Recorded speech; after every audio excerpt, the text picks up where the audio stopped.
Been a long weekend thus far of popping off in matches for these teams, but it all comes down to this. So welcome back, everyone, to Calling All Heroes, Radiant Heroes Major 3. I'm Ash, your host, and I'm joined here by Epitomes and CB. Epitomes, how are you doing? I know we just had to stop the stream for a little bit, have a little bit of a pause because your Chipotle was running a little bit late, but you definitely couldn't wait to get it. Yeah, I had to go run downstairs really quick and get my Chipotle. We are trying a different burrito bowl today. Okay. I named this order Yup, with chicken, guacamole, white rice, black beans, mild tomato, sour cream, and lettuce. So we're Okay. going to see how this tastes throughout the broadcast, but I'm also just really excited to see what's going on. The stakes have never been higher. And it's nice to have like popcorn, otherwise known as Chipotle, by your side while you do it. You gotta love to be able to take a bite out of something, right? So if you guys are ever hungry, you know where to order from while you're watching Calling All Heroes this Sunday. But overall, we do want to skip over now to the calendar, see how we've gotten here, because it's been a long season here so far. We started all the way back in April for the first major, and now we're down in December. 2023 is wrapping up, and so is the end of this regular season, CB. Yeah, it's been quite a long road, and we're reaching the end of it. Some of these teams, they get off here. They get to take a break for another, another group of teams. They're gonna have to take a little detour through LCQ, and if we're gonna keep going with the road metaphor, that's gonna be like a construction zone where there's all kinds of hazards, and it's just a very unpleasant drive to try and go through. And the pressure is going to be on. You're late for Yeah. work. You got to try and make it to championships because that is where the big payday is going to be. That's where everybody wants to make the name for themselves. That's where everybody wants to show their stuff. And hey, these are the teams that we have right now that have, well, most of them locked in their spot in champs, but a couple of Mhm. them are still fighting for it. They really are. Everyone's trying to run away. It's like a heist, as you were saying, having to make that tumultuous drive. But talking about these points placements thus far, CB, I want you to tell me a little bit more. Well, most of these teams, Ethereal, Celestial, Drainers, Michael Wave, they are all pretty much safe, especially at times Ethereal and Michael Wave, they're still in it right now. NYXL Embers, I think, have already at this point done enough to jump a little bit higher, secure a top 6 spot. Right now, the big story is between Vancouver Titans Blue and Fable. Fable have been eliminated. That's absolutely massive, by the way, because it gives Vancouver Titans Blue an opportunity to potentially overtake them and maybe jump into that number 6 spot, secure a spot in champs, narrowly avoid that Mhm. LCQ. But, their work is cut out for them. It definitely is. And I know for Vancouver Titans Blue, right now they've already surpassed the goals that they were looking towards, right? Previously, they were very much so stuck in that fifth, sixth finish, and now have finally broken out, are guaranteed at minimum fourth place. Batala, I know you were doing a little bit of cooking with those numbers. So what exactly does have to happen? I was doing a little bit of math off stream, my worst enemy, but Vancouver Titans Blue, currently the least amount of points that they can get by placing fourth is 7,050 total. And when you're looking at the numbers from the rest of these teams, currently the cutoff to get in, Fable is in that sixth place spot with 7,875. So if Vancouver Titans place fourth, then they're still missing on around 800 points to be able to get into the qualifying through circuit points. So in order to do that, they will need to get second place at the very least to qualify through circuit points, or else they're going to LCQ. And if they do get second place, then Fable is edged out of that sixth place spot in circuit. Ooh, okay, so big stakes here. Vancouver Titans Blue must reach that grand final through the lower bracket. We just saw that prizing graphic there again. It is a 10K prize pool for the Challenger Series and 1K there for Rising.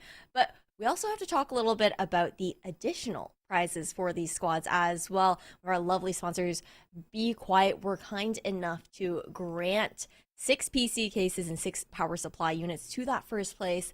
And then you've got some power supply units and air cooler units from second through fourth as well. So really awesome opportunity to even upgrade these setups for these squads on top of that, CB. Yeah, I mean, and thank you again to Be Quiet. They sent me one of these cases and a lovely power supply as well. And my only personal regret is that I don't have a bunch of PC parts that I can stuff this case with currently. But hey, if you're this first place team and you also take home the cash prize, I think that's enough to get yourself a nice motherboard and a GPU. The prices are going down these days. You can probably sneak in there, get yourself a nice 3080 or something. Yeah, I mean, hey, SSD prices are pretty popping right now, if we're gonna be honest. But why don't we check out the format right now? We know that it's been we're in the bracket now within the double elimination and whatnot. Of course, revisiting last week, it was that Swiss stage group play, and it comes down to these results. We're now down to the winners final and the grand finals on top of that. So taking a look at this here, CB, how have things kind of panned out? How are you feeling about the Challenger Series? I mean, if you're Timeless Ethereal, you got to be feeling pretty great about it because this is their 6th Grand Finals appearance that they have guaranteed right here. They're currently hunting, what was the stats I put out? Their 3rd Calling All Heroes major trophy, their 4th Calling All Heroes tournament win in a row, and their potential 5th Calling All Heroes tournament win this entire season.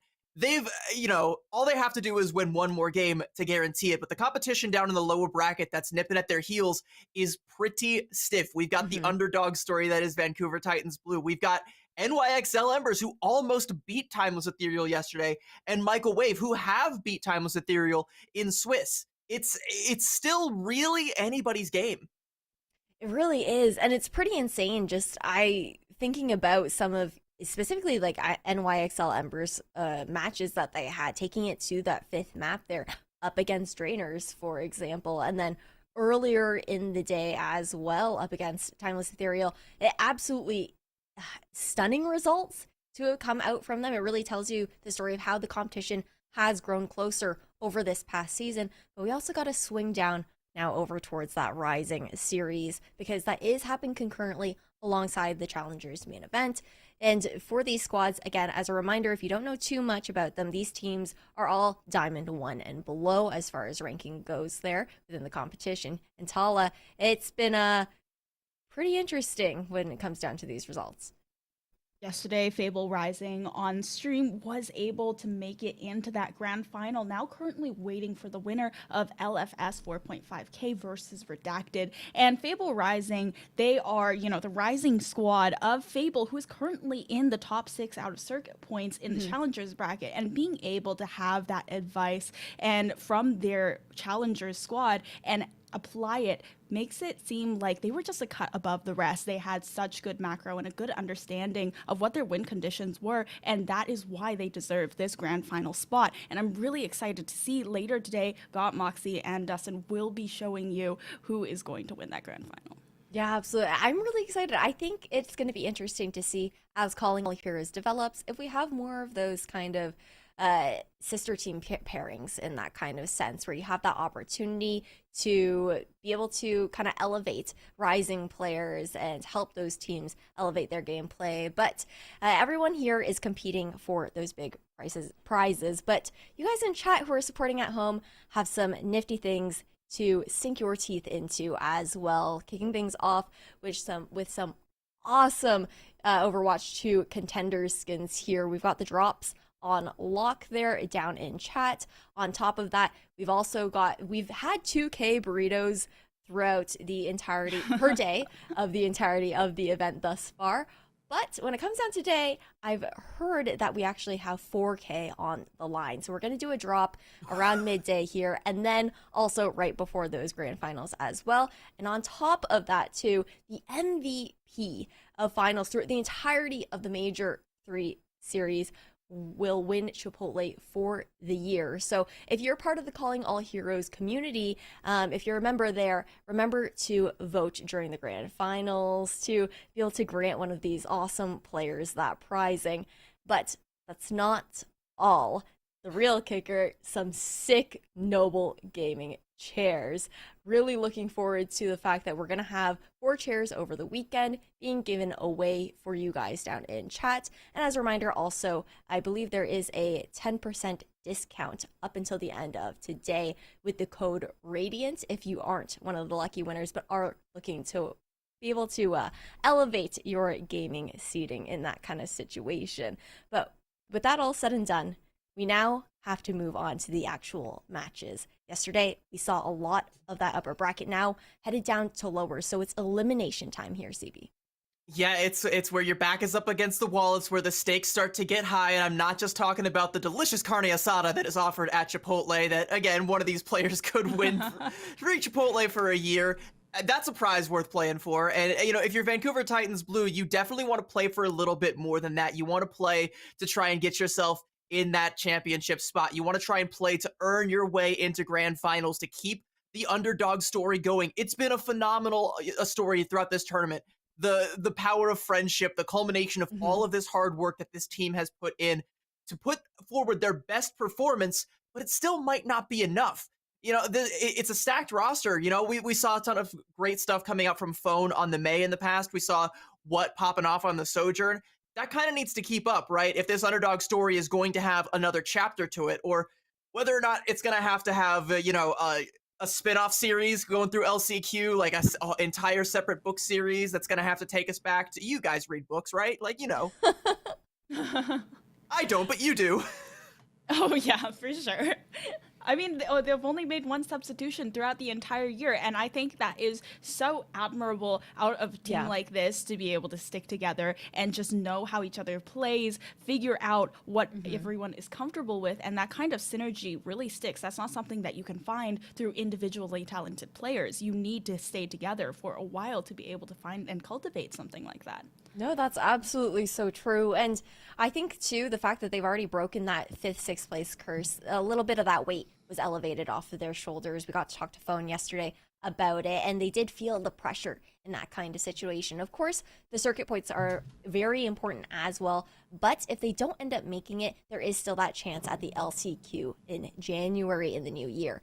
But now, shifting over towards NYXL Embers, this squad is very interesting, I think. This team previously, the Valiant Guardians, have very much so elevated their gameplay over the course of this year, CB. The fact that they are able to take both Timeless Ethereal and Drainers to a 5th map was very impressive. Yeah, especially the Timeless Ethereal one, because if we look back at that match, if just a couple other things had gone NYXL Ember's way, specifically, maybe that slow start on Samoa, they would have won that series. And I feel confident saying that, right? Like, we look back at Vancouver Titans Blue, where, yeah, they did beat Fable, they did beat Drainers. So Vancouver Titans Blue have proven that they can beat some of the best, but NYXL Embers have proven that they can be the best if just a couple more things go their way. So, I mean, going up against Vancouver Titans Blue, they have to start it, right? They have to try and make that statement again and make it all go their way. Prove that they can be the best. They can't let the underdog story continue. And with talent like this, I mean, they've got all the tools that they need to be the champions here. It's just a matter of climbing back up, getting that rematch with Timeless Ethereal, and this time doing it right. Yeah, when you're all in the hot seat as well, but of course, we're always starting off with control. So it's going to be Antarctic up next year, Antarctic Peninsula there. Tala, how are you feeling about this map pick? Well, Antarctic Peninsula, both of these teams like to play a bit of that Sigma. NYXL Embers actually taking out the Winston for a lot of it. So I think that NYXL Embers actually have a good chance here, especially since they like to play those dive compositions into the Sigma. And I just am really excited to see this matchup because Vancouver Titans Blue and NYXL Embers, Vancouver Titans were really sticking to one composition, and NYXL Embers, they like to adapt. They like to switch things around, throw things at the wall, see what sticks. So if things at first they don't succeed, then they try again, but they don't do the same thing over and over. They always know that when they have to make changes.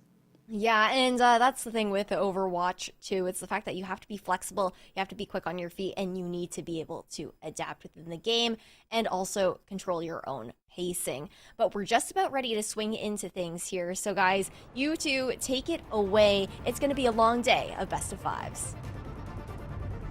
Thank you very much, Ash. We say in unison. Yeah, we love, we're in sync today. I think it's the Chipotle orders. They have just connected our brain waves from across the opposite sides of the country. Chipotle does have a way of bringing people together. I've often said, people have criticized me for that view, but I stand with it. stand by it. I don't know if that's one of the like if I can actually get away with making some of these claims about Chipotle, but I'm sure they'll still love it. But regardless, hey, you know, I mentioned how this is the stakes getting higher. This is how it's got to be. You know, your back is up against the wall. You're facing elimination. You gotta try and come out here strong. We saw NYXL Embers going up against Timeless Ethereal, and my main criticism of them in that series is that on Control, on Samoa, they didn't look as coordinated. They didn't look, you know, like they were playing their comp to its fullest potential, and I think that slow start cost them. They can't afford to make that same mistake against a scrappy team like Vancouver Titans Blue, who are looking to really solidify themselves in this upper echelon. They've been on the outside looking in, you know, the 5th, 6th curse, never really, you know, considered one of the favorites. They can change that narrative, and they have to do it at NYXL Embers' expense, and the Embers, they just can't let that happen. Yeah, NYXL Embers, we saw them go to all 5 maps, and it was really maps like Flashpoint, like Control, where they felt weaker, right? They just felt like they had a harder time working around those objectives, as opposed to those payload, escort maps, or push, where they were able to kind of keep playing around the moving bits rather than having to stay in one spot. And I think they really like being able to have a lot of different architecture to be playing around, rather than having to just kind of stick to one point. Well, the Penguins are ready, and so are we. Let's kick it off. Calling all heroes, Radiant Heroes Major 3. We're officially underway. Both teams are going to be walking out with these Sigma Brawl compositions, looking for an early poke until either a big Maywall or a Sojourn pickoff comes across, and then these two are going to collapse on top of each other like long-lost lovers. And hey, there's 2 Maywalls for your money right there. Yep, just the tanks just stuck between both of the bay walls, looking to get a bit of that early damage down, looking to get a bit of early ult charge and get things started. NYXL Embers looking to take point on the objective first, though, getting in a good defensive position, while Vancouver Titans Blue are kind of wrapping around the edge. Phone, with being the first to be picked off, that's going to be a tough one for Vancouver Titans Blue to recover from, though. And NYXL Embers, you know, they're getting the first cap, and they're going to go ahead and push the advantage here. Take this choke point, make it difficult for Vancouver Titans Blue to go in for a re-engage. Interestingly enough, though, Phone actually got a little bit more work done than HKey, despite falling to her at the tail end of that fight. So the Blizzard for Vancouver Titans Blue might be online just a little bit quicker than that of NYXL Embers. That could end up making the difference if VT Blue are able to find a good use of it. HT with an early Maywall. There's the one from Phone. Now Vancouver Titans Blue want to go in. Yeah, they have both of the amplification matrix up, but there's Cat with the Gravitic Flux trying to get a lot of damage down, forces out the Immortality Field and the amp matrix as well. They have to back away, but that's a good pick from Moving Fish, taking down what? And now Phone has to make up for lost time, but can't throw out the Blizzard, and it's probably not worth it anyway. A later kill onto Cat, and NYXL Embers, they hold on. I'm not quite sure where Claire dropped the Ant Matrix, but the fact that she dies first in that fight ends up sealing the deal for NYXL Embers. That means when the Gravitic Flux slams you back down, there's not an Immortality Field waiting to caress you and nurse you back to health. Nope, no such thing. NYXL Embers, they just pump out the damage and clean it up. But that said, that's a pretty, you know, a pretty decent investment for the side of Vancouver Titans Blue, because you use that and you use the Gravitic Flux, whereas Moving Fish still holding on to theirs, and they're gonna go ahead and kick off the fight with that Gravitic Flux. Ooh. Yeah, just trying to isolate out Claire as well, keep them away from the front lines of Chrono, however, investing for you in a 1v1 with the Lucios, and now it's Overclock from X10, looking to even out the numbers. Anion is also able to help out with the rest of the support line, and there is no beat for this fight as Claire and Safrona fall. I mean, Safrona with some great pickoffs there that end up forcing out more of these ultimates from NYXL Embers, but hey, if you're NYXL Embers, we only got 5% left before they take this whole point. Is there even going to be a touch for Vancouver Titans Blue? It does look like, yeah, Phone is going to go in and even gets the overhealth from the sound barrier from Safrona. Poor use is going to be forced out later, but Phone not going to stick around. Yeah, and now the Hamster Ball has to try and contest and buy some time for the rest of the squad to come in. Already that beat used, and the Overclock looking to clear some space, force their way through the choke. Overtime still active, but Anion taking down Cat, and now the rest of the squad, they need to get in somehow. Safrona was their last hope. What slides in and is immediately taken down. Phone switching to the Sombra last second, but not enough for this first up map. It looks pretty surgical from NYXL Embers, at least on this first point of Icebreaker. Like, they just kind of control the entire tempo. Again, it goes back to that one early pick off there onto Claire. Like, that was a fight that Vancouver Titans Blue could have realistically won if the follow-up had been there, because, you know, they had Phone's Blizzard waiting in the wings. If they really wanted to invest, if they really really wanted to make NYXL Embers sweat. They could have, but without your Baptiste, it all falls apart. As we go into sub-levels here, though, Look, I mean, I never trust attacker spawns, but I feel like if you're going to run the dive, and we've seen NYXL Embers riding this new Winton wave, this is the point on Antarctic Peninsula where you can definitely make do with it. You can kind of play that high and low ground kind of situation where you're making the dives, utilizing the Primal Rage to neuter the enemy Sojourn, make sure she's not able to get any value with her overclock. Lifeweaver real. Lifeweaver real. Alert. Alert. Right, yeah, I mean, this also makes the dive a little bit interesting. You can make it a little bit more like a yo-yo dive if you really want to play with the life grips. X10 has a pretty favorable angle here. Well, I'm curious to see what value Poryu is going to find here. Yeah, X10, I mean, already with the first pick onto what disadvantage. Anti is huge, and they're able to just take down the Immortality field and just clear house. This is NYXL Embers. They are in their comfort zone. I mean, clearly, they broke out the Lifeweaver. So NYXL Embers looking confident as first cap. I'm not sure if it's like, you know, a hard strat or a plan, but there is some upside to running the Lifeweaver here because you got to think, you know, going back to when Vancouver Titans Blue played against the dive previously, their strategy is to try and mark H-Key, the enemy Genji, right? But you have the ranged heals coming out from the Lifeweaver. It feels like almost an infinite supply of Brigitte repair packs. And, you know, Anium doesn't need a Brigitte. She's under no threat. Vancouver Titans Blue are not running a dive comp. Well, Phone has taken out the Bastion, though, so definitely the Winton is going to have a little bit more trouble this time around, wanting to just shred through the health as soon as the dive goes through. Cat looking to test the point, but it's the Nano that goes onto Moving Fish, onto the back line, looking for Claire. Claire needs to force out some cooldowns here. Sabrona comes to their rescue, but it's the Immortality field that saves them in the end. The other day I was talking about how, like, you know, some of the Ana play we were seeing was, you know, good blue collar. It ain't much, but it's honest work. It's honest work, yeah. Bastion is the opposite of that. It ain't honest, but it's much. It does put down Moving Fish there, but despite the value that you're immediately getting out of this Bastion, Vancouver Titans Blue haven't been able to capture the space to retake this point here. NYXL Embers still ticking it up, and they've only invested a nano boost so far. Yeah, the bubble goes up onto the high ground. The Amp Matrix from Claire looking to force a bit of positioning. Moving Fish is actually able to just kind of weave out of the LOS of these supports and go back for the dive with the Primal Rage while Phone's Artillery Strike comes down, but doesn't do much here. Already that Immortality field also comes through, and now you're just waiting for the heals from the Lifeweaver. HP has the blade out, takes down Cat, looking to try and take down What as well, blinking around the point to keep the contention, but it's 90% for NYXL Embers, and the rest of the squad are still getting staggered. It just feels like everything is moving too slow for Vancouver Titans Blue. Like, we realistically only had, I think, 2 fights on sub-levels here. And yeah, that's it. NYXL Embers, they take it back-to-back 100-0s. And it looked pretty competitive there on Icebreaker. You know, we took a lot of team fights. It's just that some small things went in NYXL Embers' favor. But for sub-level, it felt like we realistically only got like 2 of them. And we took so long to set up to try and adjust and even make our approach that anytime we went in, X10's taking angles like this, finding big pickoffs. Moving Fish is going in deep, pressuring out cooldowns, making it so you can't get on the point in time. And, you know, it's just kind of control fundamentals at that point. Like, NYXL Embers just kind of win by sheer force of, we have the point, you have to play into us.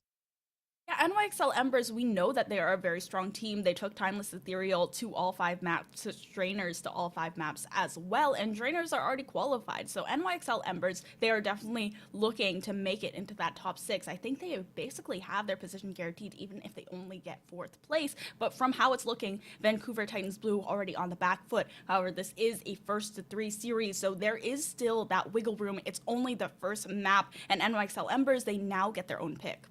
There's still some wiggle room, yeah, but you better start wiggling, because after this, there's again, no second chances. We're in the losers bracket. You know, I mean, Vancouver Titans Blue, they already lost to, I believe, Michael Wave earlier to find themselves in this situation, and that was a 3-0. If you want to get that rematch, which, by the way, you have to go through Michael Wave to even get to the grand final, so we didn't even talk about how steep the hill is for Vancouver Titans Blue, but get your climbing shoes out, right? You can't go down this early in the series. We saw how dominant they can be on control. You know, they have to try and find their footing, right? They have to utilize their map pick to their advantage, try and play something that is a little bit more brawl favored, where Moving Fish can't really get away with playing the Winston. Maybe you do kind of stick to the Bastion, because, you know, I'm morally opposed to playing the Bastion, But, you know, right? But you gotta do what you gotta do, unethical? right? I don't think it's ethical. I don't agree with it on like a moral standpoint, but if you're, you know, in a tournament situation and your hopes of qualifying for championships ride on you winning this series and the next one, you gotta do what you gotta do, right? That's a hero that I know Phone is very, very comfortable with. If Vancouver Titans Blue want to pull that out again, then, you know, maybe we go to a King's Row. Maybe we try and play something where the dive isn't going to have as much success, and you have a lot of these narrow angles where the Bastion can put the whales down and, you know, just make that Winston jump right back to his team. Try and heal back up. Don't let him find value. Don't let him take space. By sheer force of existing, completely negate the enemy tank pick, right? That, I think, is a solid strategy for Vancouver Titans Blue, but they also do kind of want to make sure they're getting the maximum value out of the Mei pick as well, because if they switch to that Bastion, they can't mark the Genji anymore. Yes, that's very true. I mean, Moving Fish, it's really about following up on the anti-nades from Anion and just going in, trying to get the back line down, forcing out some cooldowns. But it's also, maybe this might be time to pull out the so-called free thinkers when they see a Winston. Because if the back of that is just Moving Fish getting these being able to follow up, and then H key right after that. But if you're able to completely counter out, pressure out Moving Fish, I mean, the Life Weaver, I'm not sure if that stays. If things become a little bit more dicey, I mean, you might be able to pull the Winston back out. But if they go back to the Brigitte, I think it's going to be really difficult to keep the Winston up if they do decide to go for a Bastion, maybe a secondary as Reaper. And I think Reaper can also feasibly mark a Genji. I'm unironically a Weaver believer in this situation because, you know, again, Vancouver Titans Blue, like, I've seen what they practice. They're most likely not going to pull out any sort of dive composition that's going to realistically pressure the enemy backline to where you would get more value out of that Brigitte. And if you do find a way to, like, you know, circumvent the entire front line and just rush the enemy backline, a Brigitte, a Life Weaver, you're not going to have, like, an easier time killing one versus the other. It's kind of all the same, right? So it is just some pretty good value for NYXL Embers. And, you know, again, speaking of NYXL Embers, you mentioned the value that Moving Fish is getting on the Winston. I want to give a shout out to Moving Fish because up till this point, like, we've typically thought of them as mostly just kind of like a Sigma specialist. I've talked a couple times about how, you know, for Redbirds Esports, they would be the Circuit Royale Sigma specialist for that team. But, you know, we're seeing a lot of flexibility coming out from Moving Fish, playing a dive hero, a Winston, almost the polar opposite of the Sigma, something that teams will traditionally have two entire separate tank players come out to play. Hey, Moving Fish can hit both of them, and I think the flexibility of NYXL Embers is what can take them to the grand finals once again. Yeah, I think NYXL members, they definitely have a really good chance going up against Microwave as well. These two teams, they both had to go up against the Titans of, no pun intended, but the Titans of Timeless Ethereal. And not these Titans, the other Titans of Calling All Heroes and Timeless Ethereal. And NYXL Embers, Microwave actually did beat them one time. NYXL Embers got very close, but the second time Microwave beat Timeless Ethereal, they were angry. They said, not again. And they beat them 3-1. So these are two incredibly closely matched teams, and NYXL Embers, they are just steamrolling forward, trying to go towards that goal of the grand finals. Vancouver Titans Blue, they know what's on the line. If they don't do this, it's LCQ for them. There's no circuit point qualification. It's kind of like I said in the pre-show, right? Where I was like, both of these teams have proven that they can beat some of the best teams, but NYXL Embers look like they can be the best team. They are just that one extra step ahead, and Vancouver Titans Blue, they got to get in step. They got to get in step fast. I mean, they still have one more chance if they do, you know, somehow lose King's Row here, but that's it, right? There's nothing left after that. It's looking like we are going to go with the Bastion composition. They've, you know, peeked out the window and scouted that Moving Fish is once again on the Winston composition. This time, Koryu, by the way, is on the Kiriko, so they're still opting not to go for that Brigitte. Just play for the ranged heals, play for the survivability, and even for a little bit of kunai pressure. Yeah, I mean, I like that NYXL Embers, they are knowing their limits, especially since they are on the defense. It's going to be more difficult for them to make switches if they need to. Cat already on the objective, though, looking to contest, still getting healed from the backline, just sitting inside of that hotel, and the bubble going down on Moving Fish nearly takes the Winston out of the fight, but not just yet. Anion is in such good position, though, and is completely uncontested. Yeah, no one can possibly touch her, and you saw, like, as Vancouver Titans Blue walked through the hotel, Anion hits a big Bionade, and that forces out the Immortality Field from Claire. There's another one that comes through. It doesn't look like the follow-up is going to be there. Moving Fish. Oh, here we go. Here comes the follow-up. Yeah, there's the anti-nade once again, but HK going down to Phone, that could potentially open up a little bit of space, especially now X10 going down to what? So Phone trying to get rid of Poryu, looking for that swift set to come back up and goes back towards Anyun's side. I don't know if there's going to be a recontest here. Looks like they might come in on third point. Oh, okay, Poryu knows exactly where what is, just goes ahead, punches that Tracer in the face, but while this backline is dealing with the Tracer, you have this nanoed Winston on the point looking for the contention. HK, is there going to be another recontest here? Doesn't look like it. Might have to just give it away. HK goes down once again to Phone, and Claire taking down Moving Fish. That's going to be the end of this objective. I hate this damn Bastion hero. Like, it's unethical. It is unethical, but like, okay, so you call that, you know, Moving Fish had the nano from Anyun, right? But Winston, like, you see them jump out onto the point, right? Claire puts down the Ant Matrix, Phone puts down the turret form. Suddenly Moving Fish, even with the nano, is like, I can't stay here, I will die. So they jump back around Hotel and essentially get no value out of that nano boost. Sure, it's an ult for an ult, but you would have expected a little bit more, right? You would have expected to go in with that nano boost build to a Primal Rage. That's entirely off the field. Moving Fish now going to make a swap over onto the Doomfist. Just a little bit more survivability against the Bastion while still maintaining the dive composition. But Vancouver Titans Blue are marching forward. They've already got Anyun from the sky. What? Okay, Phone, this is a little bit unethical here. We gotta think about the morality of this Bastion taking down Anyun immediately. And now they do have 3 ultimates on the board. The DPS ultimates are a factor, but it's not going to be a Nano Blade or a Nano Overclock. The timing is just not right. Cat going ahead with Gravitic Flux to try and isolate Moving Fish. Poryu comes in with a good Suzu, so no damage done there. But they're just having such poor position. Vancouver Titans Blue, this is looking so good. NYXL Embers can barely get around the corner. Now HT looking to go in, and the overclock from Extend does find Cat. Now the Kitsune rush to force them forward a little bit further, just waiting to smash the Q keys, and okay, that was a nice shot from Extend finding what? What never saw that coming? Came around the corner and was just a face full of just a face full of rail shot that came out there from X10. I almost kind of wish that Vancouver Titans Blue had utilized the sound barrier to keep the aggression up when that overclock came out, to try and maybe force out a few more ults. I think the overclock and the Kitsune rush might have been a little bit too much to overcome, but you know, try and bleed the coffers dry for NYXL Embers. Try and force them to utilize some things, because right now, I mean, sure, you do have the sound barrier for HK's Blade, but then what, right? How do you close this fight out? How do you win? It kind of has to be what coming up with a big pulse bomb here. Are they going to be able to find it? Well, you asked then what? It's then what?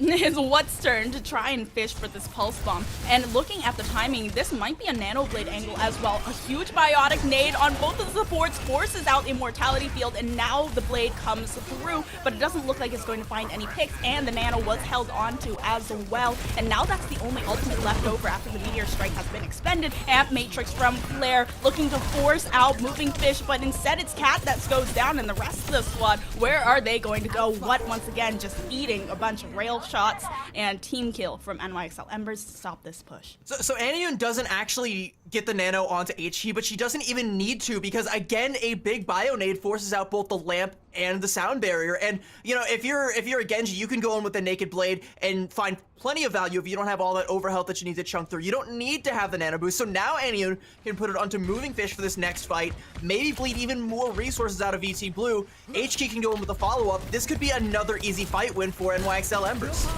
Get in there. Going ahead with the nano boost on to Moving Fish, gets a bit stunned here, lamp out, and now just immediately Phone goes down to the Doomfist up on the high ground. Claire falls as well. Safrona has to retreat, finding a way out. Cat, though, doesn't have any sustain here. It's just the Lucio, and where is what now? The spawn, back at the enemy spawn, that's where what's going. And it's great ult cycling, by the way, from NYXL Embers, right? I called out how they're gonna, you know, most likely put the nano onto the Doom that fight. Well, that's the only ult they use, and they built up to pretty much everything else they could possibly want. So again, this should be another free fight win for NYXL Embers.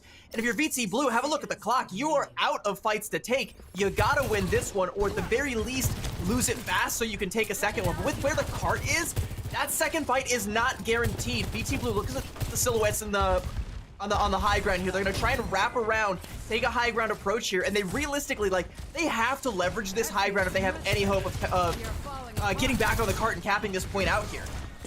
And they're trying to peek out of that little narrow choke point, and there's just the disruptor shot there as well. Now look at the ultimates coming up. They can just all smash the Q keys, stop this push and extract. Now under 30 seconds left over. The artillery strike goes through, and X10 takes down Claire immediately, even through the immortality field, and now taking down what? This is just lost over and over again. Safrona, get out, don't get staggered here, try and escape, but it is just actually Cat finding for you. And now the Kitsune Rush running out. X10 needs to find something. Cat might be able to clutch them from the jaws of defeat. Moving Fish cleans house though, and now has to contest this objective. Overtime is activated, but Moving Fish instead going for the health pack while HK activates Dragon Blade. Huge biotic nade, but there's no follow-up just yet from the Genji. There's the pulse bomb going out, don't stick, and Bone falls. NYXL Embers, they are so good at getting back to this point. Their heroes are so quick, and Claire now falling. There's the biotic nade. Cat can't even get to the point, and asleep on top of that. NYXL Embers with a good first round. Safrona dies just as the sound barrier comes online. She didn't get to cast it. I think even if she had hit the Q key there, it likely would have Ajaxed, but that was almost salvageable. In fact, almost salvaged from Vancouver Titans Blue. First of all, somebody needs to put a bell on X10's neck or something, because Vancouver Titans Blue have no clue when they're coming, where they're coming from, and you can even see, out damaging the rest of the lobby, 16-3 with 8 final blows, leading the lobby, and a lot of that is those Sojourn flank angles. The one, like, towards the tail end there, damn near killed the whole push of Vancouver Titans Blue. The early pickoff onto Claire, she never saw that coming. All of the follow-up damage. Cat's going for some frontline heroics, does find a ton of value with the Sigma, but eventually falls. It's gonna be just Phone trying to deal the rest of the damage. Safrona coming back to try and salvage it. What getting back there on the Tracer, but NYXL Embers had the ults, and they had the damage, and they had the discipline to rotate it all, utilize it all, make sure the cart was always in contention, never give it up fully, never back down, never what. They hold at the end of point B, and that's a little bit dicey for Vancouver Titans Blue. This has to be a decisive hold if they have any hope of coming back alive in this series. They only get one more map after this one. YXL Embers, they are just on that steam train, and they are chugging down to the finish line. Moving Fish looking for that bit of early damage once again, and already going for the contest and immediately just hopping out. But they threw that first choke point. Vancouver Titans were not going for the closest hold here. And Moving Fish is really just like yo-yoing in and out of their backline. Bone now coming through, looking for the extra damage, but HP gets shredded before you fall. And this is actually very good from Vancouver Titans Blue, waiting for the cooldowns to be expended and then just shredding through their health bars.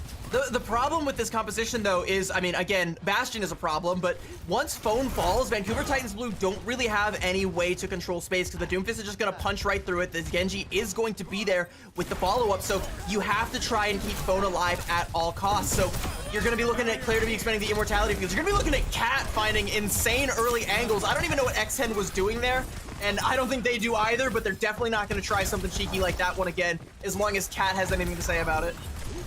Were you also falling a little bit after that? NYXL Embers, they each take a little bit of time to regroup here. Vancouver Titans Blue, they're looking at a pretty solid hold thus far, but they still have 3 minutes to try and figure out what the cracks in the armor are. What? Looking for They can make a crack in the armor with the nano boost right now, actually. As a matter of fact, Anyun already has it. Moving Fish almost has the meteor strike. They could just go in with that, go super aggressive, and they're gonna do it. Yeah, they're gonna go and put the nano onto the Doom.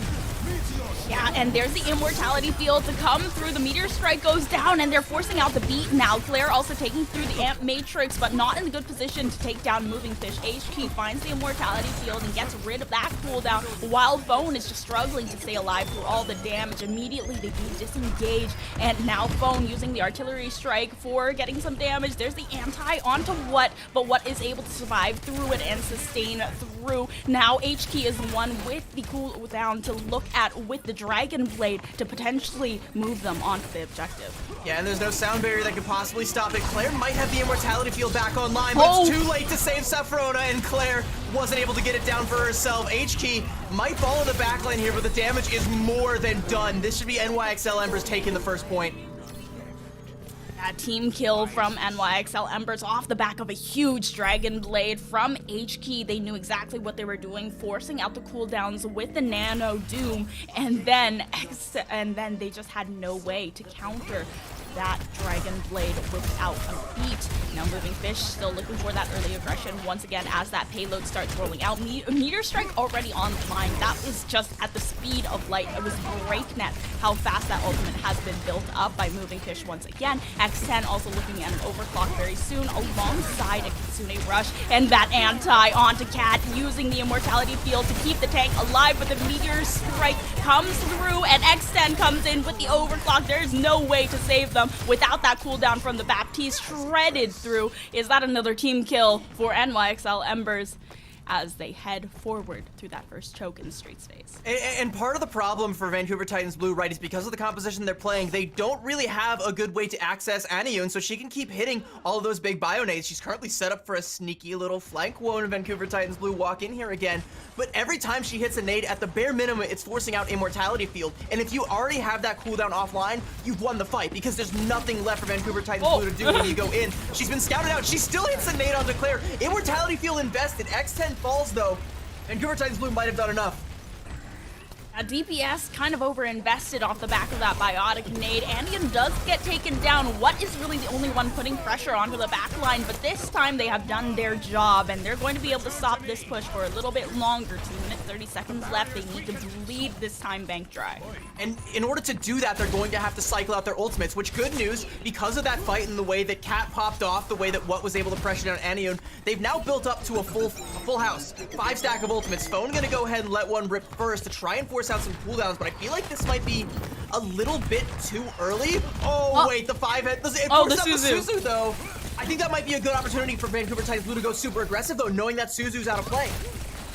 Yeah, What is looking for something, fishing with the Pulse Bomb here, but is immediately scouted out by X10. Now there's a little bit of dive onto the back line, but no follow-up just yet. Now Graphitic Flux looking for something. It's canceled. It's not in time. Cat is just out of position now and is shredded through. Vancouver Titans Blue, a misplay from the tank, and now they're missing that front line. They should be able to push this a little bit further. The Biotic Nade onto Phone just spells a death sentence for the Bastion, and Claire going down. Now NYXL Embers, they have so much progress. They have a minute and a half left over to push it a few more meters, and Vancouver Titans, they need to get here on time. What is just being zoned by the Doomfist though?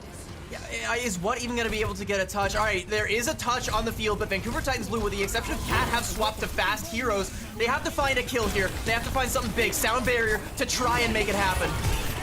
And here's the blade as that overhealth is fading. The Biotic Nade again from Aniune. Aniune has been landing shot after shot, nade after nade, and that is just a quick clean up. HKey cleans house with the Dragon Blade, and YXL Embers with a 2-0 lead into this best of 5 now. And I think that's a critical misstep from Phone, right? Because the artillery strike from the Bastion, you don't often get a lot of high-value pickoffs from that. You know, they almost managed to take down Aniune with it, but realistically, all they got was the Suzu. And I mentioned, you know, maybe they can go aggressive and try and pressure, knowing that cooldown, that high-value cooldown, is now firmly off the table, but their composition doesn't move fast enough to capitalize on it. And as soon as they go in, they just end up falling right into NYXL Ember's trap. I think that if people are going to play the Bastion, you want to use that artillery strike a little bit more like you would use a Reaper Death Blossom, right? You wait till resources are expended and then use it to close out some kills, or you use it to combo with a Gravitic Flux to get some of that guaranteed damage, maybe get a guaranteed break on that Immortality Field when they all come crashing down. But I mean, it just doesn't work out. I think that critical misstep in that fight, when you have 5 ults on the field, you don't have to go too aggressive with them like that. You don't have to try and force cooldowns out before the fight has even realistically started, especially ones that you can't capitalize on. Yeah, this was, I mean, Vancouver Titans Blue, this isn't really their comp, right? Their comp is usually with the DPS line of the Sojourn alongside the Mei. I mean, Phone switching over to the Bastion, it might be a comfort pick for them, but at the same time, is this what they're used to comboing? They're used to the overclock and the damage from the Blizzard, which is a lot easier to combine with the Gravitic Flux on their side, and I feel like it was also easier for them to be able to protect their backline as well, because Bastion isn't really the kind that you want to be sticking by solidify your backline, especially since they don't have that. They were really trying to play that brawl kind of hybrid with the Tracer harassing that backline as well. And like, you're investing what on the Tracer to try and harass the backline, but you know, outside of the couple times where Anyun did end up getting spotted out, she had to vacate whatever hiding hole she found herself in. It wasn't really enough to stop Anyun from getting into those aggressive angles where she can land those big bio-nades. And I'm gonna keep calling it out every time it happens, because every time she lands a big bio-nade, either someone dies or the immortality field is gone. And if that immortality field is gone, NYXL Embers can play slow, wait till they have their cooldowns again, go in and dive a second time without having to worry about that lamp. And if that happens, somebody is going to die. That's just the value that Anyun gets if she's not adequately pressured. And, you know, you do have Poryu as well, the threat of the kunai to try and maybe pressure what out, maybe getting a little bit more value than a Brigitte would use or would get in that sort of situation. It's the way that we like to see. You know, it's the way that we saw them play even against Time and Ethereal yesterday. They like to go for some of these different main support picks, you know, not always going for the Brigitte, not always going for the Lucio, but sometimes opting for a Kiriko, for a Life Weaver, for something that can still protect the Ana, but can also be a little bit more of an offensive threat to maybe keep the Tracer from getting a little bit too close. I mean, we knew that VT Blue wasn't a team that loved to be the kind that was always adapting. They have a comp, they play it well, and they stick to their guns. But we saw that they were trying to make a few adaptations, and it wasn't quite meeting the bar. It just wasn't quite enough to take NYXL Embers on. And now I'm wondering, do VT Blue, do they make wholesale swaps to different heroes and try something new, or are they just going to stick to the same thing that hasn't been working?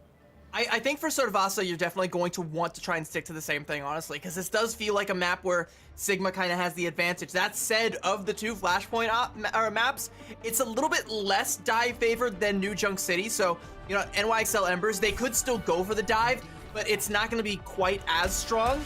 There are some really good, you know, environmental positions where Moving Fish can get some big punches, or you can get some big boops here.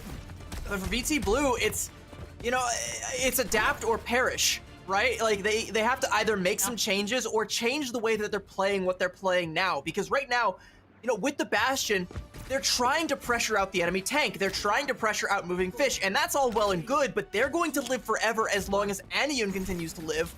So either what has to put out more backline pressure, be more of a threat so Anyun can't ever, you know, she got to sleep with one eye open, right? Always got to be fearful that what might be out there. If Vancouver Titans Blue can't do that, this is NYXL Embers 3-0. And coming into this, we knew that Anyun was a huge pickup for this NYXL Ember squad, and she has proved her value time and time again with the biotic nades that she's been landing, with the shots that she's been hitting, even some of the sleeps that we've seen at the right time, though, because she hasn't been pressured, the sleeps haven't really needed to come out and haven't had a huge impact in the past two games. I want to see that pressure on Anyun. I want to see the pressure on the back line, especially, okay, since there's a lot of confidence here from NYXL Embers, phone being taken down early from X10 with a railgun shot, and they've also swapped their backline for you onto a Lucio, and that's not a very protective support swap.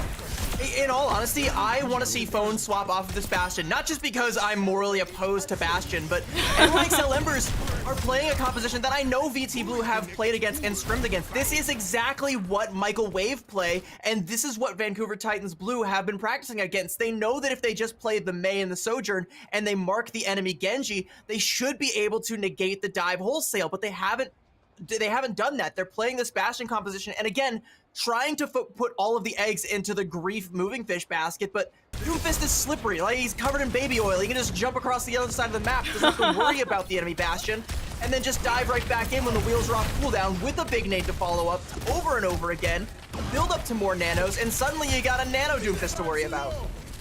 Yeah, you could fry a fish with the amount of oil that Doomfist has on him. And Poryu already having the sound barrier up, the amplification matrix forces a little bit of positioning, allows them to get some contest and progress on the point. But Moving Fish just hops back on. X10 taking down the immortality field, allowing HK to do so much. And the biotic nade on the cat, well, they were not long for this life. 12% and counting for VT Blue, 14% is where it's going to stop, but this does look like NYXL Embers have this locked up. There shouldn't be another touch. Yeah, everyone's just gonna have to go and play for the next point here. Where is it going to be? It's somewhere directly behind NYXL Embers. VT Blue, that's really, really bad RNG there, actually. They have to go through a near full ult bank NYXL Embers, who are going to get first point presence if they want to even touch the point here. Granted, they have ults to work with here, but again, their composition, I just don't feel it adequately shuts down what NYXL Embers are cooking right now. Oh, Michael Wave, when Vancouver Titans Blue played against some of the other upper bracket, that was a 3-0. So this might just be a tough composition for them. Okay, that biotic nade is just so huge. Anion shreds through Cat's health. They use the pulse bomb, but it doesn't connect with anything. And that was just a messy, disorganized fight. They crumbled. I need to go ahead and use the artillery strike. I hope that signals a swap. And hang on a second. Vancouver Titans Blue. Hey, you know, I said adapt or perish. I like this. Okay, this is really good. This is going to be a very, very aggressive rush composition, similar to the Ramatra, but with the Junker Queen. I love a little bit of mommy in the morning. I don't know about you, but it still kind of feels like, you know, this should be an NYXL Embers favorite fight, because while Vancouver Titans Blue were making wholesale swaps, they were diamond hands on all their ultimates. They almost have another nano boost. I mean, right now, okay. VT Blue.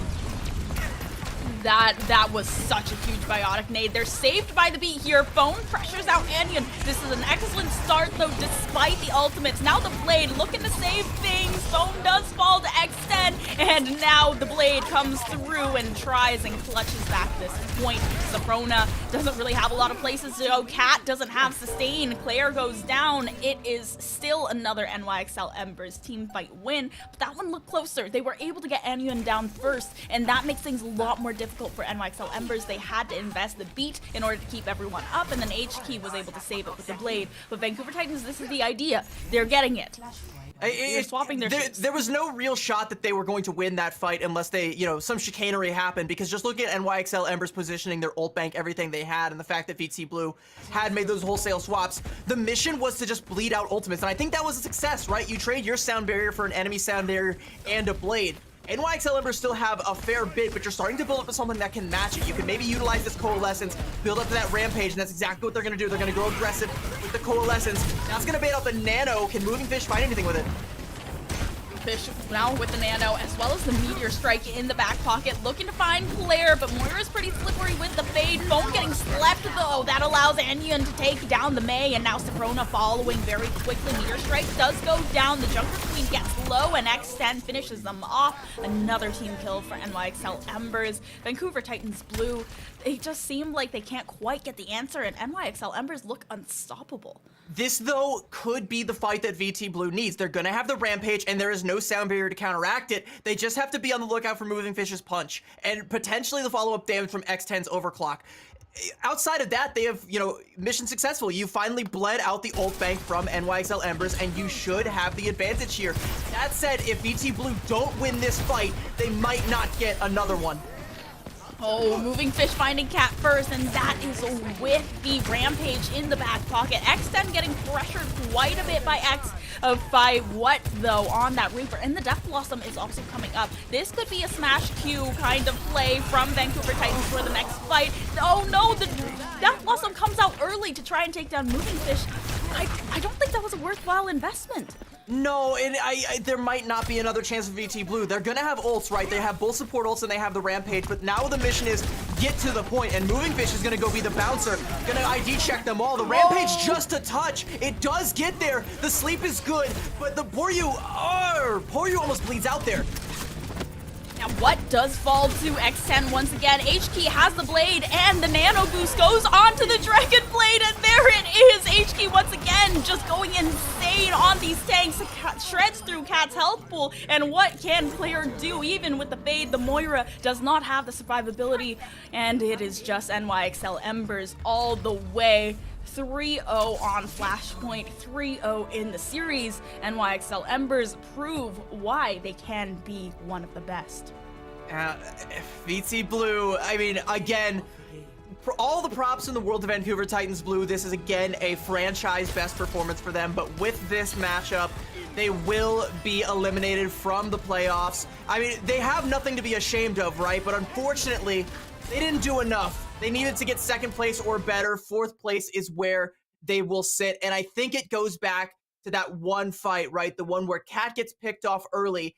The rest of VT Blue get caught out trying to disengage. The Death Blossom from what comes in, and it just kind of felt like they were going out not with a bang, but more with the sound that a balloon makes when you deflate it and it kind of flies all around the room there. That's what that felt like at the end, because you really needed to keep those ultimates and use them for an advantageous fight. They needed to disengage cleanly and get back with Cat so that they could actually use that Rampage aggressively, use it offensively, use it not just to try and touch the point in time, because that's not enough. And there's not going to be enough presence to follow up on the damage that comes out, especially if you're going to use it like that, and especially if Cat gets slept. Anyun was so great with these bio nades, forcing out cooldowns, forcing out immortality fields, with these sleep darts, making Cat's life a living hell. And X10, the value that X10 was getting on this Sojourn cannot possibly be understated, especially on King's Row. NYXL Embers, I still believe that they could have beaten Timeless Ethereal, and they are playing like it today, and this is what they need. Their story continues, but unfortunately this was the final chapter of the underdog story for Vancouver Titans Blue. NYXL Embers, they are just so strong, so dominant. Every single player was on fire in this matchup, and I'm excited to see who we're going to name the MVP for this match right after a very quick break, and we'll be back with an interview. See you then.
a heated matchup there. Unfortunate for Vancouver Titans Blue to be able to be eliminated at this point within the event. However, at the very least, they did manage to break their curse. They made strides for themselves as a team nonetheless. But now we've got to focus down onto the winners here. NYXL Embers CB have been bringing their A game here for Major 3. They have been bringing their A game. I think they need to bring their A plus game if they want to beat Timeless Ethereal. But hey, today they're showing it, right? They're showing understanding of how these compositions work. They're showing understanding of how to beat even what seem like they should be hard counters for their composition. And a big part of that is coming down to just some of the individual plays. And that's why our Chipotle MVP is going to be X10. Yeah, the damage was absolutely insane going out from X10. Of course, lots of support there from the back line as well, but it is undeniable this performance that X10 managed to have here, Tala, in those last 3 maps. Yeah, I mean, you saw how many flanks that they were able to get off on King's Row. You saw the value of the overclocks on every single map, especially when they were able to get that good flank play. Vancouver Titans Blue did not know where this damage was coming from, and they were able to get a few kills through the immortality field that was being thrown out by Claire because they just didn't know where to look. They weren't sure what was happening, and in a matter of seconds, oh no, I think I've eaten a railgun shot. Not the oh no, I think I've eaten her. Oh I no, believe woe I've is consumed me. something lethal. Woe is me. Tis but a scratch, you know? Cause of No big death, deal. railgun poisoning. Well, all fun and games here, of course, with you guys as always. But we actually get to talk to one of the members of the side of NIXL coming in next. It's not going to be X10 though. It is going to be the tank player. We're going to be having a chat with Moving Fish. Congratulations and GG's on that win. You guys are playing phenomenally today. How are you feeling, Moving Fish? I'm feeling great. I was really happy to play this match because Kat's actually a really good friend of mine, so I know. Awesome. That's always fun. That is always fun being able to play with against your homies and whatnot. I know that you guys had phenomenal games yesterday. You know, nearly being able to take that match up against Timeless Ethereal as well, taking it all the way to that 5th map. I'm wondering between yesterday and today, what are you guys looking towards as far as being able to maybe make that last stride and really maybe even cement yourselves as the best team if you can make it to that grand final? Yeah, so matches yesterday versus Timeless Ethereal, I'm gonna say we had that. It literally just came down to a hair and like we couldn't like pull through. Yeah. But we have a second chance today and we're hoping to win. I'm really confident that we will, but I can't I'm not gonna sit here and tell you that like it's, determined, guaranteed. I don't think so. We're gonna have to work for it, Yeah. but I'm very confident. Okay. Okay. Is there anything that But you of want to course, say to them on that? I guess now that you're on here for the interview, any beef? uh Sorry, I like to stir the pot a little bit. no, I have a lot of friends on there. But I'm gonna say we'll see you in grand finals. Okay, okay, I love that. I love being able to hear that from you. I think our casters had some questions for you as well, so I'm gonna shift over to Tala first, and then CB, you can wrap things up. All right. All right.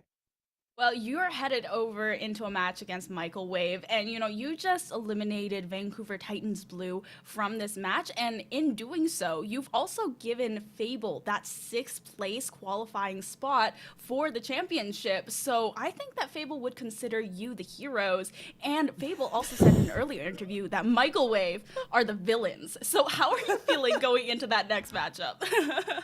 Yeah, I mean, Microwave is a dark horse in this tournament, I think.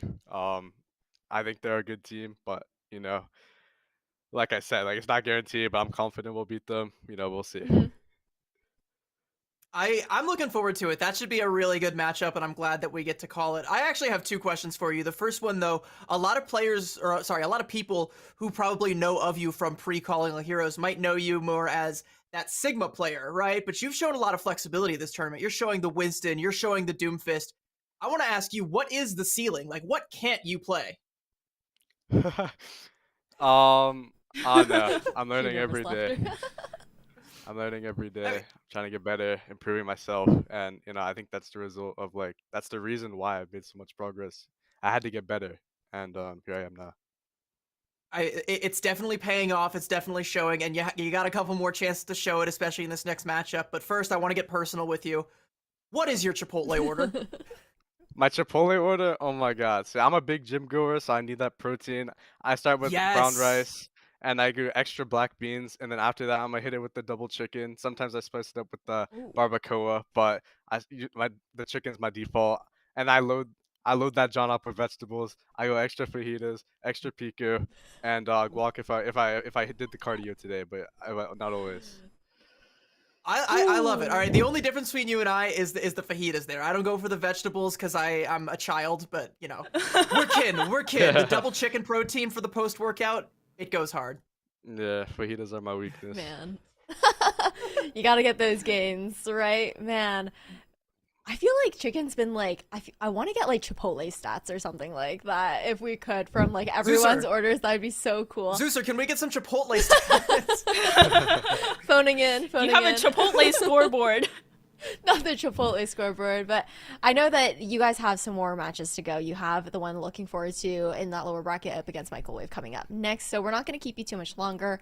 But while you're here, any thanks, shout outs, or anything that you want to say here on broadcast before we sign off? Shout out my team. They're working really hard, and I'm actually really proud of us to have the mental resilience to like bounce back after that loss yesterday because it was so close. Shout out Cap, my friend, and shout out Capitology and Wadi, our coaches, and also Tenza. Well, thank you so much, Moving Fish, for taking the time to do this interview with us. Good luck on your remaining matches for today, and we will hopefully see you later. That's a lovely Chipotle Real Talk interview, you guys, that we managed to have here. But when it comes down to it, I think it's going to be interesting what we have coming up next. We're going to throw to a quick break, and we'll be right back with those lower bracket finals.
Jump scare. Just kidding. It's a giveaway for you guys down in chat. The Radiant Heroes Major 3 giveaway.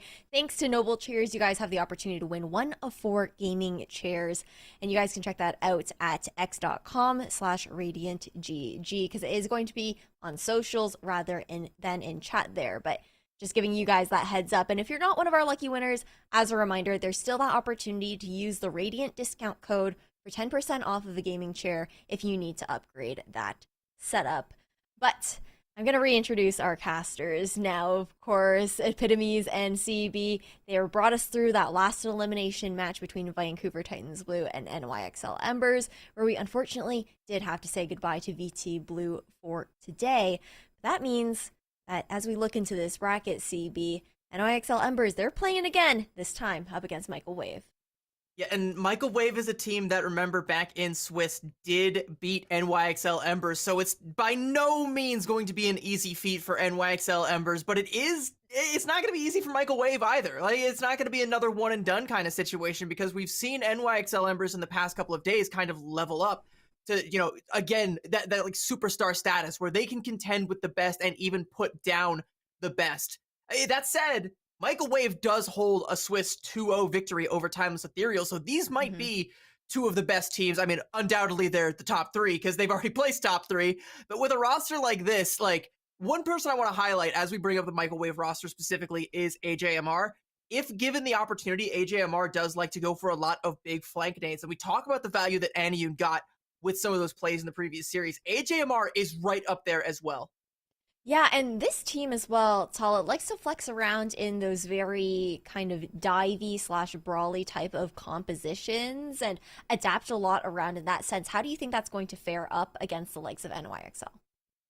I think Michael Wave is probably the Doomfist team in this bracket. I think they were probably played it the most and played it the best. But NYXL Embers, they are playing that Winston. And I think the way the Winston plays into the Doomfist, I mean, they switched on to the Doomfist because of the threat of the Bastion. But when you do have the Winston, it can play very well into that into the Doomfist composition, even though there's going to be a lot of pressure on the backline. So there's going to be a lot of eyes on the supports of both of these squads to see who can take that pressure, and we're going to see if it's going to be a Wicca weekend. Who do you think? Okay, I love hearing that. That'd be a good Wicca weekend. Wicca weekend. That Wicca was weekend. a banger tagline there. But CB, as we look into this first map and get the drum roll waiting and rolling as we find out what that's going to be, what are your expectations on who you think is maybe going to be better at controlling the pace of the game here, again, on Antarctic Peninsula? I mean, I kind of have to give it to Michael Wave because I know that they do like to play very aggressively, but I can't say that with full confidence. Both of these teams have a great understanding of how to play the compositions that they're best at. Something interesting I also want to bring up is that both of these teams are extremely flexible. In the past, I have highlighted Mari specifically for being another one of those players who has shown an adeptitude at multiple heroes. You know, she was previously one of the best Junker Queens, then suddenly, you know, she's one of the best Sigmas. Now we're seeing that she's arguably the best Doomfist in Calling All Heroes right now, but also showing a really strong Winston. And on the other side, we just talked about how flexible Moving Fish is. So these teams, they can realistically, you know, they're both yoga instructors. They're highly flexible. They can, you know, roll with whatever punches, do whatever poses they need to do. It's going to be pretty back and forth, you know? And it's going to come down to, I think, whichever team just has the better understanding. And that's anyone's guess. Yeah, it's going to be really interesting to see what compositions come out and how both these teams end up adapting on the fly. We're just about ready to head into Antarctic Peninsula here, but while you guys are waiting in chat as well, we've got the first drop here for those Chipotle burritos. There's 2,000 of them up for grabs, so you guys can check out that text code down there and be able to get yours out, while CB and Tala get ready to sink their teeth into some fun games. Thank you very much, Ash. Now, if you do have a burrito or a bowl, then get ready because this is going to be a banger, or at least I anticipate that it will be. This, if anything, is going to be the matchup that can go the distance. I have seen very impressive things out of both of these teams, and maybe they're going to give us a masterclass in Pilates. by the way, we are on a delay here, by the way, so I've got approximately 2 minutes or so to where I can just go ahead and claim as many of these codes as I want. So you're gonna want to make sure you get in there while you can. Don't read the fine I'm print. actually not gonna do that because I still have half a burrito bowl over here that I gotta finish, and I can only really chip away at it in all of the breaks here. But hey, let's go ahead and get into the action here. We're starting on, like you said, Antarctic Peninsula. And something that's interesting, right, is that both of these teams have lended themselves more in favor of 5 compositions from time to time. They might still try and go with that because that is their bread and their butter. But, I mean, of the control maps available, this is also the most Sigma friendly, the most rush friendly. No. Yeah, No. you know what? I predicted the same thing. I predicted that Michael Wave would win the whole thing, right? We posted that whole that whole bracket with the interview that I did. It only took 1 series for me to be dead wrong, and I said I am the bad Pachimari of Calling All Heroes. Turns out me and BP predicted the same damn thing. So yeah, apparently you're both the bad Pachimari of Calling All Heroes.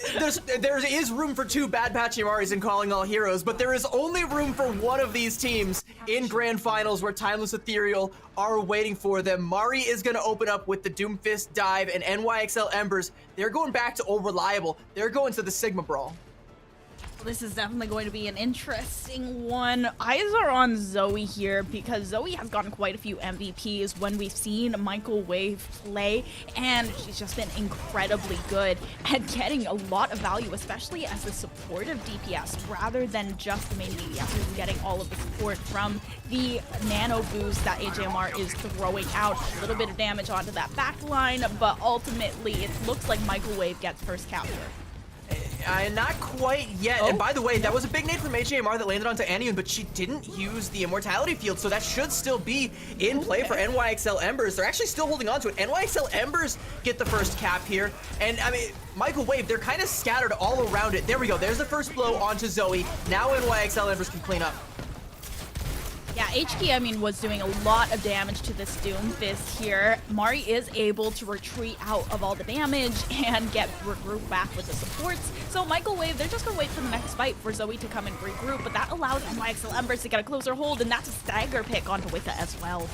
Anion's already going to have the Ant Matrix, so at least one of the angles that Michael Wave is going to try and approach from will be locked down, and that's going to kind of, shuttle them into something potentially a little bit more suboptimal, something where HK might be waiting with a wall, something where Moving Fish might be able to get enough damage with those spheres to build up to a Gravitic Flux. Michael Wave, they're going to have a nano boost here very soon, but they still have to play a little bit slow before they can realistically have that. And on the other side, AJMR, how are we going to bait out that Immortality Field from Anion? Because she seems to hold on to that for dear life.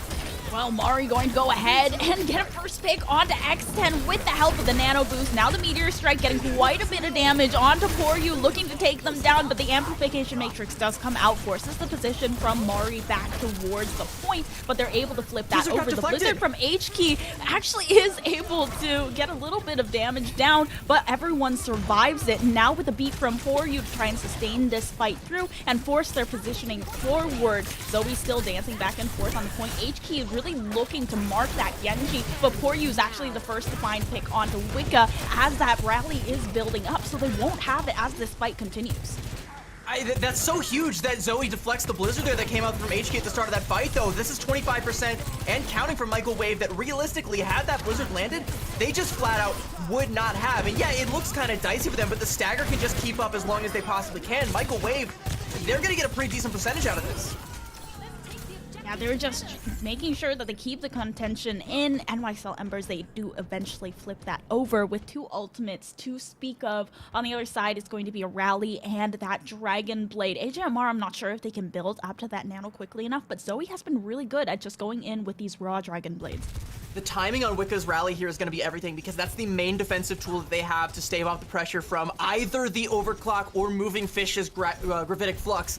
It's going to come down to order of operations, right? Which of these ults is going to come down first? It looks like Zoe's going to go ahead and pop the Dragon Blade. That's absolutely massive. X10 no longer a factor.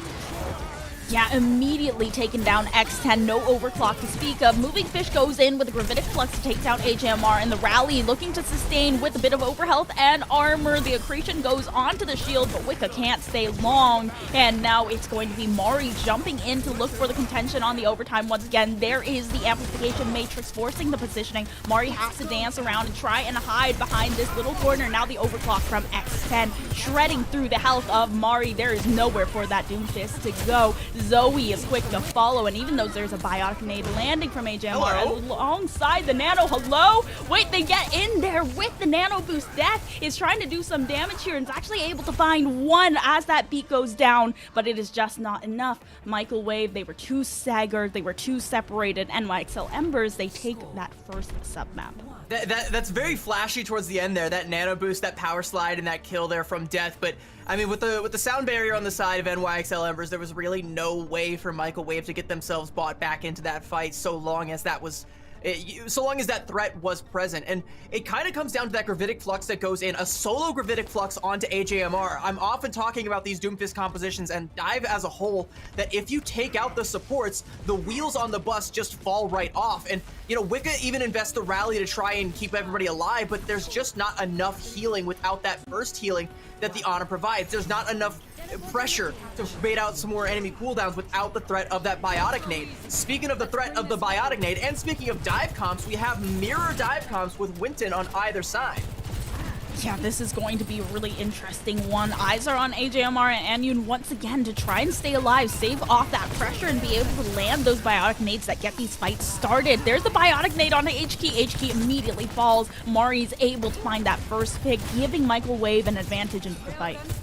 And, you know, it's going to come down to a lot of these bio nades and whether or not they land and whether or not the dive is there to follow up. In that situation for Michael Wave, it was. There's another nade coming up from AJMR. Doesn't look like it's actually going to hit anybody, but there is a lot of pressure being put on by Mari. Enough for Michael Wave to get the first cap here.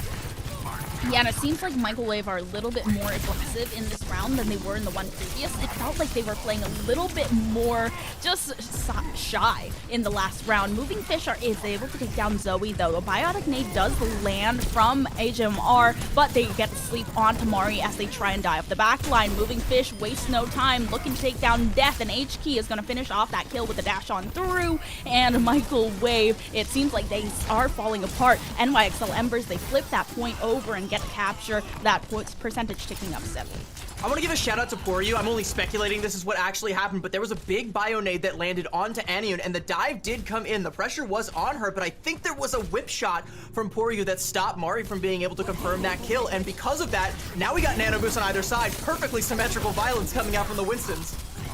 Yeah, Moving Fish gets landed with a bio nade, but HMR is the one that goes down to HK. Looking at the ultimates as well, X10 does have the leg up in terms of the overclock, while Mari and Moving Fish both have that primal rage. That anti onto Wicca forces out the rally here from Michael Wave as NYXL Embers still tick up onto the ultimate percentage. The overhealth from the rally still active, and X10 looking to shred through that shield. Zoe wants to find pick, but can't. X10 just shoots straight through the dome of that Genji and is chasing off the rest of the squad.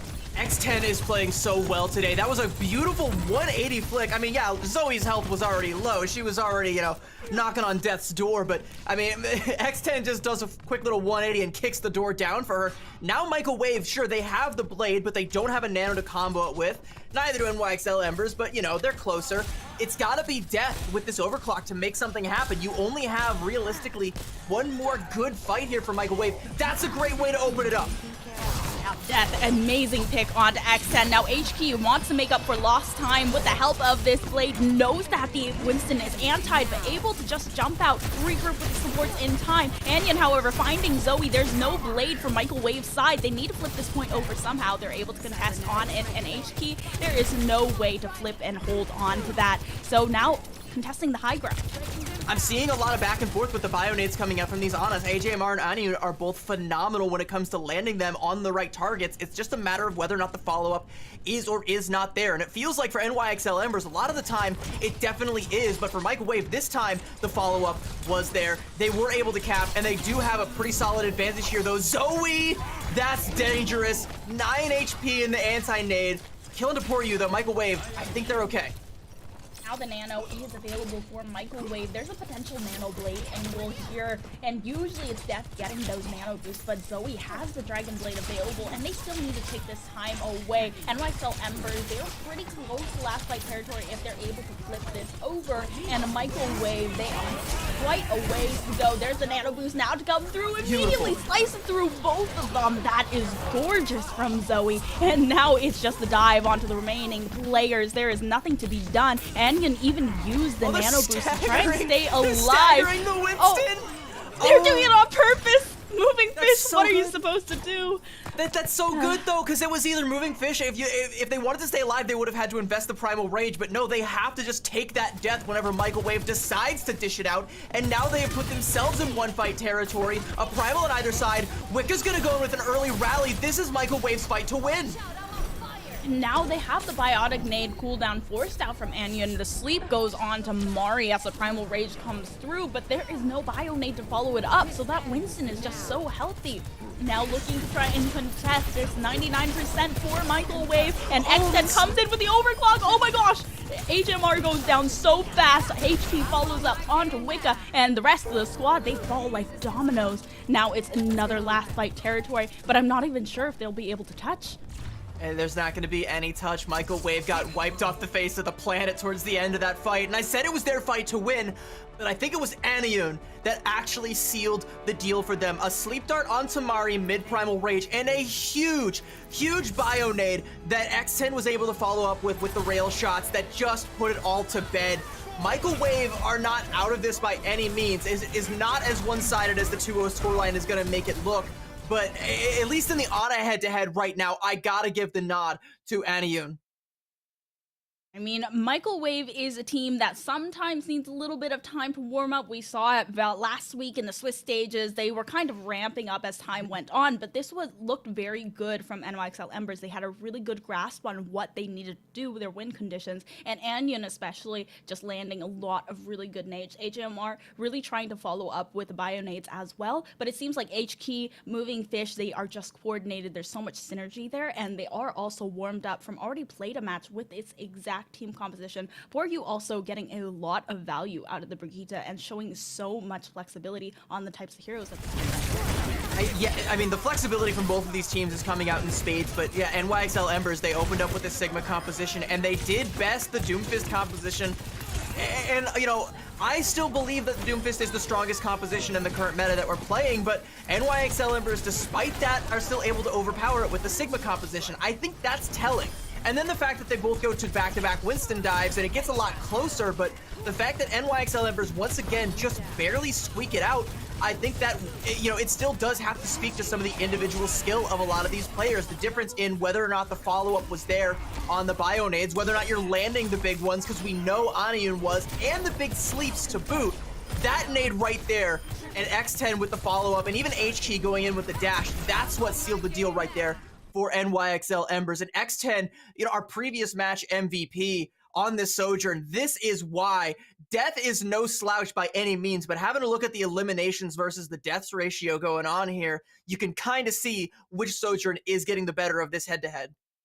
Yeah, X10, I mean, is just on fire. They've been getting so much value. They are literally just a monster on that Sojourn. The overclocks every single time, shredding so much value, and it's the combinations with the biotic nades as well. And also, H-Key also following up on the damage being done by the railgun. If it's not quite enough to finish them off, go ahead with the Genji, just dash right on in, and then all of a sudden, that's just two supports deleted from the backline. And it's so much pressure on the backline every single time with these dive compositions, and that's why they need to be incredibly careful with the positioning of Anion and AJMR. And Poryu and Wicca, they have a lot of responsibility on their shoulders to be able to stave off that pressure. It does put a lot of pressure on the Brigades, as you have to hit those whip shots, especially if your Ana ends up being, if your Ana finds herself antied, she's as good as dead, right? Because you don't have an immortality field. You have to hit a whip shot to try and stave off some of the pressure. You have to get that Winston. You have to quite literally get that monkey off of her back. Or, you know, again, you lose your Ana, the wheels fall off the bus, your whole composition falters. That's just how dive works. You need to have that burst healing. You need to have that sustainability in order to keep up the pressure, or otherwise you're just, you know, doing the hokey pokey. You're putting your monkey and you're taking your monkey out. And it doesn't work. That's not how you win points. You have to win fights. You have to win points. You can't do that without your Ana. It's imperative. So we need to keep an eye on AJMR, and we need to keep an eye on Anion. We need to keep an eye on Poryu, and we need to keep an eye on Wicca. See who is keeping each other alive. See who is the more ironclad unit on that map on Antarctic Peninsula. It was Poryu and Anion, but I still have faith in AJMR and Wicca. And we gotta find out if it's wickable. Sorry, Stole I that need one to from stop me. saying words. I know was waiting you to did. use that one. You stole that one right out from my dictionary. I'm suing. I just robbed it, tore the page out of your dictionary out of the notebook, and now we're looking at King's Row. And I'm curious if they're going to be playing that same dive composition. I mean, I feel like it can be the Winston. It can also be the Doomfist. We saw a lot of Doomfist play from NYXL Embers the last time we saw them on King's Row, and they also look very dominant, very strong in the way that they were able to play it. Across the board, though, I have to say NYXL Ember's team, across roles, they seem just a little bit ahead of Michael Wave. I think it might end up being kind of like a rock, paper, scissors sort of composition thing, right? Like, without even seeing the team comps that they're going to come out here with, I'm going to predict that what's going to happen is Michael Wave is going to open with the Doomfist, and NYXL Embers goes with the Sigma. Eventually, NYXL Embers are going to try to match the Doomfist, and at that point, Michael Wave will swap over onto the Winston, and then NYXL Embers will match the Winston. We could also just forego all of that. Both teams just cut straight to the chase, and we both go to that Winston dive that all roads apparently lead to. But, you never really know. And even if we don't go that far, like, we've already seen that NYXL Embers can beat out a dive composition with their Sigma composition. They understand how to play it. They understand how to put the pressure onto AJMR to completely gut the entire offensive capabilities and the defensive capabilities, for that matter, of the Doomfist composition. So, I mean, we could go all the way down that road, all the way down to the Winston mirror, or we could just see straight up Doom versus Sigma, or even maybe like a secret third thing. Who knows? Maybe these teams are gonna bust out like Ramattra. Roadhog. No, not that one. No. Not Don't that you put that secret evil third on thing. me? No.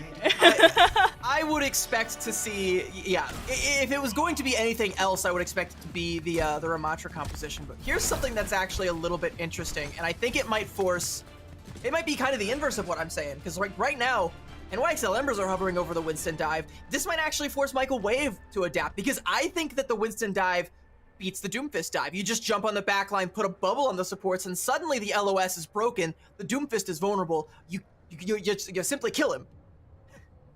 Yeah, I mean, NYXL Embers, all roads lead to Winston, Brigitte, Ana, I guess. All roads.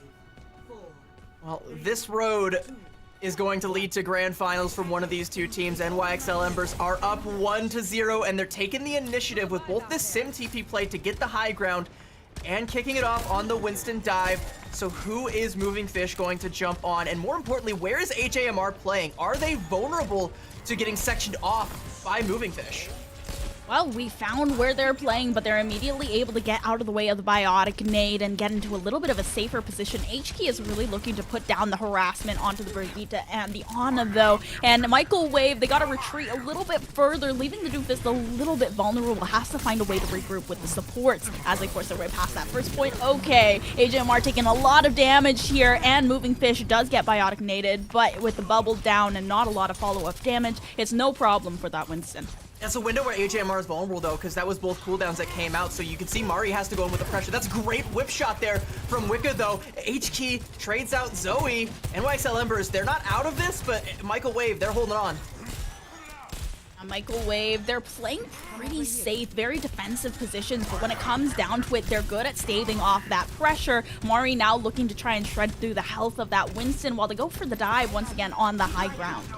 Speaking of high ground, AJMR's made a rotation. You saw briefly them peek through that window up on the high ground, and that's going to be where Moving Fish has to try and go in for the jump to pressure them back. But yeah, they just rotate around. Now AJMR's over here on that corner. X10's trying to take some shots at them there, not finding a whole lot. Meanwhile, Michael Wade have given up a tick and a half. Yeah, and now the nano boost as well onto Moving Fish is going to allow them to get so much more damage down onto Wicca. They're able to stay alive for a second with the rally, but AJMR just gets stomped on by Moving Fish, and then Wicca, you're all alone. It's just a Brigitte. What are you going to do?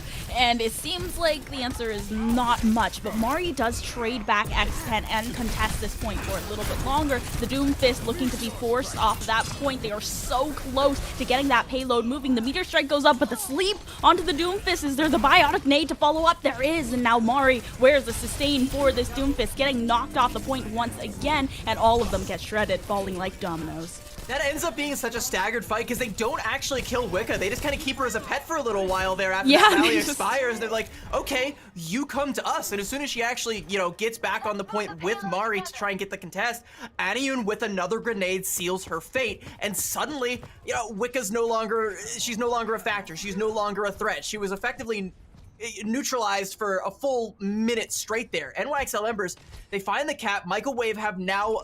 Hey, we're at the end of the road. It all leads to Winston, right? We're back on the Winston dive. But NYXL Embers have the momentum and they have the ult advantage. I was going to say Moving Fish was in such a good position. If Aniyun was in a good spot to get a nade onto that back line, then it could have been really good for Moving Fish to follow up. But it looks like they're just going to regroup back, play a little bit safer, but they got so much progress already halfway to that second point capture. Nano Boost comes out onto Death, though. Looking for just about anything. Finds Moving Fish, gonna slide in deep and pressure everyone else back. And yeah, without a monkey to tank all that damage, you definitely don't want to be around to face check it. Yeah, I mean, Death has been really good with these nano overclocks historically, and now getting rid of the overclock is going to stave off the pressure a little bit and allow them to reclaim the space, take another fight before Michael or NYXL Embers can get to their... Embers, though. Nanoblade for Embers. Aniyun is almost there, just a couple more seconds, and that should be a win condition. And Michael Wave, they have to try and go before the window closes.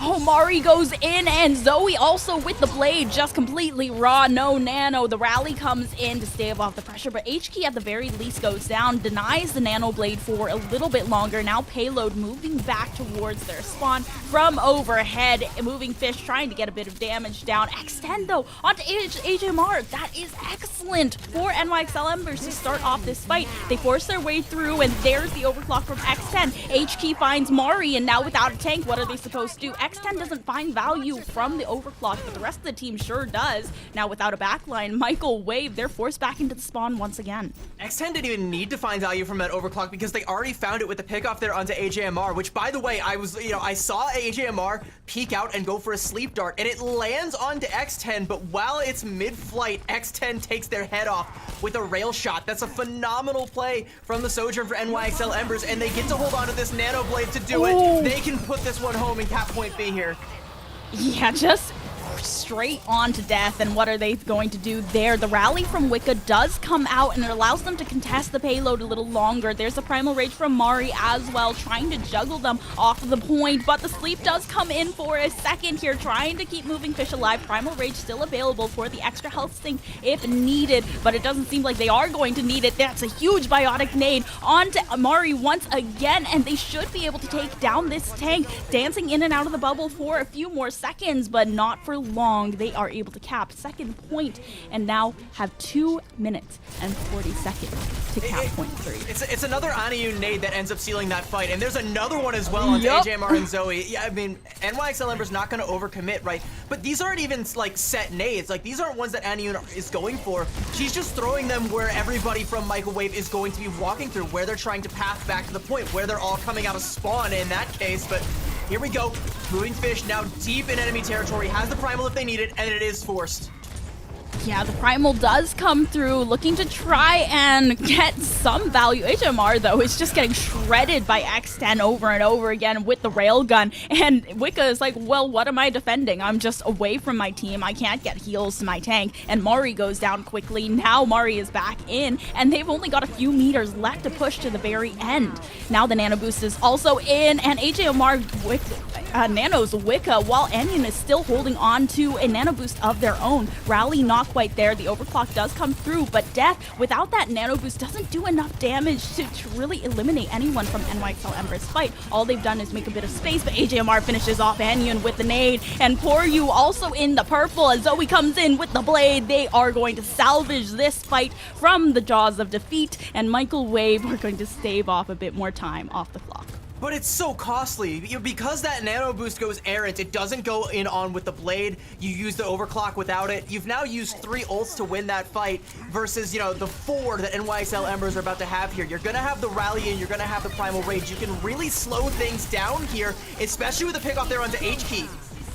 Now the rally from Poryu does come through, and maybe they don't need H-Key to win this fight, especially with X10 landing shots like that, finding Wicca right through all of it, and Zoe now going down to Poryu. They know exactly where Mari is, trying to chase down the Winston, knows there's not a lot of places for them to go except back into the spawn, waiting for the regroup. Now once again, almost to the end, rally comes in from Wicca to start things off and start the engage. H-Key is back. There's potential for a Dragon Blade here, and they need to be careful of it. Only a primal rage from Michael Wave that can potentially combat it, while Zoe switches onto the Tracer, needs to get the harassment down onto Anion, but there is the Dragon Blade to come through, and anti onto H-Key for momentarily, but it's the backline of Michael Wave melted. What else is there to do now as Zoe dances in and out of the point, but doesn't touch in time? 3 points on the first round, 10 seconds left. The primal rage came out from Mari there, and she put all of the pressure onto Anion, knowing that the threat of that Nano Blade was coming. But despite being juggled around, back literally slammed up against the wall over and over again, Anion still finds the connection to put the Nano Boost onto the Genji to get that Nano Blade off, and H-Key does exactly what she needs to do with it. And you can even see, like, look at this KD. Look at H-Key with that 19-4. That's beautiful. 19-1, by the way, for Moving Fish. Good God. My NYXL Embers are executing this dive really, really well. Going into this Winston dive, it's kind of like, I don't even want to say it's a Genji differential because Zoe and H-Key have been going blow for blow. It very much so feels like it's Anion just being a step ahead of everyone else. She's finding the big nades, she's finding the nano, she's able to stay alive long enough to keep her own tank in the fray. And playing an Ana, playing any flex support, by the way, into a dive composition is hell. You have to use your cooldowns defensively. When you're able to actually use them offensively, though, is when you actually get value. You have to be able to find these angles, and Anion is one of the best at it. And we've been singing Anion's praises this entire series, and honestly, the entire series before that as well. Anion has been landing so many big nades, and Moving Fish in coordination with that, they just have an excellent synergy. NYXL Embers, they are in tune with one another. They know what they should do and what their win conditions are. And now Michael Wave, they need to find a way past it. They need to have a full capture here. And by the way, we're talking a lot about Anion. Take nothing away from AJMR because they've also been playing very, very well, but they have been caught out a couple times, and that's coming back to bite them. Whether the protection isn't there, whether the pressure isn't there, the frontline pressure to try and stop X10 from finding those angles, that's a solution that Michael Wave have to find as soon as possible. They have to keep enabling AJMR to find these big nades. AJMR's gonna fall first.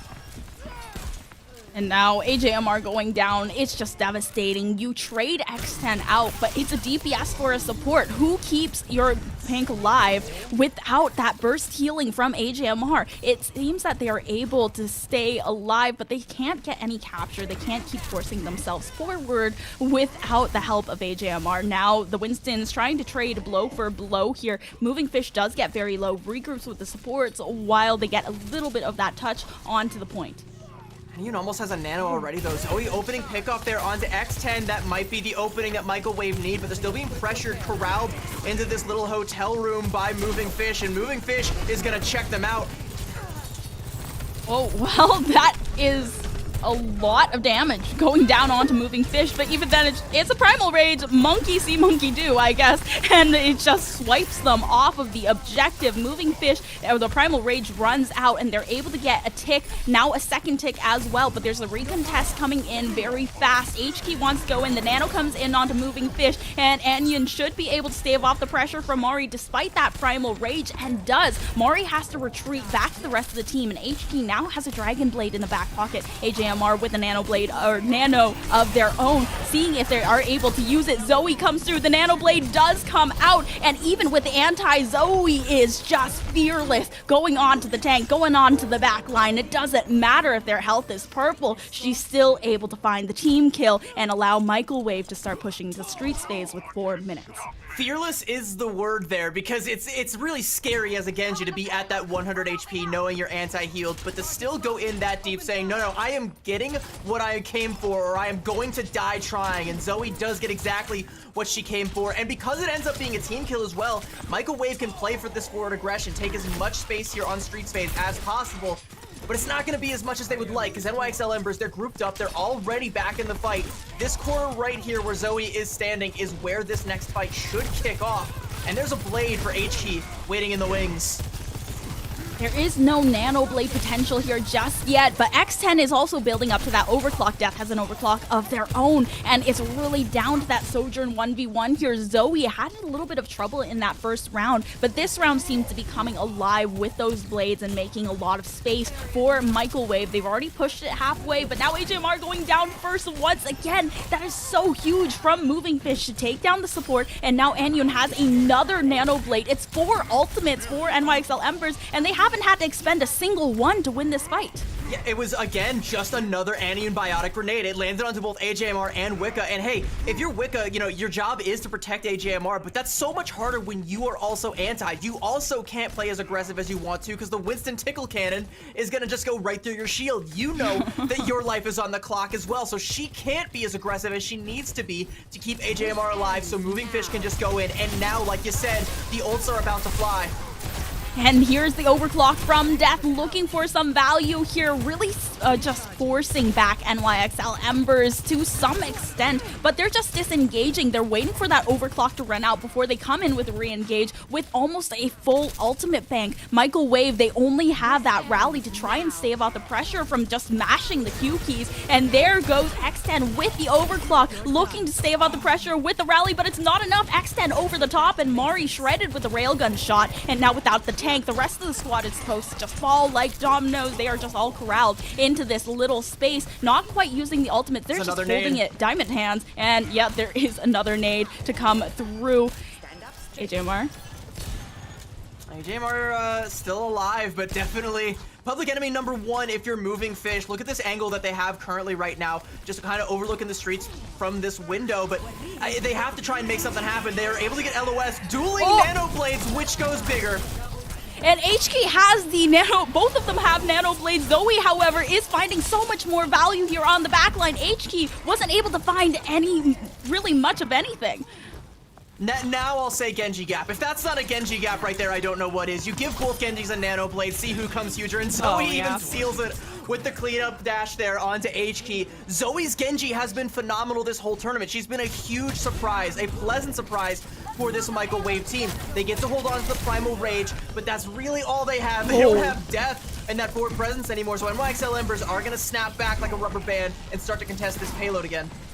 Yeah, they're really evening out the ultimate advantages here, though. Michael Wave, they're getting a good momentum going onto the ultimate charges, and they're pretty much even. Poryu does have the advantage of the rally, but the DPSs of Michael Wave are steadily building up to their own ultimates. Now the contention is there from Moving Fish, looking for a dive onto the backline, but where is Anyun looking for the biotic nades? Needs something to follow up on. There is one onto Wicca, but the sleep comes in from Moving Fish, and that might be devastating. The Primal Rage does have to come through for the health sink. Primal Rage from Mari as well, as they're going for the dive onto the back line. Now regrouping both the Winstons with their squads for the sustain to come through. Rally now from Poryu, looking to stave off the pressure off the back line and make sure that they can enforce this push. Now with the rally from Wicca to come out a little bit later. It's just the order of operations here. Wicca finding Moving Fish, and NYXL Embers back away. I mean, Mari used the Primal Rage to great effect at the start of that fight to pressure off the entire backline, force Moving Fish to not get any value from their Primal Rage, especially with the sleep out that came through from HAMR, but they didn't confirm any kills until Wicca popped that rally, and it wasn't clean, so NYXL Embers, they still have a window here, and they might have just slammed it shut on Death. It's go time.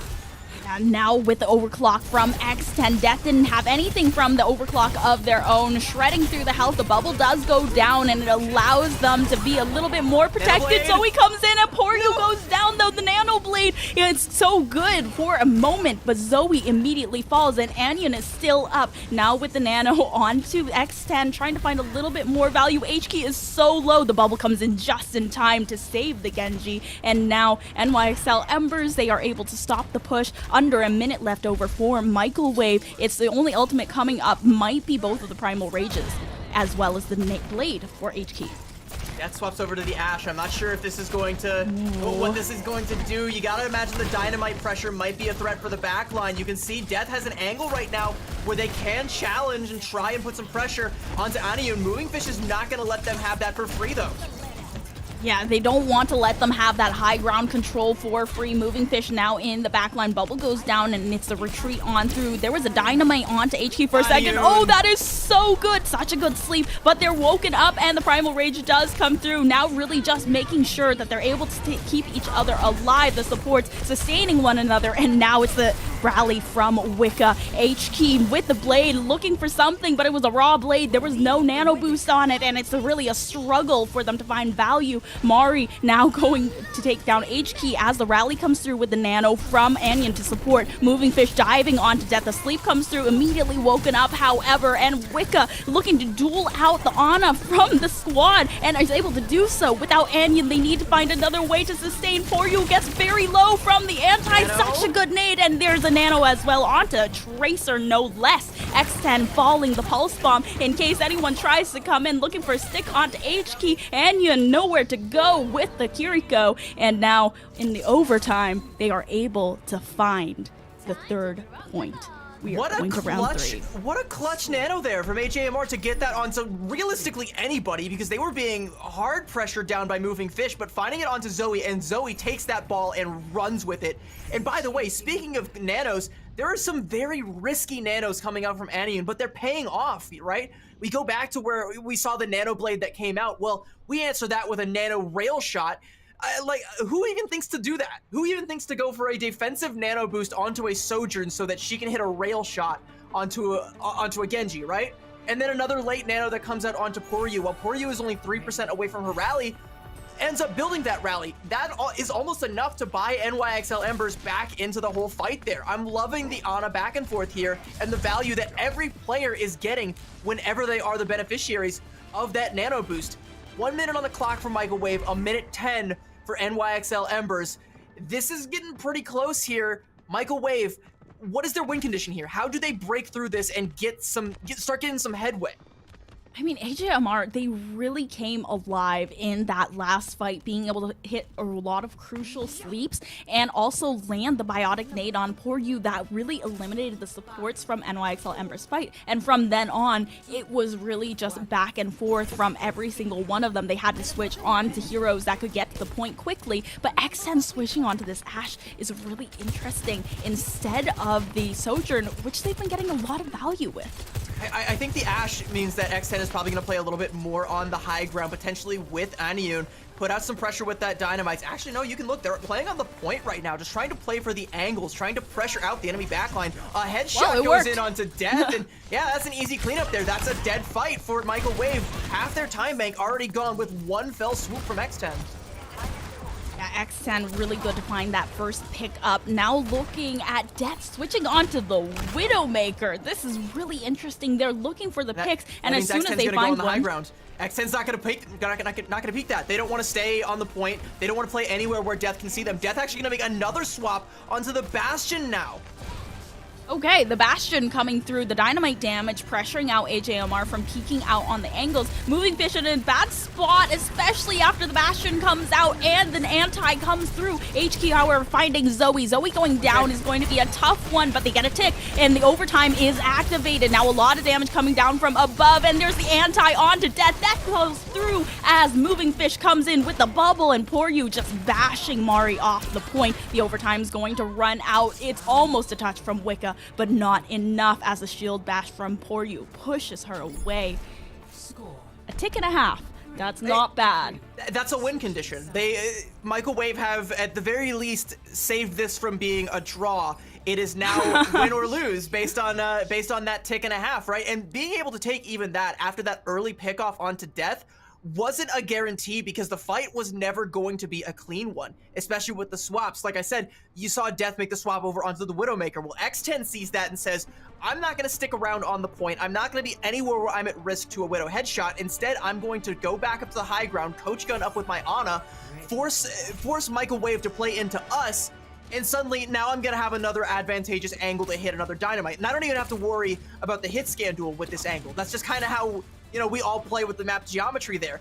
Death sees that all happen. That gets called out. So Death is going to swap over onto the Bastion because they need to just play something that's going to actually get them onto the point, that's going to put that pressure forward. And that ends up being what does it. It buys them a tick and a half, but is that enough? That is the question of the evening as we watch Moving Fish hover this hamster ball. And I want to say that this is fake. I appreciate how you call it hamster ball every time. Yeah, I don't... you know. Yeah. It's a ball. I know it. He's a hamster. He's a ball. And now, okay, that's really aggressive from Zoe. That is actually devastating. That's anti onto Zoe, and immediately they lose the DPS. They lose so much pressure with that Genji going down early. And Moving Fish does switch back onto that Winston, and it's an anti onto Poryu. Maybe Poryu can stay alive, though. That's a good sleep. And now Mari, so much damage being taken just from X10 spamming down the railgun shots. Can they stay alive? And they are able to just retreat back to the rest of the team, and now X10 has so much pressure being put on it, but with the help of the Disruptor Shot, they should be able to stay alive, and just in time, they grab that health pack. Poryu now on the point with a taken down Death, but Poryu does fall to Mari.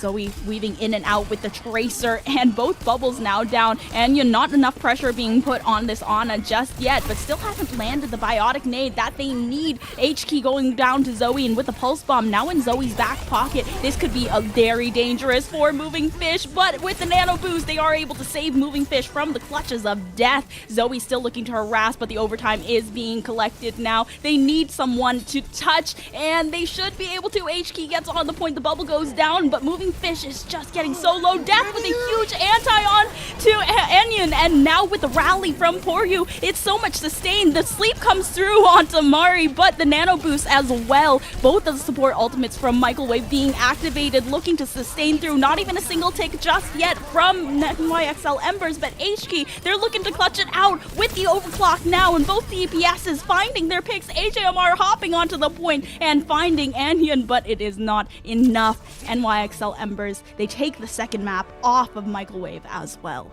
Anion is undisputedly, undoubtedly, 10,000% the hero of that fight. She stays alive long enough to get that, to build that nano really, really quickly. The pulse bomb goes out onto Moving Fish. She pops the nano just to save them, and it works. And then every single time that Moving Fish was on Death's Door, a sliver of HP and so far away from the Primal Rage, she was there to heal Moving Fish back up, keep the Winston alive, keep the push alive, despite all of the pressure that Zoe was putting out. And it was a lot of pressure. Take nothing away from Zoe because she was playing phenomenally on the Tracer, finding the pickoffs, really, really making NYXL Embers have to work for it, but it's Anion that makes the difference. For my money, it is 100% Anion that makes the difference. And even, how fitting is it that this entire push for NYXL Embers opens up with a Bionade kill, final blow onto Zoe, and ends with another one onto the Symmetra. I didn't even see who made the Symmetra swap. I think it was Death that swapped onto the Symmetra there. Yes. Yeah, how poetic that it is the Bionade final blows that end up sealing the fate for NYXL Embers.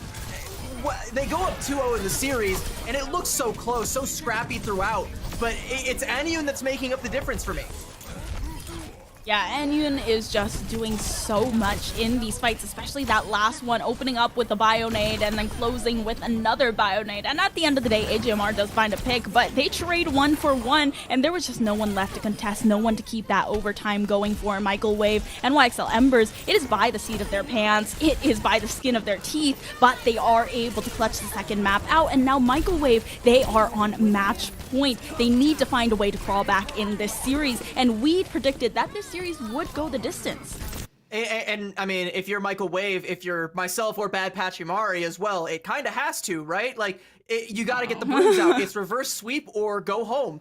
You know, Michael Wave, I still believe that they have the capabilities to take this all the way and to win the whole thing. But right now, it looks like they are just that one step behind. And I cannot stress enough how much it's Anyun that's making the difference. A lot of these sleep darts that are saving her own life, a lot of these big bio nades, and just some of the fundamental auto play, being able to stay alive, get the nanos onto the right targets at the right time to save lives. That what more could you ask out of a support than one that is willing to use their ultimate ability to save your life, and then, you know, the wherewithal to make something out of the gift of life that Anyun has bestowed upon you speaks to the team, like the skill level of all of these players on this team. It's the mark of one of the best teams, right? Can they be the best? Now, again, Michael Wave with the pick onto Suravasa. I think this might be another Doomfist map if they don't keep on playing the Winston. And I'm curious if they do switch it up and try to play that Doomfist, because I feel like Mari was very strong and very confident coming in, especially with the matches before on the Doomfist dive. And you said that it's very strong, but the Winston can just counter it so well with the bubble on the supports. I still kind of feel like, you know, even though Michael Wave, they have Mari, who is potentially the best Doomfist in Calling All Heroes, right? I think that you still want to go for the Winston here, because knowing that Moving Fish has that in their back pocket, and they will likely play that if they see you come out with the Doomfist, you kind of have to match it. And again, you have to put the pressure onto Anyun. You have to stop her from hitting these nades. You have to stop her from hitting these sleep darts. You have to stop her from building up to these nanos and getting them out at the clutch moments. AJMR has been phenomenal this series. I'm not going to let that one slide either. They've also been playing very, very well, but it's really hard to see it when we're always hyper-fixated on Anyun and how well she's been playing. I think that's the difference maker, and whether or not Michael Wave can pressure her, it's going to be the world. It's going to mean the whole series and potentially the whole tournament for them. Yeah, Michael Wave, it's do or die. We are down in the lower bracket. I mean, NYXL Embers, they had a lot of warm-up before this, but it also means that they have a longer way to go. If they do make it to those grand finals, then they've already have played 2 best-of-5 series before facing Timeless Ethereal. Michael Wave, they are still fresher, but maybe they're not as warm. Maybe they're not in the swing of things just yet. And now do or die on Suravasa. It is their map pick. It is their map to win. It has to be. It has to be their map to win, because we're again in that situation, do or die, no more second chances. This is where you have to make your final stand if you're Michael Wave, and you can't drop another map. It is where it all ends. It all ends for you in this tournament. Do or die. Granted, yeah, both of these teams have solidified their spot in the champs, but there's still a matter of wanting to be the one to take home that trophy. Both of these teams look like they can, and you know, in Michael Wave's case, even has beaten Timeless Ethereal. Both of these are championship caliber teams, and for Michael Wave to go down 3-0 in this series, I think would be really, really rough.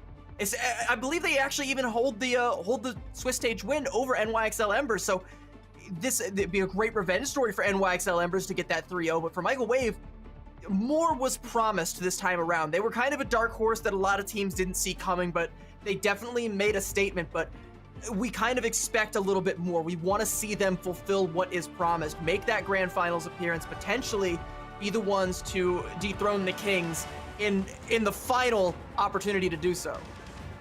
Yeah, a quick note on the circuit points as well, though. But Michael Wave, even if they do lose this, even if they do get third, they end up with over 10,000 circuit points total. But Embers, even if they do win this and end up second place, losing to Timeless Ethereal, they end up with less than 10,000. So Michael Wave, they do have the prize pool still riding on this, but in terms of seeding for the championship, they have almost certainly secured their spot as the second seed in this entire tournament. And let's talk a little bit about Timeless Ethereal, right? Because I was telling a little bit about how, at the top of the show, how, you know, Timeless Ethereal, they're making their 6th Grand Finals appearance. They have been in every Calling All Heroes Grand Finals for both the majors and the minor tournaments.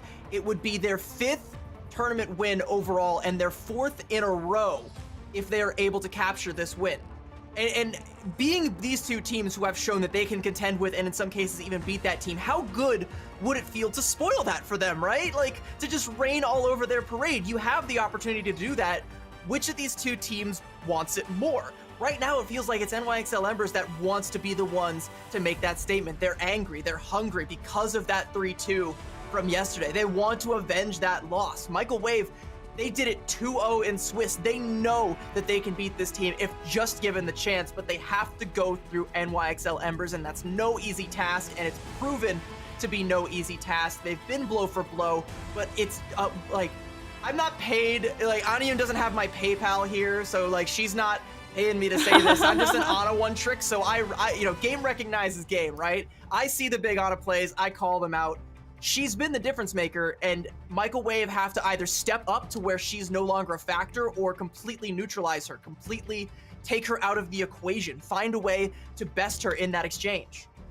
Yeah, I mean, I think we also just need to give supports love in general because they are the legs that your team stands on. And Onion being able to make those big plays on support is just so important and so key in NYXL Ember's success. Michael Wave, AJMR has had some really good moments like that as well with big biotic nades, big sleeps, but not as consistently as Onion has been making those plays. And also a huge shout out to Poor You as well for always being able to stave off that pressure, keep Onion alive in those crucial moments with the whip shots and shield bashes, and make sure that they can sustain through those really heavy dives that Mari is putting on Zoe with the follow-up, and Death, of course, with the overclocks. Michael Wave is a really strong team. It's not like it seems like NYXL Embers, because of this 2-0 scoreline, that they are just so dominant, but that's not the case. Michael Wave is incredibly strong as well, and it's just down to the wire every single time.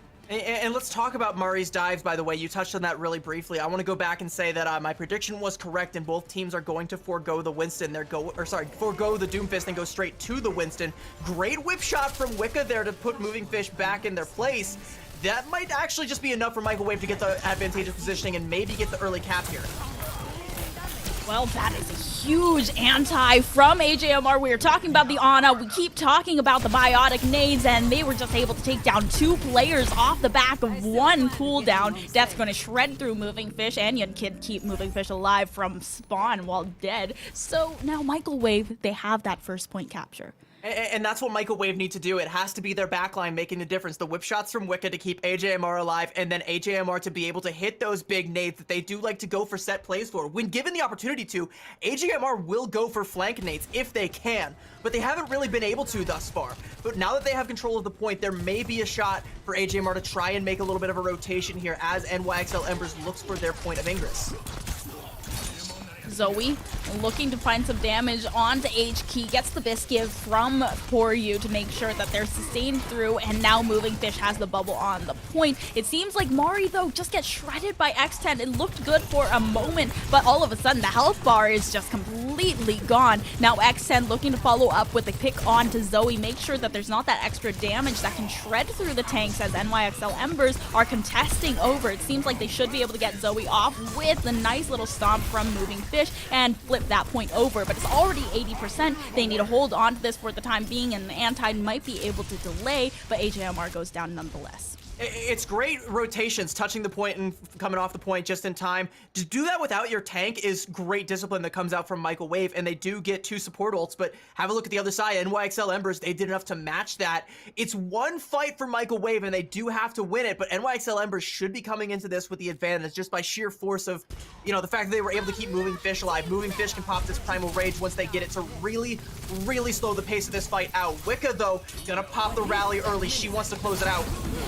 Moving Fish now having to get real low, but there's the Nano Blade to come through. AJMR has the Nano onto Zoe, but the anti is going to stop her in her tracks. X10 takes her down, and now Poor You a little bit later on the rally, but so much more value from it, so much overhealth that allows them to force this fight forward. Overtime, though, they get the flip over and 99% from Michael Wave. However, X10 is going to shred through the rest of the squad, and AJMR falls after Wicca.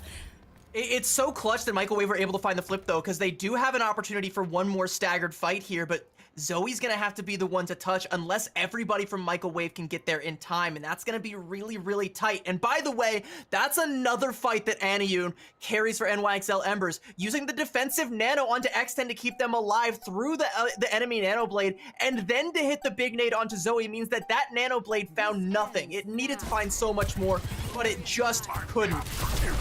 3 ultimates for NOXL Embers, seeing if they're going to invest them into this overtime. Michael Wave, they're actually taking point. They're uncontested for a few seconds, and H-Key now having that nano blade. Oh, that was such a huge biotic nade onto Zoe, and you're now taking down the Genji. H-Key, that's the go button for them, but it is not enough. Now the overtime hits between the supports and this, and Mari. Okay, they flip it over, and there's a recontest once again from Poryu. Wicca goes down to Poryu as well, and now it's just the tanks that are just going at it. Mari trying to find something with the Primal Rage here, trying to sustain, and it's not enough. They just weren't on it for a second, and Michael Wave lose that.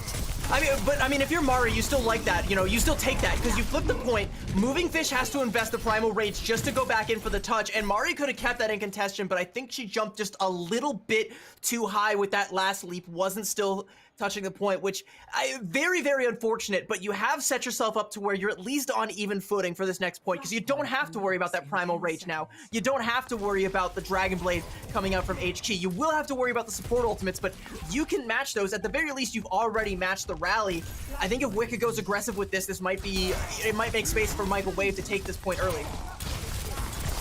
HK looking for the early damage onto Mari. Moving Fish, however, the biotic nade, that is huge. AJMR now finding Moving Fish, and they don't have a tank on NYXL Ember's side, so they need Wicca to come in with the rally to force it forward and get the early positioning, and already with the capture on the point, looking to stagger the rest of the team. Whip shot, but not enough damage to kill as NYXL Embers regroups. And it's a great regroup that comes out from NYXL Embers, right? Because they don't feed a lot of ult charge over to Michael Wave. AJMR is coming up on the nano boost, but you would have liked to see some more damage coming out from Zoe and Death to build up to their ultimates. Now NYXL Embers, they should still be at an ultimate advantage here, especially if they go fast.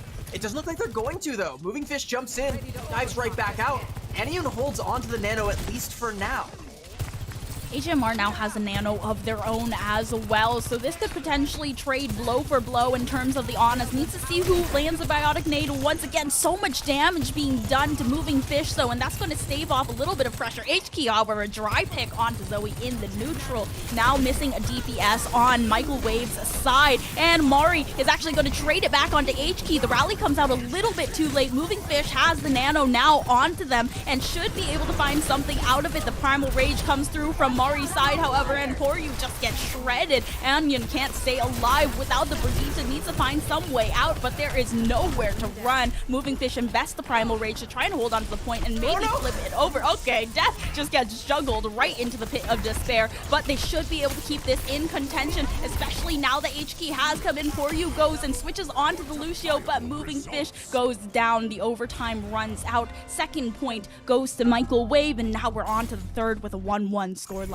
The environmental with the Primal there from Moving Fish is very flashy, but while that was all happening, Mari held on to her Primal Rage for so long, pops it at the perfect moment, and gets a 3K, a Primal Blade in the backline, and that's what seals it for Michael Wave. By the time NYXL Embers pop their own, it's already done and dusted. Moving Fish is just trying to buy time for someone, anybody to come back and help them out, but there was no cavalry to come in, and now Michael Wave, they've matched it up 1-1. They have the point presence on this point already over here in Ruins. They're gonna have a Dragon Blade. X10 is gonna go ahead and pop the overclock. Overclock from X10 immediately takes down AJMR. The rally should be able to sustain them a little bit more, but it's not quite the burst healing that you get from AJMR, and Mari and Zoe fall because of it. HQ now with the Dragon Blade to try and clean house, and it seems like they should be able to get the first capture. Looking to clean up Death, maybe a potential stagger kill, but they retreat pretty fast. Both teams, though, they didn't have a whole lot to start out with, but they both expend pretty much everything. Look at the ult bank. There's nothing. There are no ultimates. This is going to be a very neutral, very first fight feeling fight.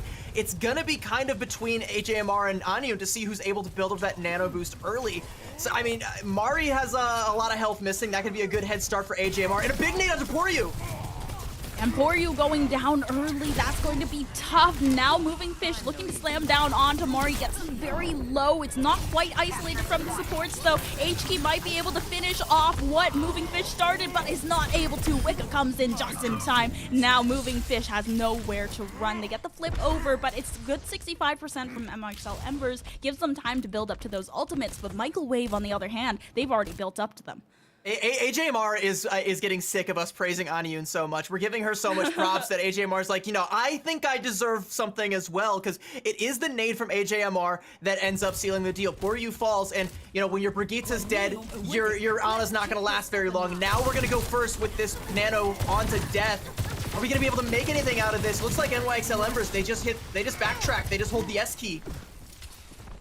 Overclock not quite there, but when the nano came on, but it helped build up death to that overclock pretty quickly. NYXL Embers, yeah, they're just gonna back up, but there's another nade onto Mari. Should be able to get quite a bit of damage and force a disengage, at least force the primal rage, but HMR takes down HK, and now without that, HMR, they are able to get so much damage through X10, however, trades out Wicca, and now Death has the overclock available. There is so much anti-health on NYXL Embers' side from that nade HMR throws while going down. X10 might be able to clutch it though. The overclock finds two. I mean, it's flashy, but I don't think it was necessary. I mean, they were at Microwave was at 99%, so you don't have to worry about them giving more percentage. This is as much as they can get. You go in and use that overclock, and now you don't have it to save yourself from this next fight. If Death is able to find even one pick with theirs, Microwave can flip this back and take it for their own. Moving Fish has to be wary of this and might have to go aggressive with the Primal Rage. The sleep onto X10. Oh, that was such a good sleep onto X10, but they're not able to capitalize off of it. Instead, it's both of the DPSs from Michael Wave that go down, but the overtime, they might be able to get the flip over here. Not quite. Moving Fish goes aggressive with the Primal Rage, but it is just not enough. They're juggled off the point and now head on to the next one. A team kill from NYXL Embers allows them to get a little bit of extra ult charge as well. Now HK has a blade on board, a little bit ahead of Zoe, and Death doesn't have an overclock at all. But Death popped their overclock, and they're like, I called out the sleep dart onto X10, but there was another one that came right back onto Death, and that was the one that we saw on our screen there, and that essentially nullified that entire ultimate. Moving Fish does pop the Primal Rage just to seal it, but Death, gonna go ahead and deal out a little bit of Death, even without that overclock to kick things off. Michael Wave, sure, they lost the previous point, but they're gonna get first touch here. Neck and neck so far on Suravasa. It seems like they're trading blow for blow, back and forth. The fights are also incredibly intense, and it's not just one person dominating on each point either. It's just the ultimate cycling. I mean, it's gonna take a lot of ultimate cycling from Michael Wave. They've almost got that nano blade, but they might have to invest the rally if they want to even make it that far. Mari, great pick off there into Poryu. And now Anyun, they have to back off a little bit further. They have a nano blade on board for both of these sides, but Wicca is leagues ahead with the rally already in the back pocket. Let's see what Mari can get done here. Moving Fish does fall quite low and is just forced to disengage a little bit further. NYXL Embers, they need to regroup as Michael Wave have already got 50% on the objective. And with how fast it all ticks up, you can't afford those little pickoffs there because it opens the door for big plays like this. Zoe with the blade finds two. Wicca with a little bit of cleanup there. NYXL Embers, they take a couple of bodies of their own. They're gonna get AJMR. NYXL Embers might have saved this. And that was a nano onto Poryu that allowed Poryu to stay alive, and now Poryu is just finding so many picks. Now all they need to do is try and get onto this point, and they're able to pop the rally, get a little bit of overhealth through, and potentially stun Mari out of the Primal Rage, getting a lot of damage now. And Anyun comes in just in time to try and get the rest of the healing in. Now NYXL Embers, they flip that point, but it is last fight territory on this one. They have both DPS ultimates, but not much else to work with. Again, we gotta look at the Sojourns. X10 and Death both have an overclock. Who's gonna flinch first? Who's gonna pull it? Who's gonna get the pick first? And we also have to worry about Wicca's rally here. Moving Fish is very low and nobody's there to save them. There was just no angle for them to get the healing onto Moving Fish, but X10's gonna trade that right back. You take our tank, we're gonna take yours, but it's going to be Wicca who tries to be the pseudo tank for this squad with the rally to come through. HK doesn't find anything off of that, and AJMR just wraps around the fountain and takes down HK. They flip it over, and they need to find a touch here now. Moving Fish comes in just in time, and you need to find a way to keep them alive. Zoe switching onto the Tracer to just try and harass out Poryu, and Poryu is getting so much damage done. done to them, but still is alive. Anion keeping the Brigitte up as Moving Fish uses the Primal Rage, and such a huge health sink now as Death goes down, and Mari gets antied, has to retreat for a few seconds. Bubble comes through, the Pulse Bomb does not land. NYXL Embers, now Moving Fish has the anti-health and is just getting shredded by the Tesla Cannon. There is still the contention there from NYXL Embers though. X10 is able to take down Zoe, and the rest of the team, they are just trying to move through. HMR uses that biotic nade to save the squad, but the contention there, oh my god, HK comes in with a huge pick onto Mari, and Death now trading X10 for it, but the Doomfist from Moving Fish to come through, and it is just Microwave to pick up that point.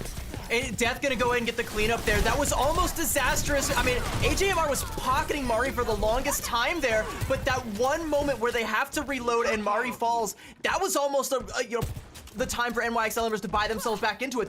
They invest the nano boost onto HK to try and make it happen. AJMR has to use theirs onto Wicca to try and counter it, and it just barely works out. We're going to Gardens here, 2-2, tied up. This is what's going to decide it because of that last little bit of cleanup from Death. Microwave have the positional advantage. Pulse Bomb from HK goes wide. Recall forced out. Microwave they want bodies. They want blood. And NYXL Embers, they find Mari, and there was a biotic nade landed onto Onion, but the tank going down, there's no follow-up. HK is able to get a bit of harassment through. Wicca needs to use the rally to try and keep the team alive, try and have that health sink in front, and Microwave actually get the first capture on the point. Zoe also having a lot of harassment onto Moving Fish, and also building up to the Pulse Bomb very steadily. Microwave's ultimate economy is just so much better than NYXL Embers right now, and they've also gotten first capture. Oh, that's they so have big. to play into them. Oh my you god. can't, like I was saying earlier, you can't afford to be losing players like this on Flashpoint, especially your fast players. Like, sure, yeah, HK's gonna get back to the fight, but that's like a good, what, 20, maybe even 30% donated over to Microwave. And with the stick there, okay, by the time NYXL Embers get the regroup, this will be one fight territory, and Microwave are using throwaway ultimates to do it. As long as they don't lose Mari here, they are good to go. They got Mari back up. HMR doing a good job of pocketing that tank, and also very close to the nano boost now. Now X10 has an overclock, but Death has an overclock of their own. Moving Fish is going incredibly aggressive, needs to maintain sight lines with Anion, who to build up that nano boost. Nano boost now ready for HMR, an overclock from Death and X10, but both of them are pocketed by the nano boost, and they're trying to get so much damage through. X10 finds Zoe and should be able to shred through the health of Death, who's just power sliding around, making sure to watch out for the railgun shots, but Moving Fish comes in just in time, and even with that anti from AJMR, there's no follow-up, and it's just a railgun to the dome from AJMR, and they flip it over. 99% from Microwave. Last fight territory, invested everything into that fight just to lose. Ooh, I like this. This is kind of like a desperation gambit here. Microwave only have to win one fight, and they're gonna make swaps over onto the Bastion variant of the Sigma Rush, forgoing the Sojourn and still keeping the Mei. So if they section off any of the sports, if they go in super, super deep with the speed boost, they can just win this fight outright, and they have to do it, right? Because they use every ult possible in that previous fight. HK can put this fight to bed with a Pulse Bomb, and it's looking like it's got Death's name on it. Oh no, it was the Immortality Field that saves them though. They don't have they can't secure the pick with the Pulse Bomb, and now HK doesn't have the ultimate. Moving Fish has to use the Primal Rage because of all the damage that comes through just from Death using the Bastion configuration. And now NYXL Embers, they need to find some way to stay alive. Neither of them have any ultimates. They're building it up quickly. Anion might be able to land a sleep here. The Immortality Field saves Mari once again. That's one cooldown that has been expended, and X10 sees it, takes down Zoe. Now should be able to shred through Mari. Overclock comes through just in time, but the Ho does a beat, and there's an amplification matrix forcing X10 out of position, and the overclock doesn't find the value it needs. HK needs to get back in the fight quickly, and with the Pulse Bomb, and overtime has been activated 99% for both of these teams. And there is a nade, but it's once again, there is an Immortality Field to come through, but HMR just backs out of the lamp, and it's taken down. NYXL Embers, is this a 3-0 against Microwave? It is indeed a 3-0, and it's a heartbreaking one because Microwave, the strategy was so sound and everything was working out in their favor, and it did look like that pulse bomb from HQ went wide, but it found the perfect thing that it needed to, and that was the immortality field. Anyun goes on a little bit of a flank, hits a 3-man Bionade, and there is not an immortality field to stave off any of the pressure that was going to follow through with that, so they end up losing the Bastion, do Michael Wave. And suddenly everything gets thrown into disarray, right? Because you no longer have that Bastion. You no longer have the threat of all of that burst damage to keep Moving Fish under control. Sure, they find the pickoff onto Moving Fish, but it's too little too late. The damage is done. The rest of NYXL Embers, they just take up all the advantageous positioning. X10 is taking all the aggressive angles, finding all the damage that they need to. And NYXL Embers just take it. It feels like that pulse bomb was thrown away. It feels like it was superfluous, but it's the first domino in a series of increasingly large dominoes that falls, and it's just enough. It's just barely enough. And again, I cannot stress enough how big the Bionades from Anyun were, because I go to that 3-man, there's another big 2-man that comes in later on, and that's it. That's it, right? Like, you've already lost players. You didn't have the immortality field.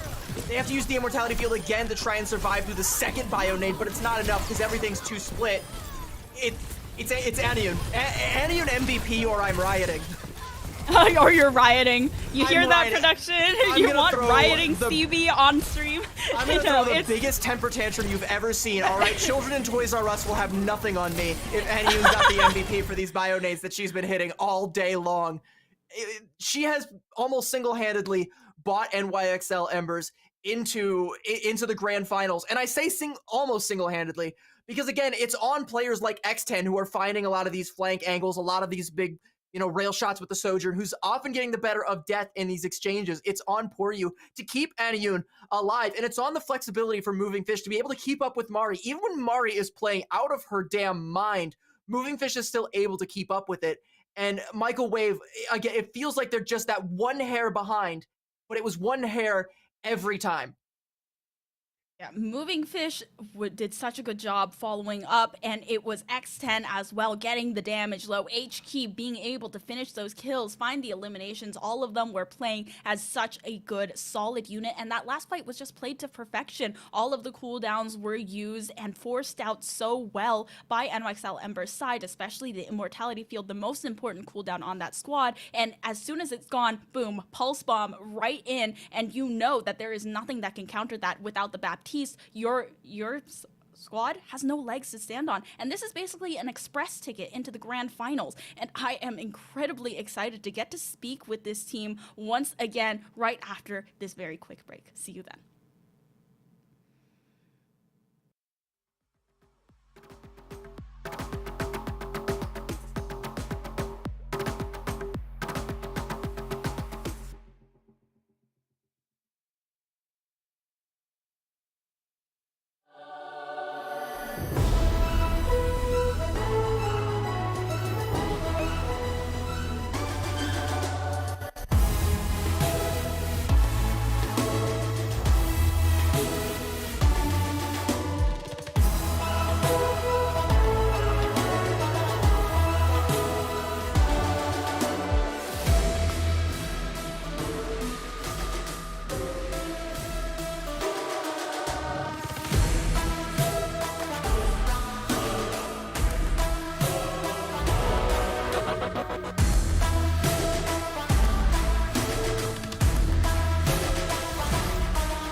Someone get the broom and dustpan because NYXL Embers have been sweeping their way through the lower bracket, now landing themselves into the grand finals up against Timeless Ethereal. But we got to break down this last match up first. We've got our Chipotle match MVP, and CB, I think without a jet, we know who it's going to be. It seems as though the aisleways of Toys R Us are safe from my wrath once more. It is going to be Aniyun, and it's so well-deserved because so many of these plays, so many of these times where NYXL Embers either have no business winning a fight or where it feels like they never lost control, when it feels like it may be slipping from their grasp and it's snatched back from the jaws of defeat. It's the small little plays. It's Aniyun building up to these defensive nano boosts, putting them onto the right person at the right time. It's Aniyun landing these big bionades, looking for the opportunities to do so, forcing out cooldowns, forcing out positioning, forcing out pressure. And it's just what makes all the difference. When these teams are so evenly matched, just being that one extra step ahead on this day is what makes the difference. She deserves it. She deserves the MVP for this one, and if it was anybody else, you already know what I would have done. I mean, it was You so well started deserved screaming, right there. crying, throwing up all of the burrito bowl you just ate. It would have just all came out. Which, by the way, my cat just put her tail in, so thank you very much for that, Echo. Now I can't finish that. No. Sounds like you just have to get another one, am I right? But speaking about these plays here, Aniyun, without the doubt, the Chipotle MVP of this matchup here, epitomes. We also have to talk about the macro play that came from this team. The fact that this backline was so supportive to allow all of the plays to happen within this chaos to isolate those fights. We're just really good at following up on everything that Aniyun was doing. I think Aniyun was really just that go button, right? And then as soon as that Bionade hits, boom, you have so much being shredded by X10. You have HK just going in, dashing, and you have the bubble coming on top of the supports. And you're saying, well, what are you going to do? Are you diving my supports, or are you going to come back and save your supports? And it was really about this push and pull, this game of pressure. Who is getting pressured, the supports, or are you going to come save your own supports? It was really nicely done. And I do also want to give a shout out on the other side to AJMR. You know, there's I'm a big pro wrestling fan, and there's a saying that, you know, if you make your opponent look like nobody, then you didn't beat anybody. AJMR was definitely somebody. They were very much so able to keep up. A lot of the fights that Michael Wave won were because of AJMR's big plays or AJMR's big nades, but Aniyun just got more of them, and some more high value ones. Just that extra step better. That, I mean, being better than AJMR, you're right, like, that's pretty big. That's a pretty big accomplishment. She definitely deserves it. She just looks all the better compared to how good AJMR's performance was. She just looks insane. Yeah, and it wasn't just AJMR, right? It was going head-to-head, every single player. Mari going head-to-head with Moving Fish, and there were some times where Mari came out on top, sometimes when Moving Fish came out on top, and both of them were just playing out of their mind. And it comes down to that in the DPS differential too. Death was getting so much value with overclocks, and X10 was doing the same, and they were trading back and forth a lot of the times. And you saw that in the Genji play as well. Sometimes they switched over to the Tracer, and down to the wire, beat for beat, blow for blow, neither one would let the other go ahead. And despite it being a 3-0, every single game was down to the wire. It was very, very close, and there was so much talent in every single match. That's the thing, too. It's the talent. We cannot forget the fact that despite it being a 3-0 series, a lot of these matches did come down to the wire. And overall, Michael Wave was this team that managed to take down Timeless Ethereal beforehand. So it's not like this was just your everyday kind of opponent. This was someone that we were looking at as a dark horse within this competition, CB. Michael Wave is the Giant Slayer. They have beaten Timeless Ethereal, and NYXL Embers, they just slayed the Giant Slayer. And we go back to yesterday where there was that big 3-2 series that it looked like NYXL Embers were just a hair away from taking the dub. You know, they've beaten the people who've beaten them. If they can just take down the Kings now, be the second ones this tournament to beat Timeless Ethereal, they can solidify themselves as the best team in Calling All Heroes right now. We still have championships, which all three of these teams have qualified for, and we will see again in February. But it's about today. It's about coming out with that trophy today. It's about, you know, coming out with all of those circuit points, getting the better seeing, playing for the Be Quiet PC case and power supplies. that the first place team is going to get to take away, that are going to walk away with the cash prize as well. That's what it's all about today. That's what these teams really, really want. And I can feel just how badly NYXL Embers wants this. So true. You have to aim for the stars, but you also have to focus on the present. And we're going to have to see who ends up reigning supreme. But first, we got to get into our Chipotle Real Talk interview. This time around, we get to have a chance to talk with Poryu. And Poryu, congratulations on this W. How are you feeling? That was a star-studded matchup. Hi, thank you. Honestly, I am really ecstatic. I am able, like, after that game, I was really happy to show like what I'm worth. Um, but at the same time, I also have my good friend Zoe on enemy team. That was enjoyable game. Um, sorry, I'm first time ever doing this. No, oh my God. Okay, a Don't little be bit of sorry. nerves. It happens. It happens to us all. Yeah. We all warm up to it. Don't worry. We're just here. We're chatting, we're talking, we're having a good time. So no stress on your end. Before I give the chance to CB and to Tala to ask their own questions, I've got one of my own. First off, what do you eat for breakfast? What's your skincare routine? And how much did you sleep last night? Because I need to know the routine. Like NYXL, I feel like you guys are playing at a completely different level right now. It's incredible just how much confidence that we can see in your plays, the coordination within your squad as well, just the improvement over this entire season. Um, well, for breakfast, I tend to skip it. Not a big Okay, okay. breakfast person. Skip breakfast squad. Okay. Let's go. Yep, let's go. Um, and then I don't really have a skincare routine. And then, sorry, what was the last question? How much did you sleep last night? Oh, about like 4 hours, 4 or 5 hours. Pretty solid. Okay. Me too. Okay. At least for mine. Okay. Well, all right. Well, we'll get into a little bit more, less personal questions. Don't worry. We'll have another personal one to close this one out with. But I do want to talk a little bit about the backline performance. We've been hyping up Aniyun, but a large part of that is being a support duo that's able to help keep her alive. So, what does it feel like to be the Brigitte in these dive mirrors? How much pressure are you under in these high pressure situations? Um, Honestly, when I first ended up trying out for the team, I was actually extremely nervous. Um, and especially after like knowing that I'm supporting a very good flex support player in the like one of the best in the world. So definitely put a lot of on my shoulder. If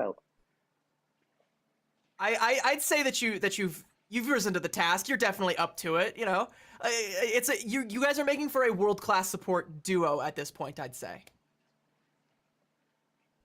I definitely have to Yep, agree that it was really intense, the pressure that was being put onto you guys. And we were talking to Moving Fish earlier, and they said that you guys were confident going into the match against against Timeless Ethereal, sorry, and you just fell short yesterday. And what is it like? What do you think that you are going to change today? What are the comms like? What is the energy like headed into the grand finals matchup?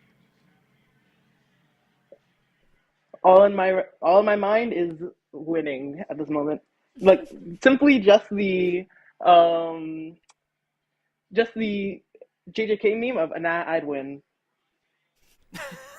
Okay, just win. Got it. Just win.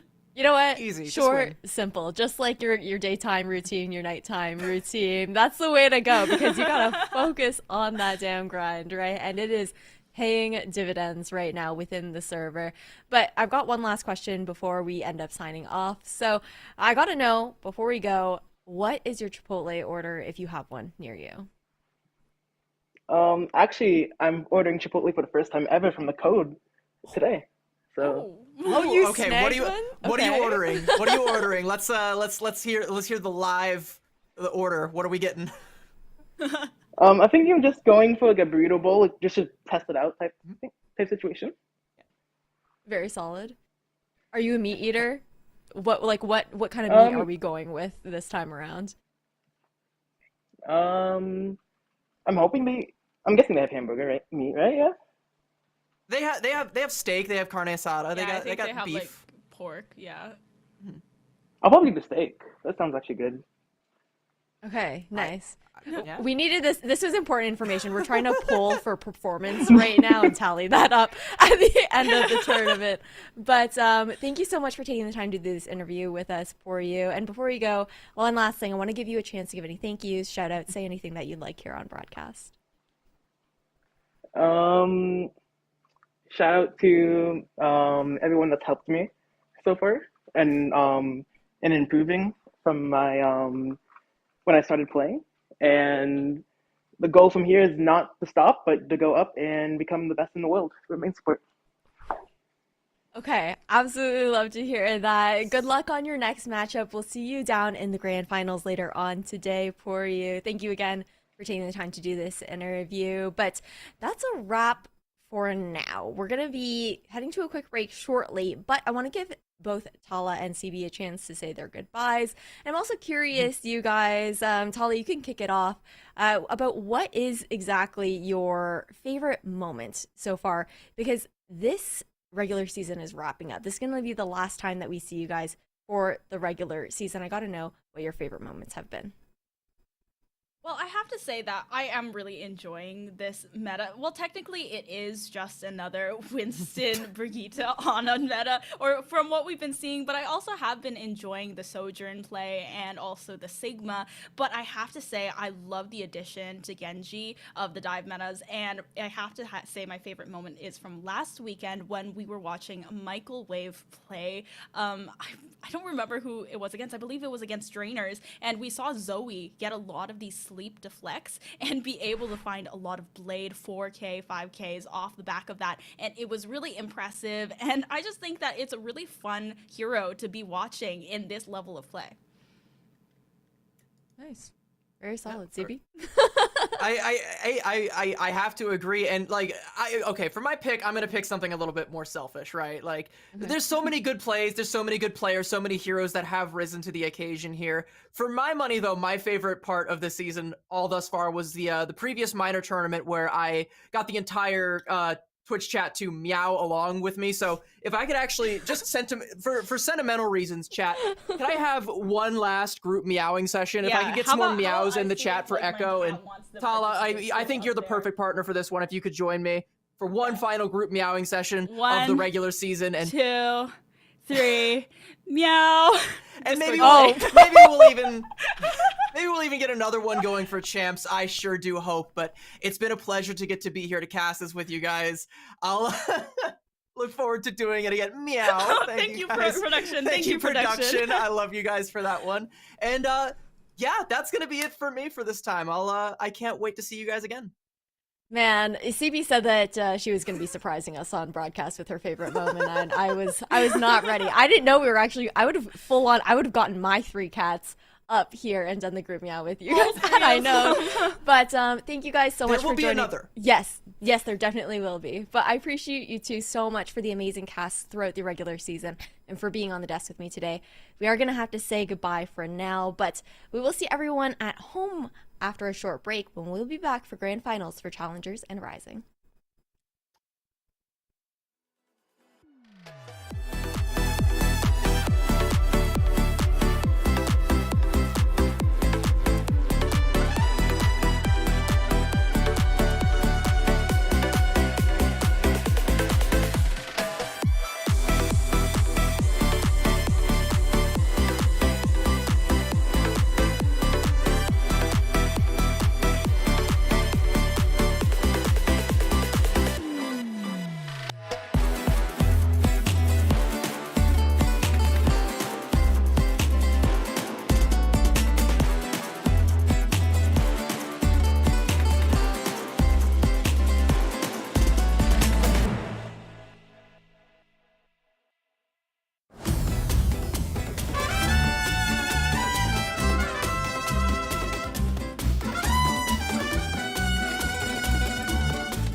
Today has been full of eliminations, but now it's time to head into grand finals. But we've got a refresh on our casters this time around. Again, I'm your host, Ash. This time I'll be joined again by Dogman and got Moxie on the desk. And now we're heading into the Rising series here, Moxie. We're going to take a look at this bracket and tell us a little bit about how things have panned out. I mean, we've definitely seen some incredibly impressive teams. Dustin and I got the absolute pleasure of being able to follow along Fable Rising and LFS yesterday, and Fable Rising are a team that are looking incredibly strong. You can definitely see a lot of influence coming through from the team that they have up in challenges, with Wicked also making sure to be on both the coaching side of things. I'm looking forward to this. I think it's going to be really interesting to see whether or not Redacted are going to be able to once again take it down to the absolute wire, because I love grand final rematches, especially when the previous match went to a full 5 maps. Yeah, and Dustin, that for Redacted, their lower bracket run was so clean as well. 3 O's across the board. And with this rematch coming through, having been so close last time around, we saw how the prowess of Fable Rising yesterday on the cast. So I can only imagine what your thoughts might be heading into this grand finals matchup. A little worried, definitely, if I'm Redacted. However, like you said, that lower bracket run has been phenomenal. It's been so clean. It's reminiscent that of the San Francisco shot. Like, this team can, make it all the way, and they can absolutely win it all, which it'd be funny, first of all, if a team named Redacted won it all. But Fable Rising really, we talked about it, Moxie mentioned it, this team doesn't even look like a Rising Heroes team. They look like a super clean team, really coordinated, and at points could be the champions of it simply just through their prowess of their play. Yeah, you really see the difference between what your coaching staff can do as far as assisting with the macro gameplay in that kind of sense. But we've got to give a nod now over to our rosters, give them a reintroduction because we know them very well. Moxie, you've had so much to say about this Fable Rising squad. And I got my eyes on Willow. Everyone at home needs to keep an eye on this DPS. Yeah, I mean, Willow was absolutely popping off yesterday, doing almost 7,000 damage more than her mirror. She was hitting something like 4 extra blizzards in one game. I don't think I've ever seen a Mabel 7 blizzards in one map of Overwatch. It was absolutely insane, and you're definitely going to have to keep your eye not just on all of that primary damage coming through from the Endophobic Blaster, but also how she utilizes those walls to be able to isolate the opposing tank. Yeah, and man, they're competing out for a $1,000 prize pool here within the Rising Series Grand Finals, going head-to-head up against Redacted here. Dustin, when it comes down to it, it's going to be quite a doozy of a matchup. Yeah, and, shout out to all these players, first of all, right? I mean, Doobie, one of our TPS players, Starry Night, Minnow Lar, sorry, I can't even pronounce it correctly today, Moonlight, Lunar Storm, like this entire team, right, has been performing really well to this lower bracket, like we said earlier. And, I think in this matchup versus the, upper bracket champs, they've been so consistent as well on the other side. And also, they made it through their own group, right? We look back at the group stages for the Rising series. Redacted only was third in this group, right? Under LFS. So to avenge themselves in the previous series, to come together today, and especially since a lot of these teams only have like a month or even less of practice, really goes to show that, this team really has a good chance to take it all through the experience they've had in the past week. No, for sure. And I think we also haven't really had the opportunity to see much of Redacted on stream in itself, at least for this third major. And when that's in consideration, I guess, seeing that it went down to the wire there, it's a question of, okay, we saw macro gameplays coming out from Fable Rising, and for the side of Redacted, maybe it's more of their micro that is able to carry them through some of those matches. But heading over to this first control map, we're going to be seeing Busan up first here, Moxie. Oh, that is worrying. That is incredibly worrying if you're Redacted, because that means that we're probably going to pull Mecha Base into our map pool. And we've been talking about, that macro coming out from Fable Rising, the fact that they have that Mei. This is one of Mei's strongest maps in all of Overwatch. Mecha Base is an absolute pain in the neck to be able to get out of those chokes if there's an enemy Mei in control of the space. Well, as we head into Busan for the first map of this grand final best of 5, I'm going to let you two take it away while I sign off and see you guys on the other side. Thank you, Ash. over to Basan, like you said, Moxie. Definitely a map you have to be worried on if you're redacted. However, I'm sure this team has all of the confidence in the world through their lower bracket run. And, we said with Fable Rising was interesting. You mentioned Willow. And I know this is a name we're talking about. The rest of the players on this team 100% deserve the recognition that she's been getting. Yeah. But Willow is absolutely a fantastic mate, right? Without Willow, does this team even make it this far? There's a lot of questions maybe for this team, but really, Willow's kind of like a Sojourn player, right? with how much damage that they do. Yeah, it's going to be really interesting to see whether or not that mate is going to be able to find a lot of value, because as we've already talked about, having had this presence already on the stream, it is going to be pretty easy to be able to track down how exactly Fable Rising play around that specific hero. Oh, yeah. I mean, I'm really interested to see as well on the other side, maybe Moxie's, how Redacted plays, right? Do they want to change anything up? It appears that, it's interesting enough at this rank, in the Rising Heroes rank, it feels like the Ramatra of all heroes has kind of taken prevalence in the meta. I mean, why do you think that is, Moxie? This character is very brawly. Is it relatively easy to play and get kind of coordinated? What's the reason behind the Ramatra being such a mainstay? He's very good for poke, and at some of these lower levels as well, having to sustain with that Nemesis block and Annihilation, being able to buy yourself a lot of that space with the ultimate, it works really well on things like the main. That makes a lot of sense. 10 seconds to the point unlocks. Fable Rising kind of just rotating around, have the open space to work with. No Symmetra in the lobby, so we're not going to see a lot of quick teleporter plays around. And meanwhile, the point unlocks. Actually, Redacted make the first move, forced out that Immortality field early, then use theirs. But eventually, Willow goes down first. That's not what you like to see if you're Fable Rising. Starry Night taking the advantage alongside Lunarstorm and the rest of Redacted. Really just off that first pick. I mean, really smart move as well. Make Fable Rising choose where to move there. Perfect for a spike for Redacted. Yeah, like you said, really good kiting coming on through from Redacted. Fable Rising losing that first fight. Redacted being very smart in how they take that fight. They know that the opposing main has that one, can potentially isolate your tank, but they're able to keep a lot of that pressure off of their backs. Coming into this next fight now, Redacted are in that power of control. They've got the choke, and that's where the Maze at the strongest. Yeah, Maywall, counter Maywall comes through. Both shields out by either side's of Matra. But it's the disruptor shot on Fable Rising that connects on the Lunarstorm. Could not skate out of it. So Redacted fighting back. Also, Moonlight has to deal with the wall. Manages to jump over it. Perfectly timed. However, the damage is already done. They've already lost a member of the team, and Redacted will lose the objective. The Blade Blizzard from starting. Everybody's frozen. Yeah, but, I was gonna say, you're gonna lose the point, but you're also going to lose the Blizzard. That's actually going to really cost Redacted in terms of how available they're going to have space to try and push out from this choke, right? Starry Night could have used that Blizzard to just buy themselves all of that entrance, or even used it to counter something like Sleepy Eels' Annihilation, or even gone for the counter Mirror Blizzard when Willow throws hers in as well, but now that option's been denied. Now Redacted are down in terms of ultimates. Fable Rising have every single one of theirs. Get to play back, right? This is what you want if you're Fable Rising. Set up Willow's Blizzard. Redacted, where do they rotate, right? Either through main or the coastal side. They're kind of deciding at the moment. Well, they go with main. Immediately countered by a Blizzard from Willow, though. Immortality field in the ice block. 2 frozen is Lunar, but nice Immortality field to keep Lunar alive for now. However, Lunar will still fall, which is huge because that was the only ultimate for Redacted. Do they have any chance to come back now? Middle falls really low. Has to deal with the Ramatra on the other side. But Doobie finds the kill. That's big. On the KC on the backline also has that ultimate ready to go after the beat drop. Could definitely pop it. Up a member of their team.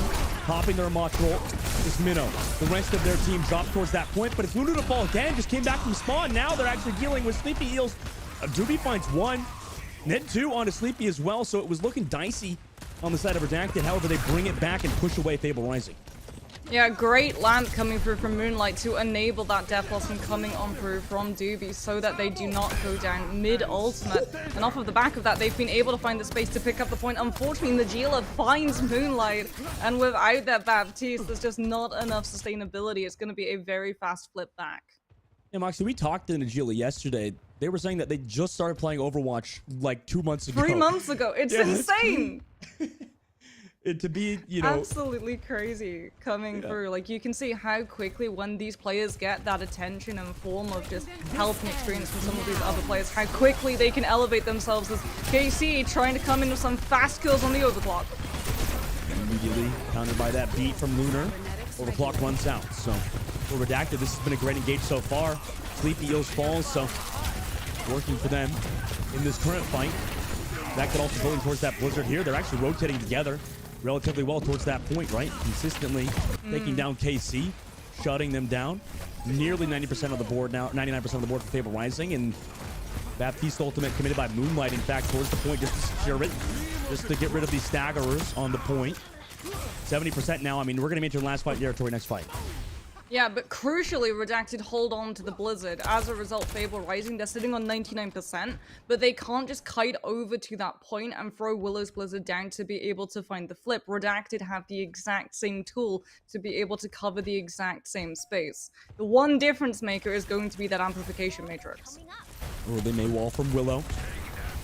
From watch outlet, you said from Gila.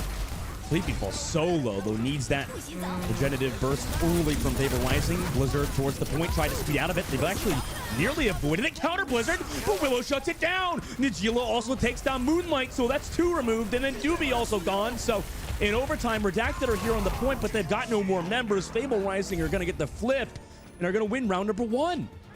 Yeah, it's the support ultimates. Fable Rising are able to build both the Scion Barrier and the Amplification Matrix, so when we see the two Blizzards go head-to-head, Redacted unfortunately get the worst end of the stick. Scion Barrier kicks in for Fable Rising, everyone gets saved through the freeze fall. The second that those ultimates are removed, there's just no sustainability available for Redacted, and if it goes down to a numbers fight, they're just not able to brute force through all of the extra damage and healing coming out of Najila's amp on the high ground. I mean, that was beautiful from Fable Rising, Moxie. We talk about this team. You talked about Willow before the game even started. What an insane player today, and overall looks to be just excelling through the Rising Heroes tournament. Yeah, it'll be interesting to see whether or not we see them may continue as we head into Sanctuary. A little bit more open in the spacing of how you're able to take some of these fights, unless everyone goes for the side building approach and then you're locked in 2 chokes and a very small room where that Maywell is going to be able to look for an isolated target. As Fable Rising remove Redacted's POV. All Maywalls are committed. Fable Rising in a favorable position though, because their backs are to the objective. There's Redacted. They're kind of just stuck in this choke point at the moment. Both teams kind of just watching each other. Redacted early pummel form committed by Milo or Minnow on the inside. Echo trying to wall right around, avoid that May wall. That could be big as well. Immortality Field committed in there by Najila, who's really far away. Probably wants to get closer to the team, but yeah, they just don't have the healing on the inside room because of that location that Najila was at. And this was how Redacted's been playing. They don't focus on the objective. They focus on the team fight first. Yeah, they always, like you said, focus on the team fight first. When you're playing with this Ramatra, you do so much damage, but you also take so much damage. That's the trade-off. And look at the difference in Ultimate Charge 2 Amplification Matrix between Moonlight and Najila. In one fight, Moonlight has been able to build their Amplification Matrix. That is huge, because now they get to sit on this side-off angle. Fable Rising, if they want to try and walk into this team, they're going to be walking directly into that amp. Instead, they're going to try and focus on the point and use the Maywell kite around Redacted. On the point, nearly 30% built already from Redacted. Starry wants to go fast on the Jill on the back, but they already lose Minnow on the engage. They do have the amplification matrix, but it doesn't matter because Sleepy Eels is there to shut it down, who has been such a consistent factor for Fable Rising so far. Nice work from Sleepy Eels and the rest of Fable Rising. They get the recontest off and capture the point. Yeah, really good stuff from Fable Rising. Like you said, that annihilation from Sleepy Eels just sitting their body directly on the amp matrix, so no one from Redacted is able to take advantage of having that ultimate before Fable Rising. Is Fable Rising gonna get aggressive and stop Redacted before they're able to rotate into some of these positions to use something like the Blizzard or Death Blossom to secure and anchor this composition onto point? They have to come in towards that Blizzard again. Also the overclock from KC. Immediately Maywall to engage. Ranked drop towards that point. Have their own Blizzard, so they go aggressive with it, and a beat drop. Doesn't catch anybody out here. Overclock has to chunk through the beat drop barrier. Lunar Storm able to find the first kill, 2 through the beat. Able to dive towards Najila with that Ant Matrix. They're making sure Najila does not have any space at all. Meanwhile, I mean, Fable Rising have the percentage advantage towards the point, but they're already down members of their own team. Willow finds one trade, however, it doesn't really matter at this point, right? The rest of Redacted are on the point. Just Echo here wants to hold on to that beat drop, obviously, and Redacted are actually going to get that recontest off and the point. Yeah, but they did have to commit the Annihilation to clear the stall potential from Fable Rising so that Fable Rising aren't able to hit into upwards of 80% before the next fight starts. Echo is also going to have the sound barrier available to try and just keep everyone topped up through either the Amplification Matrix pressure or the Death Blossom, as Redacted do not have any sort of space control, especially since they lose the Reaper before the ult comes through. What an icicle from Willow. Without Doobie in this fight, yeah, and that's awful for Redacted, but they're still trying to win it. Ant Matrix committed. They still lose Starry Night, though. With the beat drop, I mean, they can just run right past the Ant Matrix. With only 4 members on Redacted's side, I mean, they're just going to go down here. Yeah, this is just going to be cleanup at the moment. Redacted trying to stall out for as long as possible. Doobie comes back in, but she's going to fall immediately. Fable Rising are able to, with only the sound barrier, find the flip, and as a result, they're going to get aggressive yet again. They've got the Blizzard, they've got the Annihilation, they're going to stop Redacted from ever getting to rotate towards that point and force them to go side room yet again, which is going to burn so much time and build so much percentage. Oh my god, what a play, too. Maywall from Willow into the Blizzard. 3K for them in that fight. Counter. Reaper ultimate from Doobie. I mean, might as well use it because I don't even know if we get a recontest here. Echo went down to it. 90% on the board. They lose Starry Night late. I mean, only Lunar gave it a touch. They got the sound barrier at the very least. However, I mean, look, Willow's going to be here at the choke point to stop it. And Lunar got canceled midair by Willow. Oh my gosh. Fable Rising take map number 1. And this is why we say, what a May, what a play, Fable Rising. I mean, the scoreboard the first time these two teams met, it showed a 5-map series, but Dustin, it might be a 3-mapper tonight. As long as Willow continues hitting these heads, coming in with these absolute clutch walls. And the teams are so good, they're so clean in their communication to be able to play and set this May up, to be able to win these fights out. And it just means that all of your ultimate economy that you try and bank up and spend so much time, so much part of the map building into gets disrupted entirely. And on control, that's just not feasible to be able to win the map type. No, I mean, too many things went Fable Rising's way for Redacted to be able to do anything. You're right. I mean, if we're looking at what they did good and did well, is always those first fights, Moxie. That was kind of giving them the edge, right? Was this always making sure they don't play the objective, waiting out the time, and then coming in first, as we see here, right? It was so consistent out of Redacted on the first fights, but after then, their gameplay kind of collapsed. Yeah, like you said, they were able to find that first fight. They were able to sort of prioritize, okay, we're going to try and play for numbers because Fable Rising play for their objective. As a result, they're going to voluntarily split themselves off. So we're going to have a target already isolated to be able to come in with that Maywall and find that immediate kill. But after that, a lot of the momentum very much disappeared. And a huge part of it was down to how Fable Rising played. Even though Redacted, off of the poke pressure that they were taking in those first fights, would be able to build things like Amplification Matrix far faster than Fable's side, Fable just didn't really respect the Amplification Matrix, and this is something that Amplification Matrix really unfortunately struggles against. If you have a team that has a Lucio, and you don't have control of a super long angle before the Amplification Matrix comes up, they're just going to use that speed boost on the Lucio and push directly past it, especially if you have something like a Mei and a Ramatra as well in the composition, because the Mei's going to be able to wall the window, everyone's going to be able to kite out of any threat of it, and your Ramatra can literally just use that block to be able to absorb all of the damage while enabling your Baptiste to just supercharge their Amplification Matrix build up as well.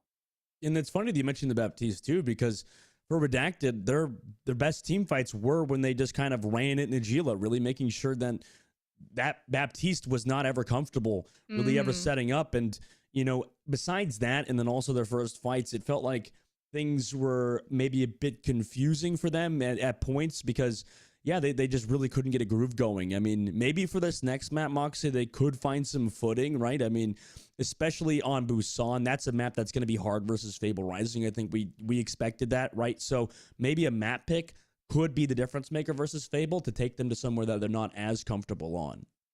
Yeah, I don't want to see Kingstar. There it is. Oh no! Well, Well, you know, you jinxed it, Moxie. You jinxed it. Oh, I was gonna say, like, if you know you're playing into a Mei and you know you're getting worried, the only way that I want to see King's Row popping up is if they use something like a Symmetra teleport on their attack to try and boost everyone up into Cinema so that you can just dodge the threat of the Mei wall by dodging choke entirely. Yeah. You know, that also is kind of like that's something that you can sink into, though, right? I mean, in a bad way, Moxie, like this, because I do like the rotations, you know, like you said, through that far flank, but you know, sometimes teams will, like if you look in that right side of your screen there, through that that Cinema side, teams will just focus on getting the rotate off, and usually not understanding that rotate takes like 30 seconds, a minute long a lot of the times, right? So while it can be good, if you do that multiple times in a match and it's not working, you lose like a few minutes off the clock on the first point, right? Yeah, it can be really risky. King's Row, I mean, it's long been a favorite of Overwatch players. It's been in the game incredibly long, so a lot of these players do have comfort rotations that they're able to find, but it's still going to be incredibly hard playing into this Mei composition, because that is when Fable Rising are at their strongest, when they're in control of choke with a Mei wall on cooldown. Well, let's see what happens in this matchup, right? I think, well, we have to see who's on defense first, really, for us to kind of understand who's going to be in the edge. Because, you know, for Fable Rising, just having Willow on that Mei so far, and just Mei in general, right, like you said, it's that choke point that's always going to get shut down by it, and it's always going to be hard in favor of that defense. In favor of defense, then that's why you sort of have to try and figure out whether or not you're going to be able to offer your attack hold enough distance to warrant being able to play better on the defense. There really is a question of how good, how far, how fast are you able to pick up point A if you unlock point A. Unfortunately, you still have to worry about places like that immediate choke into B, and then we haven't even discussed point C and how defensively favored that is with the spawns being so close. We also had a sub come through for Redacted. I believe Lady Basti Uwu is in the game on that Reaper again. I mean, you know, that's kind of interesting too, because their Reaper player from last game was doing pretty solid. So Doobie out, and then Lady Basti in.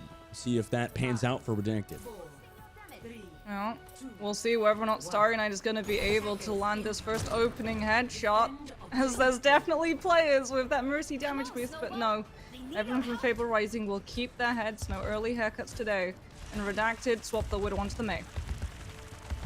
Fable Rising sitting towards the point. Redacted waiting to go through that choke point. Maybe they'll walk across. No, they just want to go straight in. And it's actually all the way through. Coming back on that archway now on Fable Rising's spawn sign. Echo understanding they want to play it slow. Has to fall back to the rest of the team. Down to 20 HP, but still stays alive. With some great Baptiste heals from the Gila, resulting in Sleepy Eels finding two. I mean, immediately removing Moonlight's lamp. The rest of Redacted falls, and Sleepy Eels with a 3K in that fight has been such a mainstay for this team. Yeah, I mean, you get a Ramatra close enough, and that pummel really starts doing a whole chunk of damage, and that body occupying a whole amount of space, as it is going to be Redacted immediately pushed back to that respawn, trying to figure out this rotation yet again. If they wait for all of these rotations of the Lucio speed amp, they're going to be losing a lot of time on A. And Redacted seems to be very streamlined, but telegraphed, right? Doing the same thing they did previously. Maybe this time it pans out, but no, Willow finds Starry Night early. Doesn't even have to probably use any ultimates here. I mean, can use the Blizzard if they want to secure it, but I mean, it just seems like they have all the damage in the follow-up. 2 fights in a row now. Redacted has gone through that hotel side, and it's not been successful. Well, Willow does go down. Fable Rising, they see that they've won the fight, so Najila actually throws in the Immortality Field to try and stop anyone from the defense from going down, because they know how important having 5 players is when these fights begin, because that's how you control those chokes. Redacted, if they move fast enough, they're going to be able to get into position and just brute force onto the point without worrying about the Mei, and that's exactly what they do. They may wall off the Baptiste, but Najila can just jump over that, and then eventually Willow's Blizzard finds Minnow. So removed is that Ramatra player, and then Willow finds Moonlight too. I mean, nice shots from the Mei player of Fable Rising, and the rest of Fable Rising to secure all the kills. Nice shot, me. May is a dive hero now, Dustin. May is a dive hero. Fable Rising, yet again, with just control of this choke, Willow's going to be back into this fight as it begins. It's so unfortunate for Redacted that the fight that they're able to remove the Mei from earlier, she's already got the Blizzard Bolt up, because the second she comes back, she just lobs it onto point, and immediately all of that space that Redacted thought they had to work with is just denied entirely, and they even lost the amp off of the back of it too. This time, however, they're going to have a Blizzard. I want to see them get aggressive with it. Fable Rising can just try it out.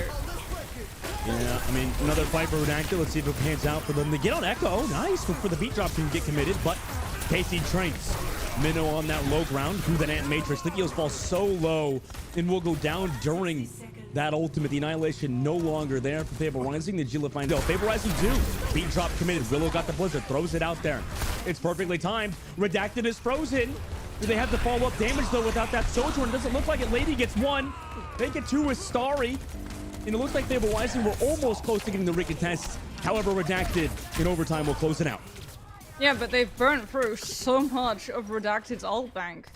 They're only in this next fight going to have to work with support ultimates. As a result, if they lose this next fight, Dustin, we go right back to square one, right back to another choke with Fable Rising in control. This next fight has to play perfectly for Redacted, otherwise they are going to lose so much time in street space, and with how long it took for them to pick up point A, almost going into overtime, that's time they can't afford to give.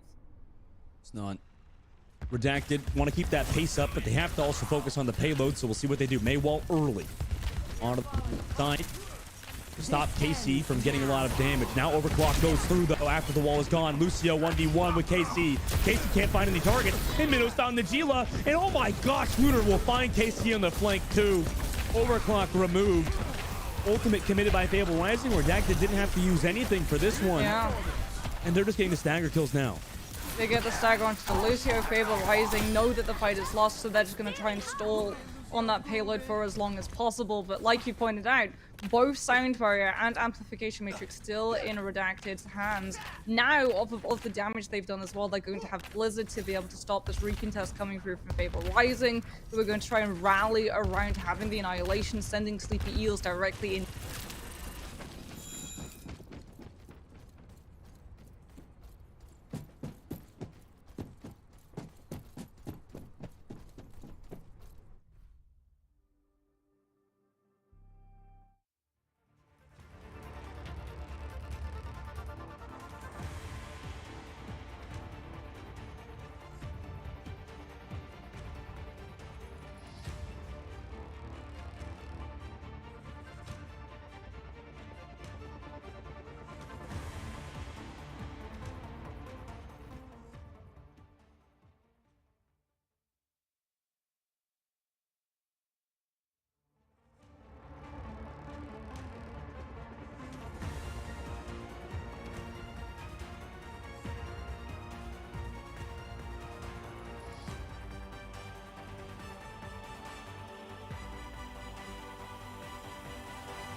Welcome back, everybody. ISP issues, internet issues, happens to the best of us. We are back, though, definitely coming back. After some technical difficulties, we have a pause right now on King's Row. So we'll update you guys on everything that happened there. But Moxie, I mean, an interesting streets phase here, right? Fable Rising, we're looking to stabilize. However, I mean, it looked like on the other side, Redacted were just able to keep up the momentum. Yeah, so it's an interesting trade-off, right? Taking the Reaper over the Sojourn. Sojourn has that immediate pick potential if you're able to come in with an alt fire and immediately find a squishy. Reaper is really good at deterring just brawl compositions from rushing directly into your face. As everyone will know, Reaper is one of Winston's best counters, right? Because the closer the Winston is, the more damage the Reaper's going to do. And that approach transfers over to Ramatra. So if the Ramatra is trying to just brawl into your face and you have a Reaper, you know the Ramatra and the rest of the team with things like that Mei is going to be directly behind him, is going to be super close. So those Hellfire shotguns are going to be doing maximum amounts of damage. The trade-off is you don't have that immediate pick potential. So it's actually really smart coming through from Redacted that the way they're taking these fights, icing off a lot of the pressure from that potential pick potential of the Sojourn on the other side with things like the Maywall to be able to block a lot of that line of sight before the fight properly kicks off when the Ramattra is close enough for the Reaper to find a lot more value. Be very good points, Moxie. I think that, you know, I 100% agree that as well. Maybe to just add on to it a little bit, just for like this rank in particular, because obviously we're in, you know, a lot of these rising hero players are about diamond level, and Sojourn is like one of the hardest heroes in the game to play, right? And you know, every other hero on the team I think is, you know, relatively, I wouldn't say easy, but definitely like the skill floor is a lot higher, I think, than Sojourn, right? It's a lot harder to just be at the baseline of Sojourn. And you know, when we compare Reaper to that, I think Reaper is just a lot of team play, right? And like you said, the Sojourn is very individual reliant, very pick reliant, and if you're not finding Sojourn's also those, very unforgiving with how hard you have to work to be able to gain that alt fire. If you miss the alt fire shot, not only does the other team immediately know they have a huge opening to jump on the Sojourn, because it's very obvious, right? The way that you track the Sojourn alt fire is if the gun is glowing bright blue, you don't peek the corner. If it's grayed out, you're a-okay to go right ahead. And as a result, like, the Reaper gets a lot more value all around the clock because he's always a threat at the close quarters. now we're coming back into the game. 2 minutes left. That's actually made it on the third phase while we were gone. So they obviously have been able to stay. Oh my gosh, Oh, Echo! Goodbye, Minnow. See you in the lava. Fable Rising. Amazing first boop from Echo. And now they don't have to use any ultimates, right? Just finding the cleanup. Moonlight goes down. Starry finds a trade, but nice boop there from Echo 20. Yeah, really good boop to just deny Redacted from having that tank presence and also denying the threat of Annihilation, which would have put onto so many players with Vapor Rising and either force them into disengaging or holding their ground and throwing in that sound barrier.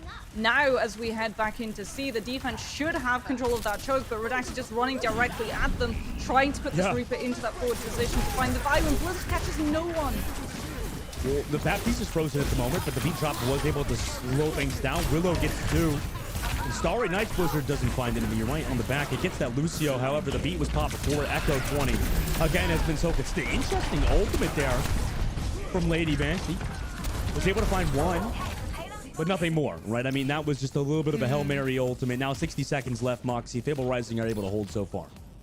Yeah, I wonder if we're going to see a swap from the Reaper. I mean, like you said, that Death Blossom, it could have been really interesting, right? Redacted trying to kite Fable Rising into that disengage panic mode so they would run directly into it. Now, however, Redacted are running directly into the overclock, so even if they pop things like the Amplification Matrix and Annihilation, Fable Rising can just disengage the fight and come back in with ults once they've run out. Ready, like you said, Fable Rising now holding the choke. Also have their own Annihilation, so just playing back and forth. Reveals towards the point.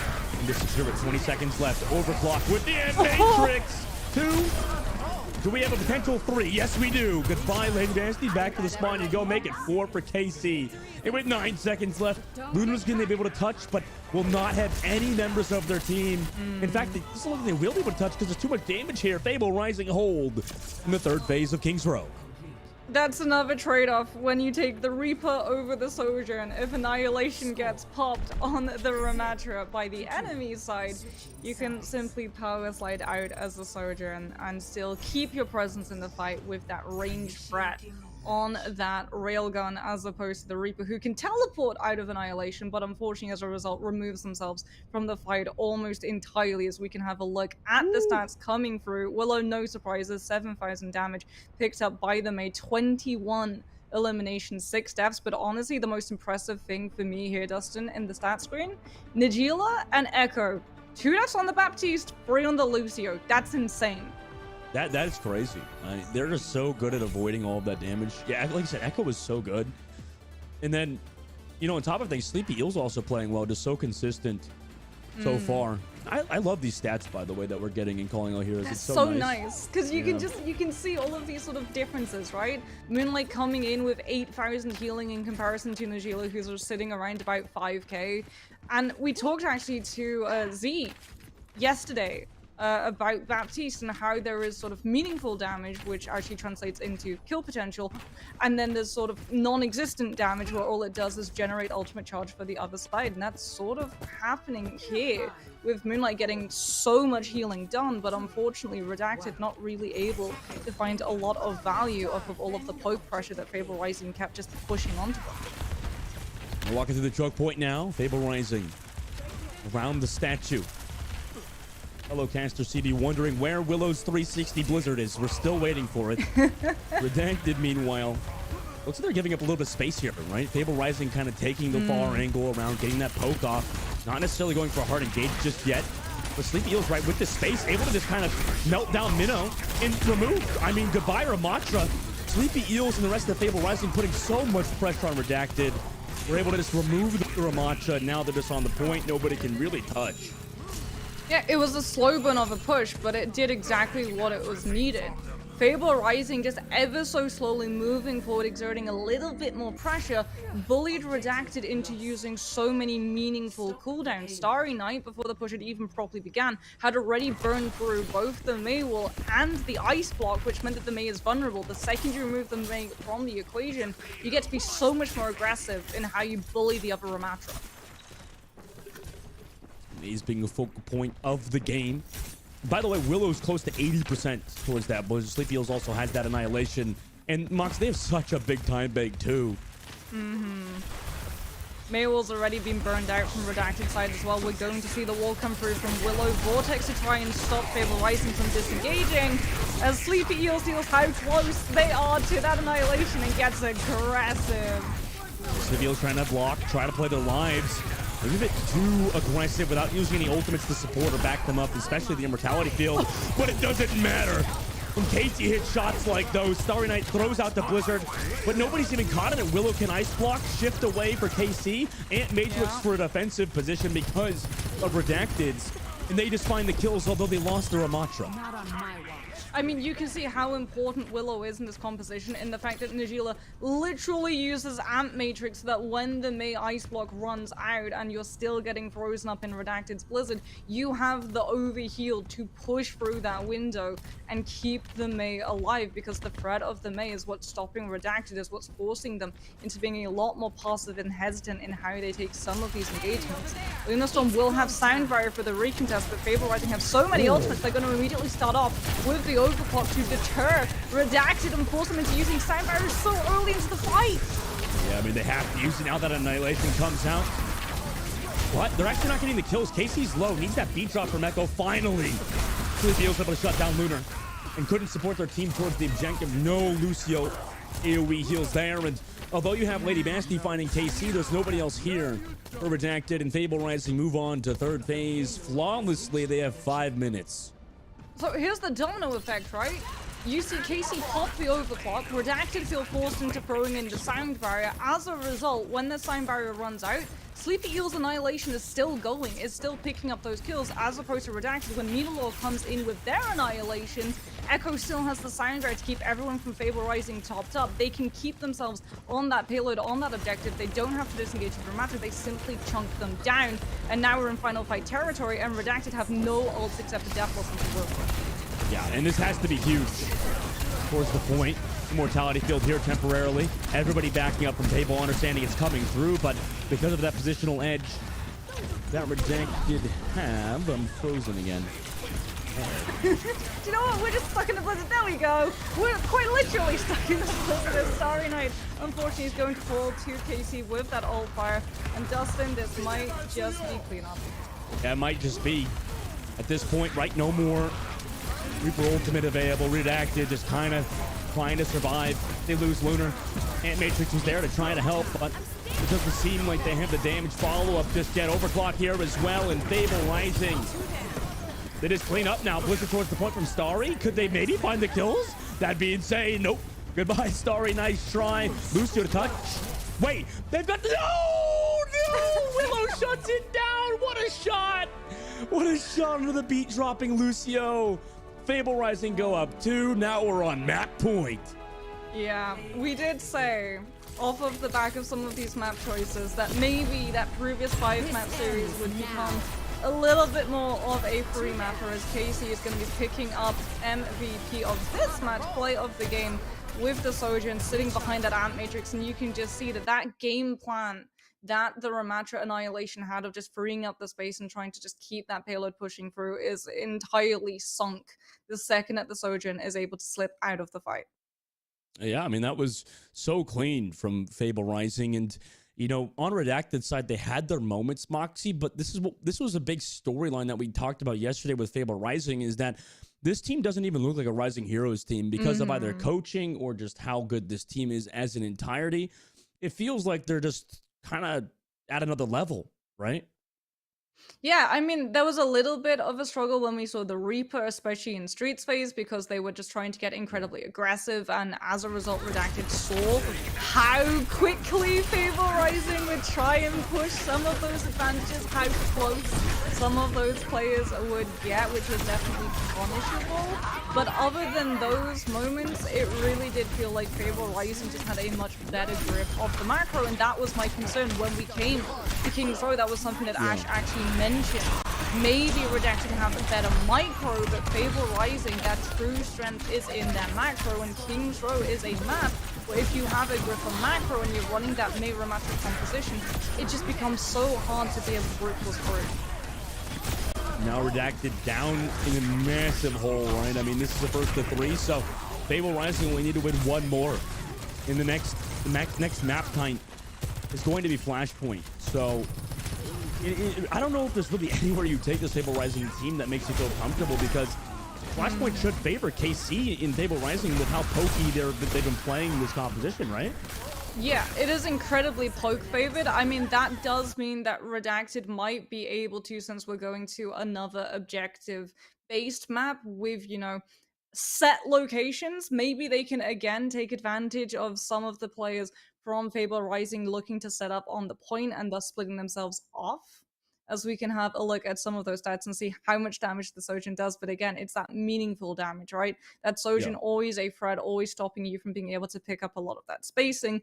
It's a pain for those tanks to go through. It's also a pain to try and keep a track of that railgun charge, because normally you have, you know, your IGL, you have your shot caller in terms of like your tank player saying, okay, this target is low, well, we're going to rotate this way, everyone follow me, so everyone sticks in that one direction and no one gets split and left behind. Because if you get split and left behind and you're playing up against a mate, that's the surefire way to go right back into that respawn room.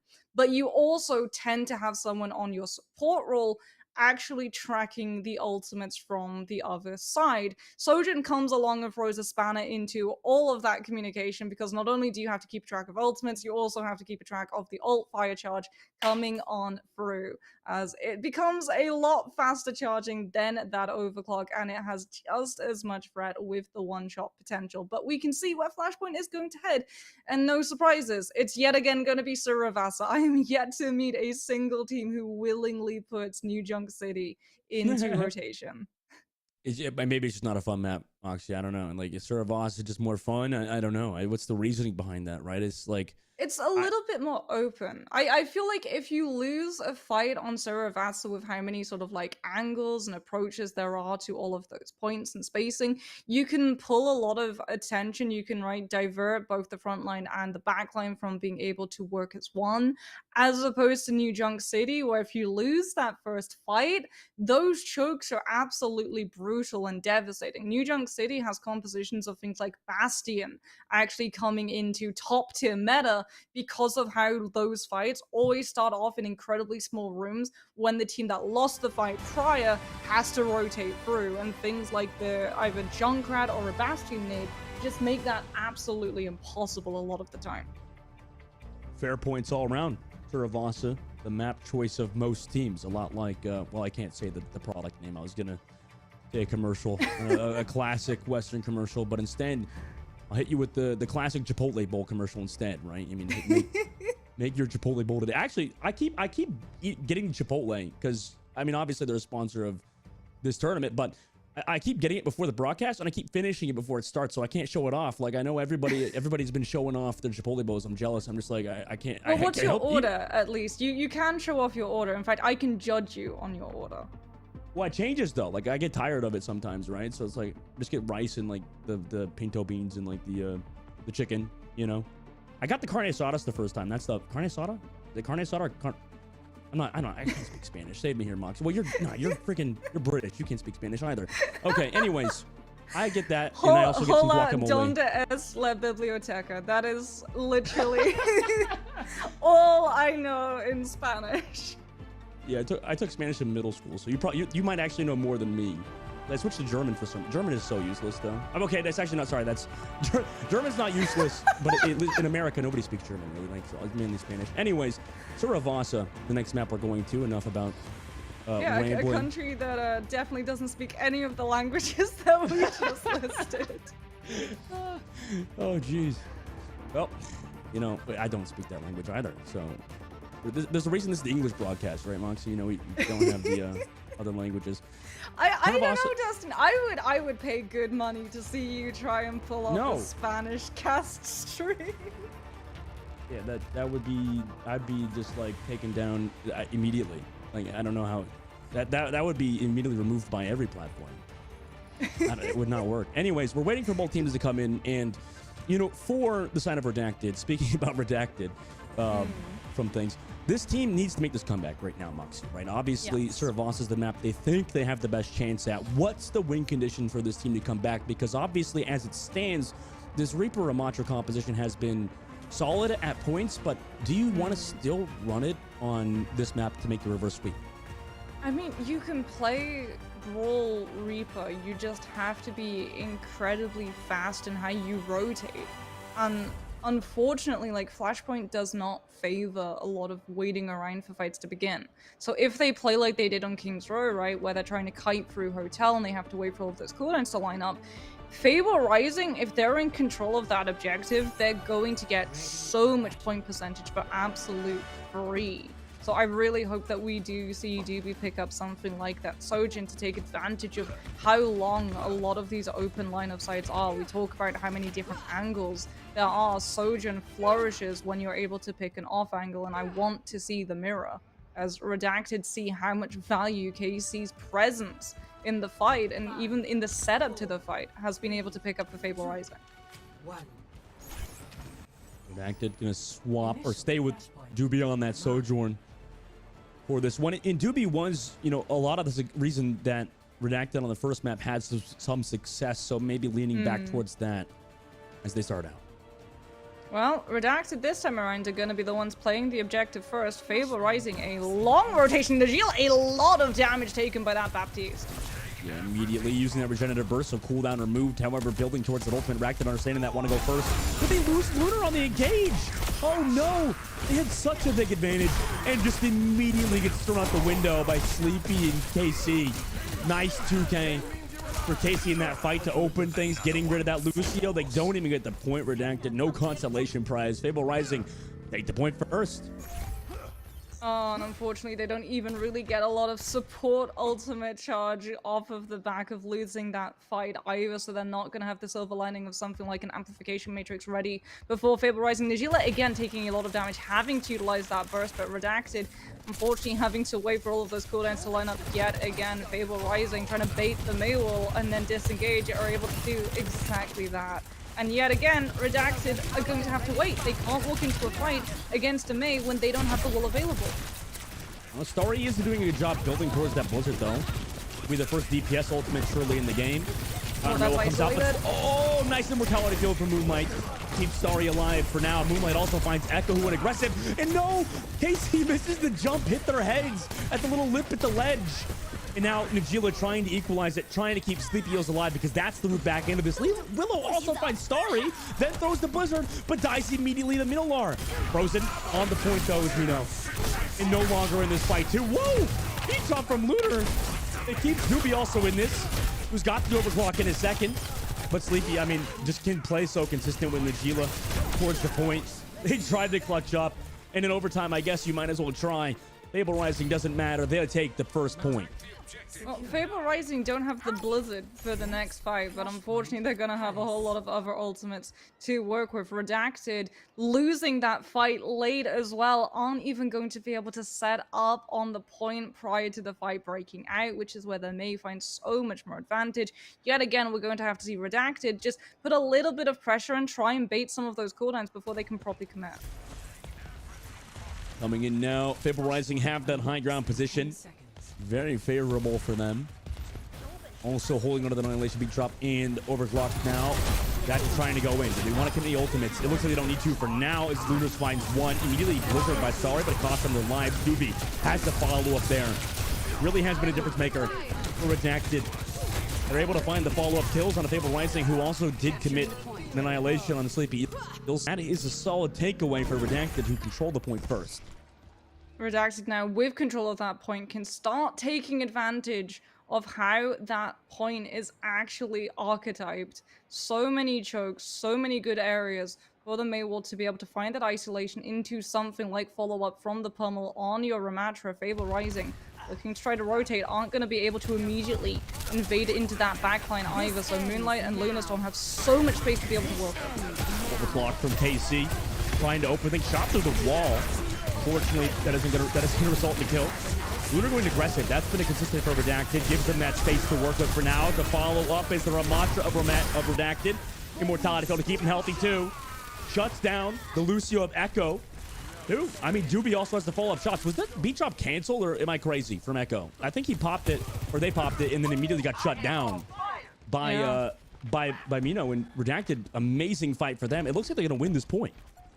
Yeah, I mean, look at the difference of what happens when you have an overclock from an enemy Sojourn, but you don't have control of the space. Immediately, Starry Night is able to wall off a lot of the pressure. Moonlight's coming in with the amplification matrix, so even when the wall falls off of the pressure from that Sojourn, you're not able to find any kill, and you have to be so quick with your shots because you're taking so much additional damage through that window. And as a result, with just the Annihilation popped as well from Minolaw, Redacted have all of the control. Unfortunately for them, however, this time around, the team that lost the point still have enough time to be able to rotate on to the next one. And now Redacted are fighting an uphill battle without 3 of those ultimates to clear that space. You know, that's the cost definitely of winning that fight outright. Have to come back into this. Mino's able to find one immediately on the KC as well. And Dealer trades it back, and Willow again with the Blizzard, able to find maximum value. 3 people frozen, and they're all gone. Fable Rising off of a fantastic Blizzard from Willow win that fight. Yeah, 3 people frozen, and one of them is unfortunately Moonlight, and that means even though Lamp had been invested, there is no follow-up healing. Starry Night incredibly close to a Blizzard of their own, but Fable Rising going to have Annihilation to be able to ice off a lot of the pressure that Redacted can try and pick up off of it, especially if they can slow Redacted's rotation down with the pressure coming through from Sojourn Mech. From Starry, Willow, ice block, but they still lose Sleepy. No immortality field there in time to keep them alive. It kept Echo alive, though, in the back temporarily. However, Doobie will find the follow-up damage onto Willow and eventually onto KC, too. Like I said, Doobie has been really Redacted's star player, right? Every time that Redacted wins, it feels like it's off the Sojourn. Well, the Sojourn has the ability to be able to collapse onto these low health targets, right? Sort of like a Genji, where you have that dash and you can find the low health targets and you get the dash reset. Sojourn obviously doesn't get a reset on power site. That would be a little bit broken.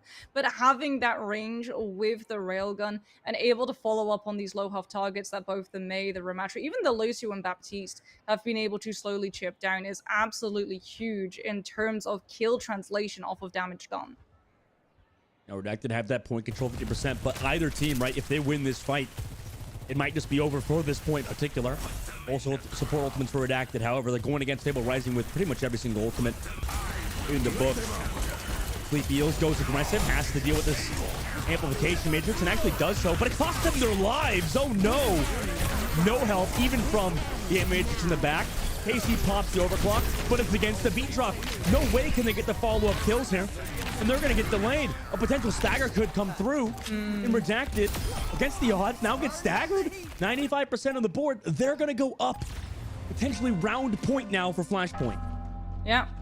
One more point away from Redacted being able to take this map. Neither team as well going to be able to rotate onto that point. First of all, Fable Rising not able to immediately take the scrap against Redacted on rotation too, because they're still waiting for those players who were caught late out to respawn. And as a result, Redacted now with control of that spacing going to be able to utilize the pressure early on from both the Mei Sojourn and Ramatra to force Fable Rising into throwing potentially an ultimate directly into the fight that you can see they're expecting. Doobie is going to make sure that she's away from the rest of the team, so if the Blizzard or Annihilation comes through, she can shut it down. Wait, that was an amazing Blizzard. Baptiste, Lucio frozen. Goodbye. Fable Rising, though, right, Moxie? They just won that fight off of Blizzard, now have the objective, but they need to win off these other ultimates, right, besides the Blizzard. Redacted are going to have a Blizzard of their own. Fable Rising, however, with control of that spacing, are going to be able to position themselves around it. So at worst, something like your Ramatra is going to get caught out. Maybe it catches 2 or 3 players, as long as it doesn't catch the backline, specifically Echo. That time bar is going to be huge. Redacted now walking in. Fable Rising, what do they want to do? They actually are caught out a little bit here. Starry goes super far in, but splits the team actually with that positioning. Willow's able to find Moonlight. Starry trades back Willow. 1 for 1, but it's Annihilation and beat drop, and that is just far too much. You called it, Moxie. For Redacted to deal with it now, 60% of the board. Hard recontest, too, because of how far away this point is. Well, Fable Rising take that fight in this space specifically because it is away from the point. Redacted do not have the opportunity to be able to use either the Blizzard nor the Annihilation because they know they need them to hold on and clear the spacing of that point as fast as possible, so Fable Rising unable to burn us into overtime stall potential. Unfortunately for them, with how close Fable Rising are trying to take this fight again, Redacted are going to have caught those ultimates sooner rather than later. Yeah, Willow really deep in without any cooldowns. Perfect Blizzard from Starry. KC finds the trade, and also Vigila gets rid of Minnow. And also just dives on the Moonlight. This new player to Overwatch, Vigila, has been an absolute mainstay for Fable Rising. 3K for them in this fight. They take this point. Redacted now. Backs against the wall. Fable Rising tied them up 2-2. Last point here. Redacted, are they going to be able to rotate onto that last point? They do have the only 2 ultimates currently in play, but KC approaching that overclock. Redacted, are they going to rotate to that point, or are they going to try and cut Fable Rising off on rotation? Yeah. So often they prioritize fighting together as a team.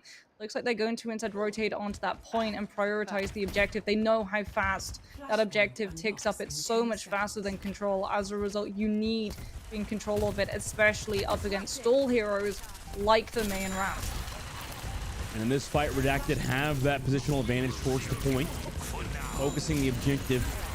Fable Rising now have to walk in without any ultimates. They're waiting for the overclock of KC. But in the meantime, they have to deal with potential annihilation from Minolor. Overclock pop from KC. Dealing with a Maywall from their own team. V-drop counters. Also annihilation from Minolor. Just diving on the Fable Rising. KC falls up to Minolor, who now finds 3. And this annihilation just keeps running, not falling out of time. Lilo's able to find 1, but it doesn't matter because Redacted had that point, Moxie. And it's going to go up to nearly 60%. Fable Rising, this is going to be last fight. Yeah, I mean, you even see Sleepy Eels just throwing themselves off of that map to be able to reset and respawn with the rest of the team as quickly as possible. To be able to secure that point, Redacted did use a whole host of ultimates. They're going to have the overclocks try and pressure Fable Rising before they're able to come in with ultimates of their own. Because if Fable Rising just stall and try and buy themselves the damage to build something like this Blizzard or Soundbite, Redacted hit overtime. We could go huge this fight with their overclock. I mean, Gilo with the Ant Matrix could also get a ton of value. Now overclock pop by Doobie. Starry also has that. Blizzard beat drop to counter it. Sleepy Eels finds Lunar. That's a massive kill to find. Also finds Moonlight. Starry gets one in the Blizzard. Can they find any more? I don't think so. The annihilation is too good. Sleepy Eels. Disgusting ultimate. Fable Rising claim it back in overtime. Fable Rising, crucially as well, because they lost Willow at the beginning of that fight. Still gonna have Blizzard. Still gonna have Ant Matrix to be able to either sustain aggression or make sure that you punish whoever gets caught in that freeze. Redacted now might be able to jump on Fable Rising while they're split, but no. It does look like the team have been able to regroup before Redacted can try and punish that late respawn coming out of the May. Really good stuff coming through from Fable Rising to ferry Willow safely back into the ranks. Yeah, I mean, this Blizzard, I feel like has a 100% win rate for Fable Rising. We'll see if it does it again. Willow tosses it out. Anybody frozen though? No, Redacted, avoid it for now. That's rare. A mistake from Fable Rising.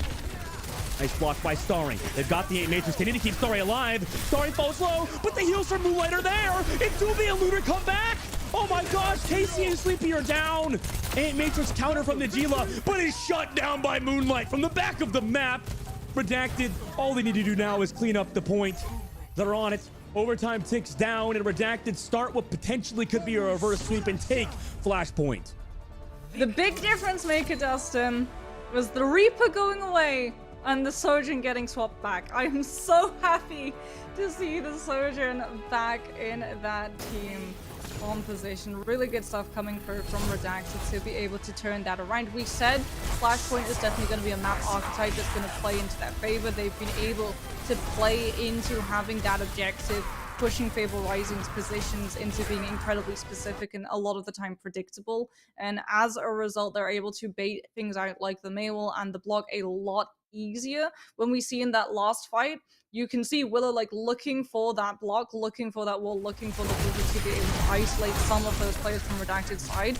But they play it perfectly. They bait all of those cooldowns just the same way that Fable Rising baited everything out of Redacted all the way back on that first push of King's Row, and then are able to, off of the back of that amplification matrix, find those kills because they know that there is no Maywall for Fable Rising to hide behind and kite out of. Beautiful stuff there from Redacted. And, you know, it did, Moxie, from the outside, it really did seem like Fable, with the, at the macro, were playing well, right? Their macro was really good. Like, they were coming in with really nice team rotations. They were holding on to ultimates to be able to have them when they saw that a fight was getting lost and they knew that the next point would unlock. A lot of the time as well, they were finding stagger kills onto Redacted's backline when the next point was about to unlock. As a result, Redacted weren't ever able to rotate onto the point a lot of the time first, so Fable Rising were always coming in with that positional advantage. But again, where it started to really fall apart was Redacted suddenly were able to meet the poke pressure. Suddenly, Fable Rising don't immediately have that one leg over the other team, where with a little bit of pressure coming through from something like a Sojourn, your Baptiste and backline is immediately forced into burning everything before the fight begins, and that then plays into a domino effect of how soon the Ramatra has to use all of their cooldowns, and then that plays into how early the Mei has to use all of the cooldowns. These compositions are all about pulling out those abilities from the other side in a mirror matchup as early as possible so you can come in with everything the other team doesn't have available. A lot going on in the grand finals of the Rising Heroes Major 3 grand finals. This is an absolutely massive series. Redacted trying to make that reverse sweep, but before we see the next map, we have to go to a break, so we'll see you on the side of this one.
Welcome back, everybody. We're in the grand finals of the Rising Heroes Major. Well, I think for them it's been 2 actually, not Major 3, right? If I double check here, yeah, it's their second major. So, Yeah. but it's still called Major 3. Regardless, these teams have been playing incredibly well, right? Obviously, Fable rising up 2 in the series, but Redacted just won that last map. Moxie, walk me through it.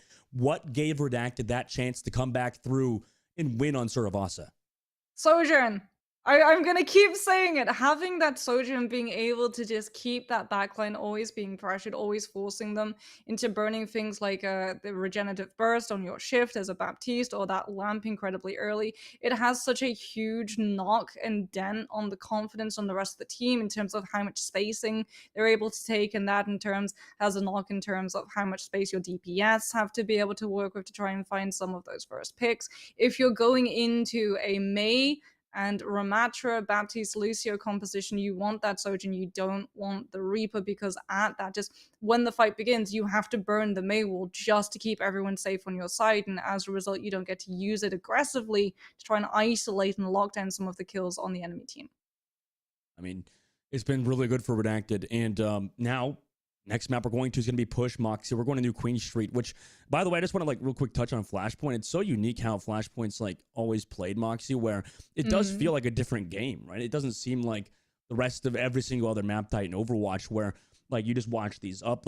We go to the map view to see these teams rotate and stuff, and a lot of that macro gameplay has been incredibly important for these teams. And if we go to a map like New Queen Street, Moxie, which is going to be our push map, right? I think things become a lot more simple, which I'm assuming for you would favor a team like Fable, especially on this map type, right? Well, it depends, because you can either go directly for the objective, or you can sort of try and monopolize a lot of that spacing. If you have something like a Sojourn, you want to have control of both tunnel and high ground, because that's where you're going to get your best point of vantage into the enemy team's backline. And as a result, it may be on paper incredibly simple. Tug of war with one objective in the middle of 2 teams, both spawning from the exact same distances, both getting very symmetrical sort of advantages in terms of high grounds and corners to be able to hide around. But a lot of the time, teams are forced into making that decision on whether or not they do want to go for that immediate objective control and get a little bit of distance, or if it's worth giving a little bit of win in terms of overall push to pick up the position people ready to go. Now, both of these teams obviously want to win this map, Moxie. Fable Rising up 2 in the series and a first to 3, which definitely can be hard, for these teams in general, right? Instead of a first to 4 necessarily, so you could have more, breathing room. I mean, if you lose this map, Fable Rising, that just means Redacted now, Moxie, are now tied up in the series already. They just had to win 2 in a row, and the momentum will be in their side. So I imagine there's a ton of pressure on this team, right? Yeah, I mean, get the brooms out. We're quite literally on a curling rink, but the reverse sweep potential is knocking on the door. Redacted, really happy to see that they're going to be sticking with the Sojourn. They've identified that they need to have that same level of pressure coming through to force that same amount of abilities out early. Are we going to see a mix-up, however, in terms of how these teams approach objective in comparison to position to set those Sojourns up? Redacted. What do they do here? Playing a bit slow. They have their Sojourn on an off angle, it looks like. Back towards the stairs, but regrouped with the rest of their team. Do be taking that, maybe set them behind in terms of ultimate. Both walls out on either side. Redacted, however, the ones taking a ton of that poke early on. Still have a lot of healing. Doobie finds the shot in a Willow, but it's traded. Minolor falls, and now Sleepy's just able to get as much value as they want here. Forcing away everything, forcing the cooldowns out from Moonlight. Has to be low, though. So maybe that Baptiste lives. No, never mind. Immediately Sleepy will find It's a that tank kill. health. Yeah, I mean, it's just too much damage. It's tank health full. There's too much health to chunk through. It's so unfortunate for Redacted, because normally when the Mei gets picked on the other side, your tank gets to play so much more aggressive and forward without having to be concerned about, baiting that wall out early. Unfortunately for Redacted, the trade is their tank, and it is a much worse bargain as Fable Rising continue putting this pressure in, making sure that Redacted are not able to organize a fast recontest, so even more distance picks up the Fable's team. Luna's got the beat, though, because of how much damage they're taking without dying. And also, But that's Immortality field. of a Oh, yeah, cloak. yeah, they need to use this beat probably early from Lunar to keep the team alive. Oh, they have the heals there for Moonlight, so never mind. They don't need to just yet. Ant Matrix and Overclock here from KC. Beat drop re-engage from Redacted. KC trying to chunk through it. Hasn't been able to chunk through the beat drop barrier. Doobie, oh my gosh. What a shot on a Sleepy Eels. Sends that ragdoll flying. Meanwhile, the Overclock from KC ran out. And Redacted recontests with their support ultimate, right? Just get the staggers. Now Willow does find Moonlight, has the Blizzard. Do they want to use it? No, just gonna run out of there, get staggered. Well, maybe. No, eventually we'll just jump towards that robot. A perfect recontest from Redacted there. Have control of the robot now. No, this Blizzard from Fable Rising is going to be so important. You do not throw it in as stall potential. Redacted could potentially have to mirror Blizzard themselves, which then opens the door for Sleepy Eels to find a lot more value with Annihilation, or maybe we're going to see the Sojourn have to use the Overclock just to stop Fable Rising from being able to use that Blizzard to push Redacted off of picking up more distance and thus the lead. Fable Rising, they couldn't really sit up there fast enough because now they have to deal with Doobie with the Overclock over the top. I mean, Sleepy Eels taking a ton of damage. Got the Immortality Field for now. Echo, the pressure is on them with the beat drop, but a counter Blizzard from Willow. Immortality Field just there in the nick of time for Moonlight, but they're all frozen. I mean, if the Baptiste, Lucio, and Ramatra are frozen, you're basically donezo as a team. Sorry throughout the Blizzard in a lost team fight, and now... Yeah, right, Fable it Rising sort of taking looked the like robot. there was a difference in communication on Redacted side, right? Because normally when you have to counter Blizzard, you counter Blizzard almost immediately, but like you said, Starry Night uses that Blizzard a lot later after Willow's already thrown in hers. As a result, they're not going to have it for this next fight. Minolo is coming in with Annihilation. You are going to have the Amplification Matrix. The difference maker is Fable Rising have the Siren Barrier to keep that Ramatra alive as, oh no, that is a very early Amp Matrix so that Redacted can get aggressive around that corner and try and push Fable Rising back. Yeah, I mean, at least they gained some space back, but now Nagila able to use theirs in a more favorable position. Sleepy Eels And can just go Sleepy Eels aggressive. get so much sustain off of this. Yeah, and the beat drop from Echo too to sustain even further. I mean, they're just getting a lot of value, but now Redacted actually came back with their own beat drop, so it almost works out until Willow hits that final blow on Amino Lore. It was very close on both sides. Support's being tested really in that fight. The Fable Rising giving themselves the advantage now. Surely just going to find the stagger kills and get the checkpoint here.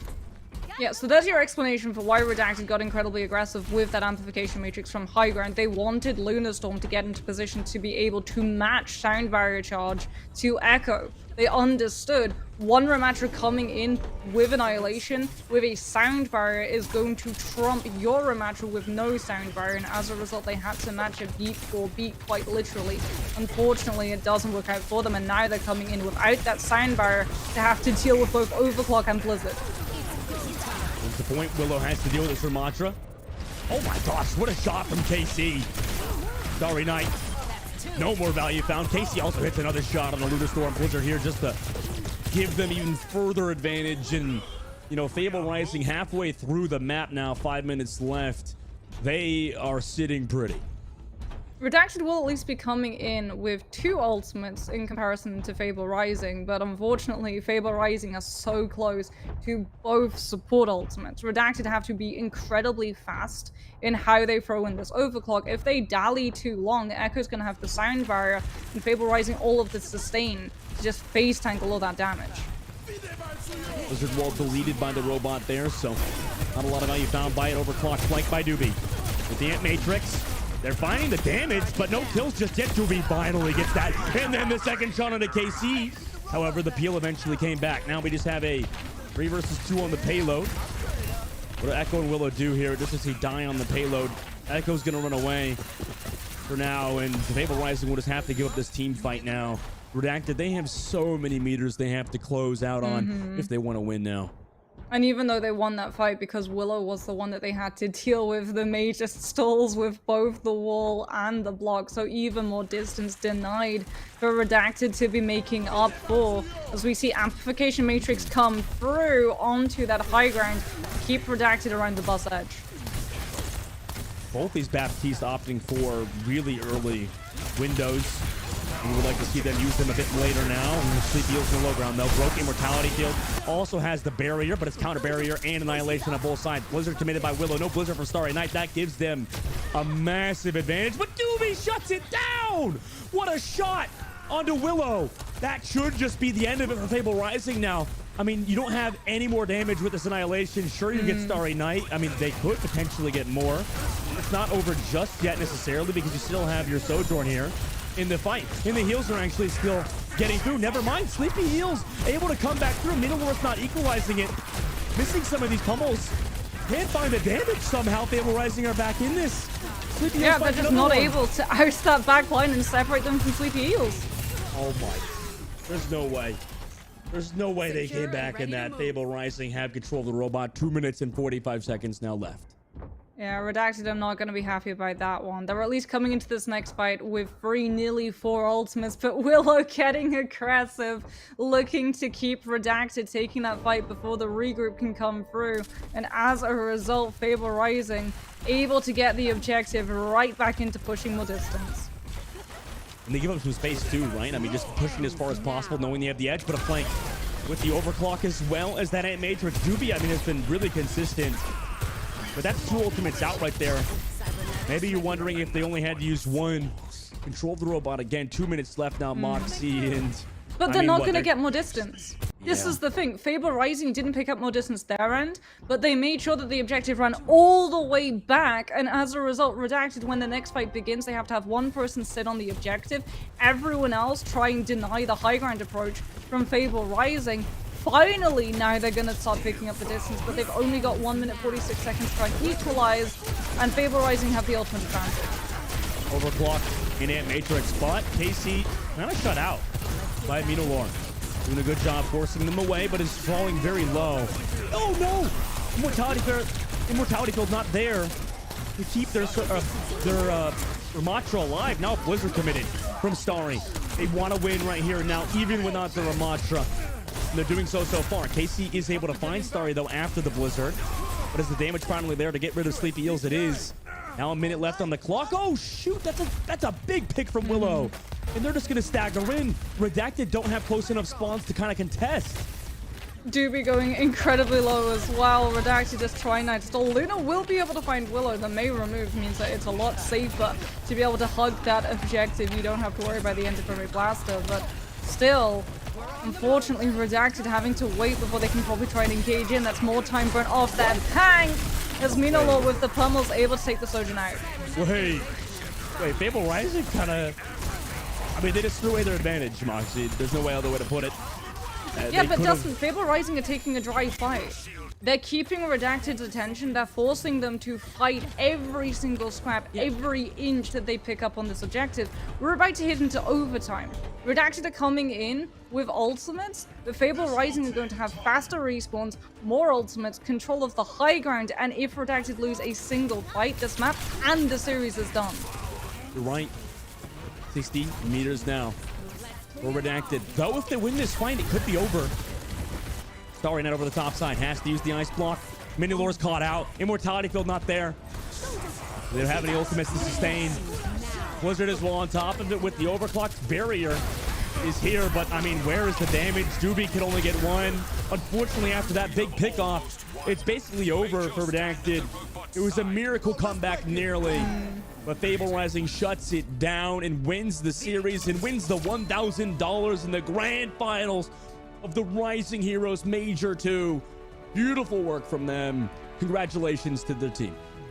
Yeah, gorgeous macro coming on through from Fable Rising, identifying that their opponent have so much distance and so little time to be able to make up. Every single time they're able to win a fight, they make sure that the objective rolls all the way back, so it eats into the distance that you're able to pick up. Even if you win a team fight, it forces you into throwing in so many of those ultimates to be able to keep that objective moving as quickly as possible. And then when we head in towards that overtime, not only are Fable Rising making sure they have control of the high ground, so as a result, we see Minolor having to actually on the Ramatra go up there and contest it. As a result, they get walled off with the Maywall, Immortality Field isn't in time to save them, the tank being removed, then opens the floodgates for Fable Rising to come in with that huge ultimate bank that they just souped up to have at the ready as soon as we hit in to 0 seconds remaining on the map. They all tumble from the high ground directly onto the objective, and there is nothing that Redacted can do. No, amazing job from this team. Fable Rising, right? They were able to close it out. I think at points you were a little bit worried considering the rest of the tournament has gone pretty smooth for them. But finally to close it out versus this team Redacted, we're trying to make it close, obviously. But this team deserved the win, right? The better team won today. Fable Rising really are your champions for a good reason, right? Willow popped off. The rest of the team played well around them. Sleepy Eels today as well had a very standout performance, Moxie. The backline, the fact that Sleepy Eels in that fight when all of those ultimates have been removed stays standing. Oh my goodness, I cannot believe that they won that fight, because off of the back of that fight, they get to push the objective all the way back to Redacted spawn, and Redacted have to throw in like 3 ultimates just to be able to drop safely off of the high ground, and that eats into what they have available for the rest of the map, and unfortunately, they just don't have enough. The deficit in terms of time and distance is too much to be able to overcome when you're that far behind in terms of ultimate damage. Well, everyone, we are going to go to a short break. When we come back, we'll see you for the MVP and also an interview from one of the members from Fable Rising. So don't go anywhere, guys. And then also we have the championship, the grand finals as well, the Challenger Series. So really don't go anywhere. We'll be right back after this short break.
Welcome back, everybody. That was an intense game here for the Calling All Heroes Rising Grand Finals. Fable Rising running away with that one, but Redacted definitely ended up putting up a fight, especially once we got to that third map there, Moxie.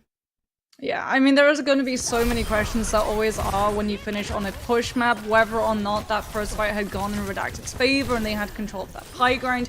Maybe things would have been different. Fable Rising, however, able to find that crucial first pick onto Minolaw and just open the floodgates for the aggression and space they were able to secure. Yeah, it was a pretty wild matchup there. Just the fact that the team coordination, again, was something that we just can't shut up about, to be honest, Dustin. And I know that we are going to reveal our Chipotle match MVP just shortly, but I got to get your overall thoughts. Yeah, I mean, 100%. Their coordination was on point. I think for all of these players, I know this is a learning experience for a lot of these, diamond level players trying to improve. For them, it's just a matter of, target focus, mechanics, really just honing it down, getting that grind in, as we've heard earlier in interviews. That's really going to elevate their game and give a lot of these players the chance to go in the Challenger Series. Very much so. Looking forward to seeing how they continue to move forward from here on out. But we also have to reveal the match MVP here, the Chipotle match MVP that is, and without further ado, it is going to be Sleepy Eels. This tank player here, Moxie. I mean, you talked a lot about how the backline was able to just be able to keep them up in situations where you would expect them to be absolutely melted, but that only makes it easier when your tank is playing so damn good. Yeah, I mean, 5 deaths on Ramatra is insane. Ramatra is incredibly vulnerable if you're able to burn through a lot of those cooldowns early on, especially if you're going up against a Mei composition. Everything has to play perfectly, otherwise that Ramatra is going to just walk forward, try and take that space for the rest of that team, immediately find themselves being Mei-walled off and going down. So Sleepy is doing a very good job coming with some huge annihilations to be able to buy their team so much space, playing the macro that we have just lauded Fable Rising's team at being so good at doing. They may be diamond in terms of the Rising series, and there's definitely a couple of bits and pieces that they need to work on in terms of mechanicals, but I think for macro game sense and awareness in terms of like ult tracking and how to take those fights, where it's best to take those fights, 100% they are far beyond diamond level already. Really excited to see how they get to continue to elevate their gameplay there. But I'm going to have to say goodbye to you two for now, give you guys a bit of a rest on that mic while we bring in the Chipotle Real Talk interview. We get now the opportunity to chat with Willow. How are you doing? Congratulations on this giant job.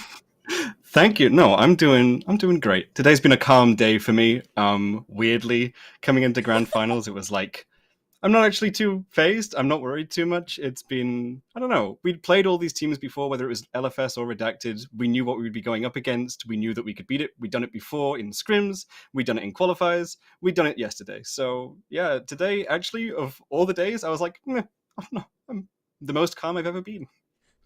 Hey, well, it showed. You kept your cool in the server, and that's for sure on that May pick. But overall, Willow, I mean, we have a couple questions for you. Yeah. I was curious how long you've been playing. That one actually coming over from Moxie there, because I know that when we were talking to your teammates yesterday, they talked about how your team actually takes a lot of time during the week to scrim and scrim and scrim. And was that making up for lost time? I don't really know how long you guys have been together as a squad. Fable Rising, I think it'll be pretty much a month today, actually, that we started doing trials and bringing people in.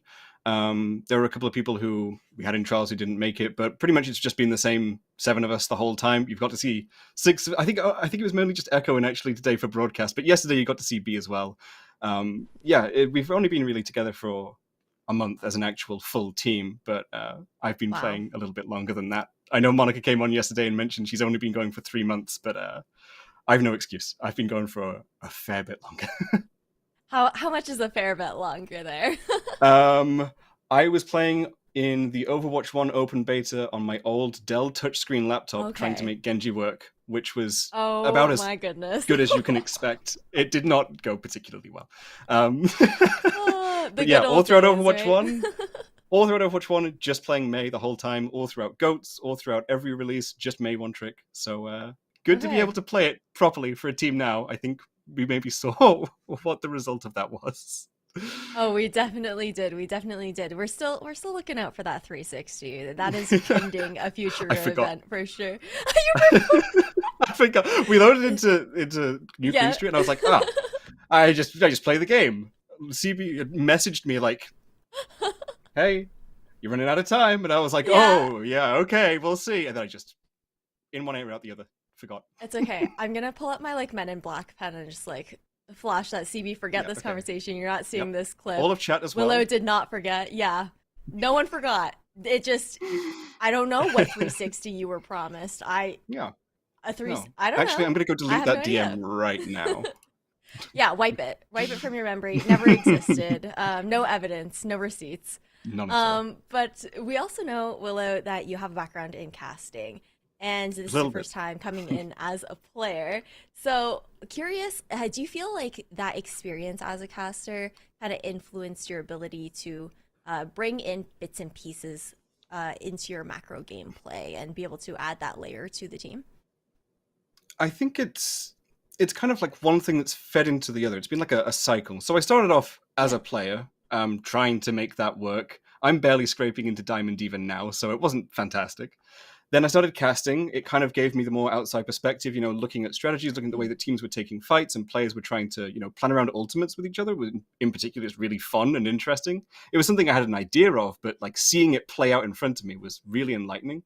And then as I employed that more in my games, I started doing better in ranked, right? So teams started picking me up. So I started practicing in scrims. And as I practiced more in scrims, it's helped me with my casting because I'm learning more macro and strategies from coaches that are, elevating my overall knowledge of the game. So one's fed into the other, back into the other. And it's just this whole cycle of knowledge that I'm building up. I'm like an egghead now.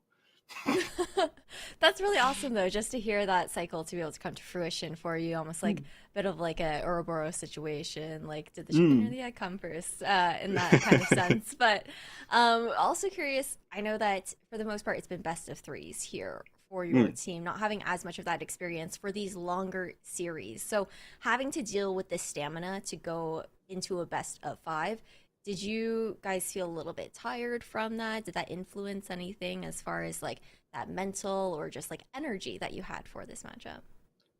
I think the most difficult was definitely during the qualifiers where we had 3 best of 5s in one day, just back to back. That was against Yeah, that's fair. Redacted, LFS, and Fruit Salad, who all easily were top 4 teams. We were just like, that was tiring. But coming in today and yesterday, I don't know. Again, I'm a little bit more experienced than perhaps some of my teammates. I've played into these tournaments before.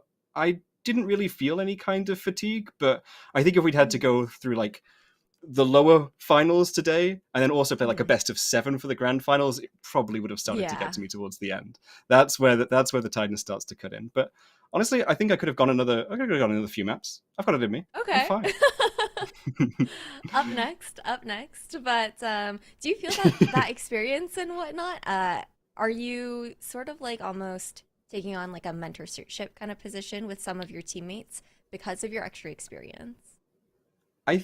That may be a bit presumptuous. I don't know. We've definitely got, obviously we've got Wicker and HK, who Yeah. we just saw in the match before ours, who are both our coaches. So they are the ones in charge, and I defer to them every time. But obviously, at times when they can't be in lobby, I do try and let's just level ourselves, right? We want to be confident but not cocky. We want to be thinking about how we play the maps. I'm yelling at my team every time to die on the push bot, don't give them the distance, and I do it because it was a problem. I appreciate we did it well this time, okay? Don't watch any of our matches prior on push. It is ugly, okay? But yeah, I mean, I'm trying to lean on the fact that I have that experience and I have more of that tournament knowledge as well to just be like, okay, I'm calm, and if I'm calm, they're calm. So we just chill out, we take it easy, and we just play. Like at the end of the day, all we had to do was repeat what we were doing before. So as long as I'm level-headed about that, I can make sure the team is too. It definitely helps in comms as well, having that experience.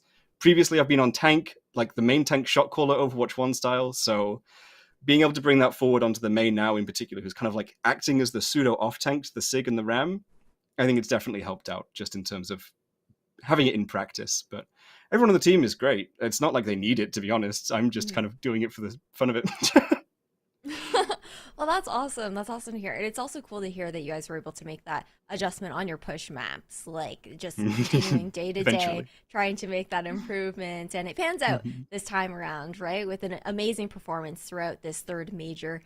What's next for your team? Do you guys plan to stay together?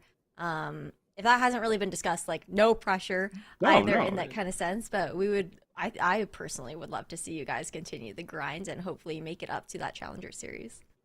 Yeah, I mean, everything yesterday was coming up Willow, and seeing the amount of support and love that was thrown my way by broadcast and chat and friends and other competitors in Rising Series. I think it would be a terrible shame for me on my end personally if I was like, yeah, okay, I'm done now. I'll see you all later. Um, but Fable Rising, we've talked about it. You know, everyone loves playing with each other. It's one of the few teams where there's like no friction.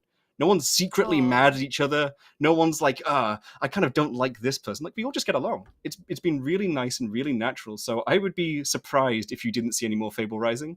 I think we all want to dial it back a little bit. Monica mentioned yesterday that we scrimmed a lot. We're doing 8 blocks a week. So we're scrimming Oh every my day except gosh. Tuesdays, double blocks on the weekends. It's kind of consumed Wow. my life. So I want to rein it in a little, right? Mhm. But we needed to play that catch up to a certain extent. We hadn't formed too far away from qualifiers. So yeah, I think you'll definitely see more of us, if not on Fable Rising for me, which I would like, but if not from Fable Rising for me, you'll definitely still see me in the esports scene. You know, you mentioned I'm casting, I'm still playing now. I've got a few other things in the works, all right? A few new roles for me. You'll be seeing me around regardless. But Fable Rising, no, I don't think we're Love done that. by any means. Absolutely love that. That's so lovely to hear. And everybody keep an eye out for Willow. She is coming up next for sure. And I've got one last question. I'm going to phone a friend on this one. So, Dustin, aka Dogman, was asking, do you feel that you would be as good at May if you hadn't been one tricking it throughout all of these years? If you had been maybe dabbling with a different kind of DPS in that kind of sense? I mean, okay. I think the easy answer is obviously if I hadn't been playing hundreds of hours May and nothing else, no, I wouldn't be as good.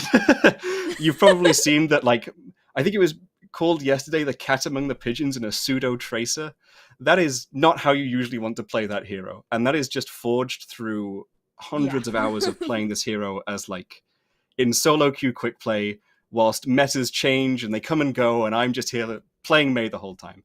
It's not how Mhm. you play May in coordinated, and I think you saw me dial it back a little bit today as we went up against Redacted. We knew they were going to be a tough opponent.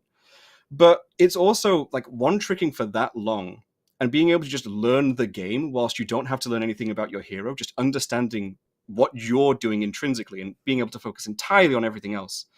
It has given me so much knowledge on just how everything else functions that now I'm transitioning between heroes, I'm transitioning between roles, and it's not a problem for me at all. Like I mentioned, I've been on tank for previous teams. This is the first team I've played DPS for. Like, I've got the experience now on the May that I can just pick it up and be comfortable.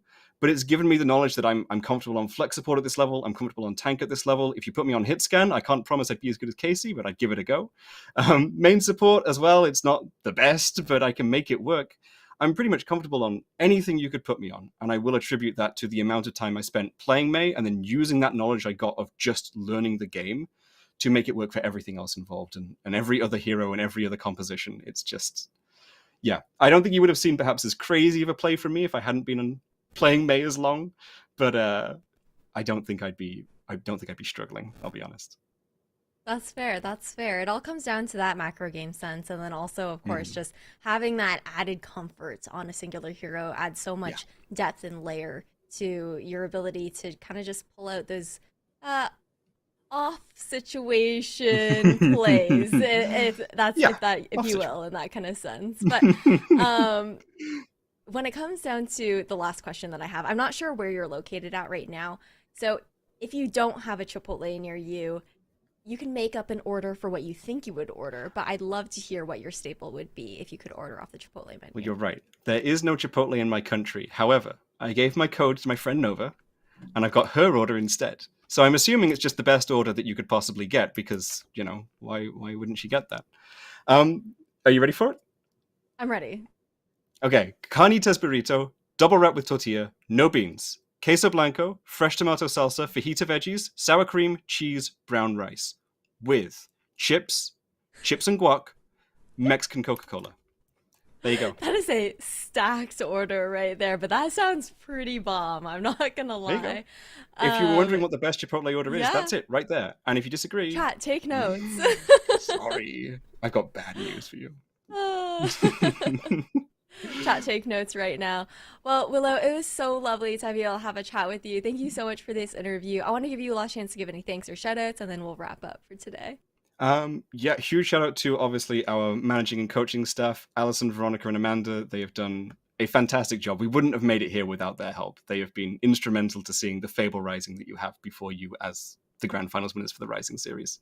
Shout out to my friends Nova, who we just gave the Chipotle order of. Penny and Bruce, I know they've been following along today. Anyone else from the Rising series who's also been following along, thank you. I see your support and I appreciate it massively. Especially people in chat who just started messaging me like, you're an inspiration. Like, again, I'm barely out of plat, but thank you. And a final shout out to my team. Eels absolutely 100% deserved match MVP. I think they got shafted a little bit yesterday. They were phenomenal, so consistent, so good, so strong. And I know everything came at me because I was playing so flashy, but you got to see today the benefit of just having a consistent routine tank who just plays how they're meant to play. And yeah, I love my team, I love my friends, and I love chat. Shout out to everyone. Well, we're looking forward to seeing how your team continues to grow. Thank you so much, Willow, for joining us for that interview here for the Chipotle Real Talk interview. We're going to throw to a quick break, though, but stay tuned and don't go anywhere because we'll be back with the grand finals of the Challenger Series.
are now in the home stretch of the Calling All Heroes Radiant Heroes Major 3 Grand Finals coming up next here. It's going to be Timeless Ethereal versus NYXL Embers, but we got to take a look to see how we got here first.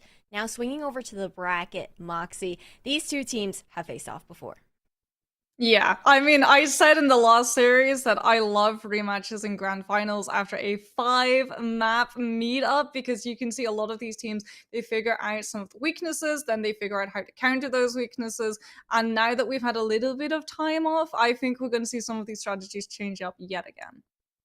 That's for sure. And I mean, Dogman, I gotta get your thoughts on how you think this is going to go, because NYXL Embers, they've been on a hot streak within that lower bracket, even beforehand in that upper bracket, taking such close games and matches. Now facing off against Timeless Ethereal once again. Do you think they have it in them to actually take the W? Definitely, yeah. The NYXL Embers is an exciting team to watch, and really any dive team is.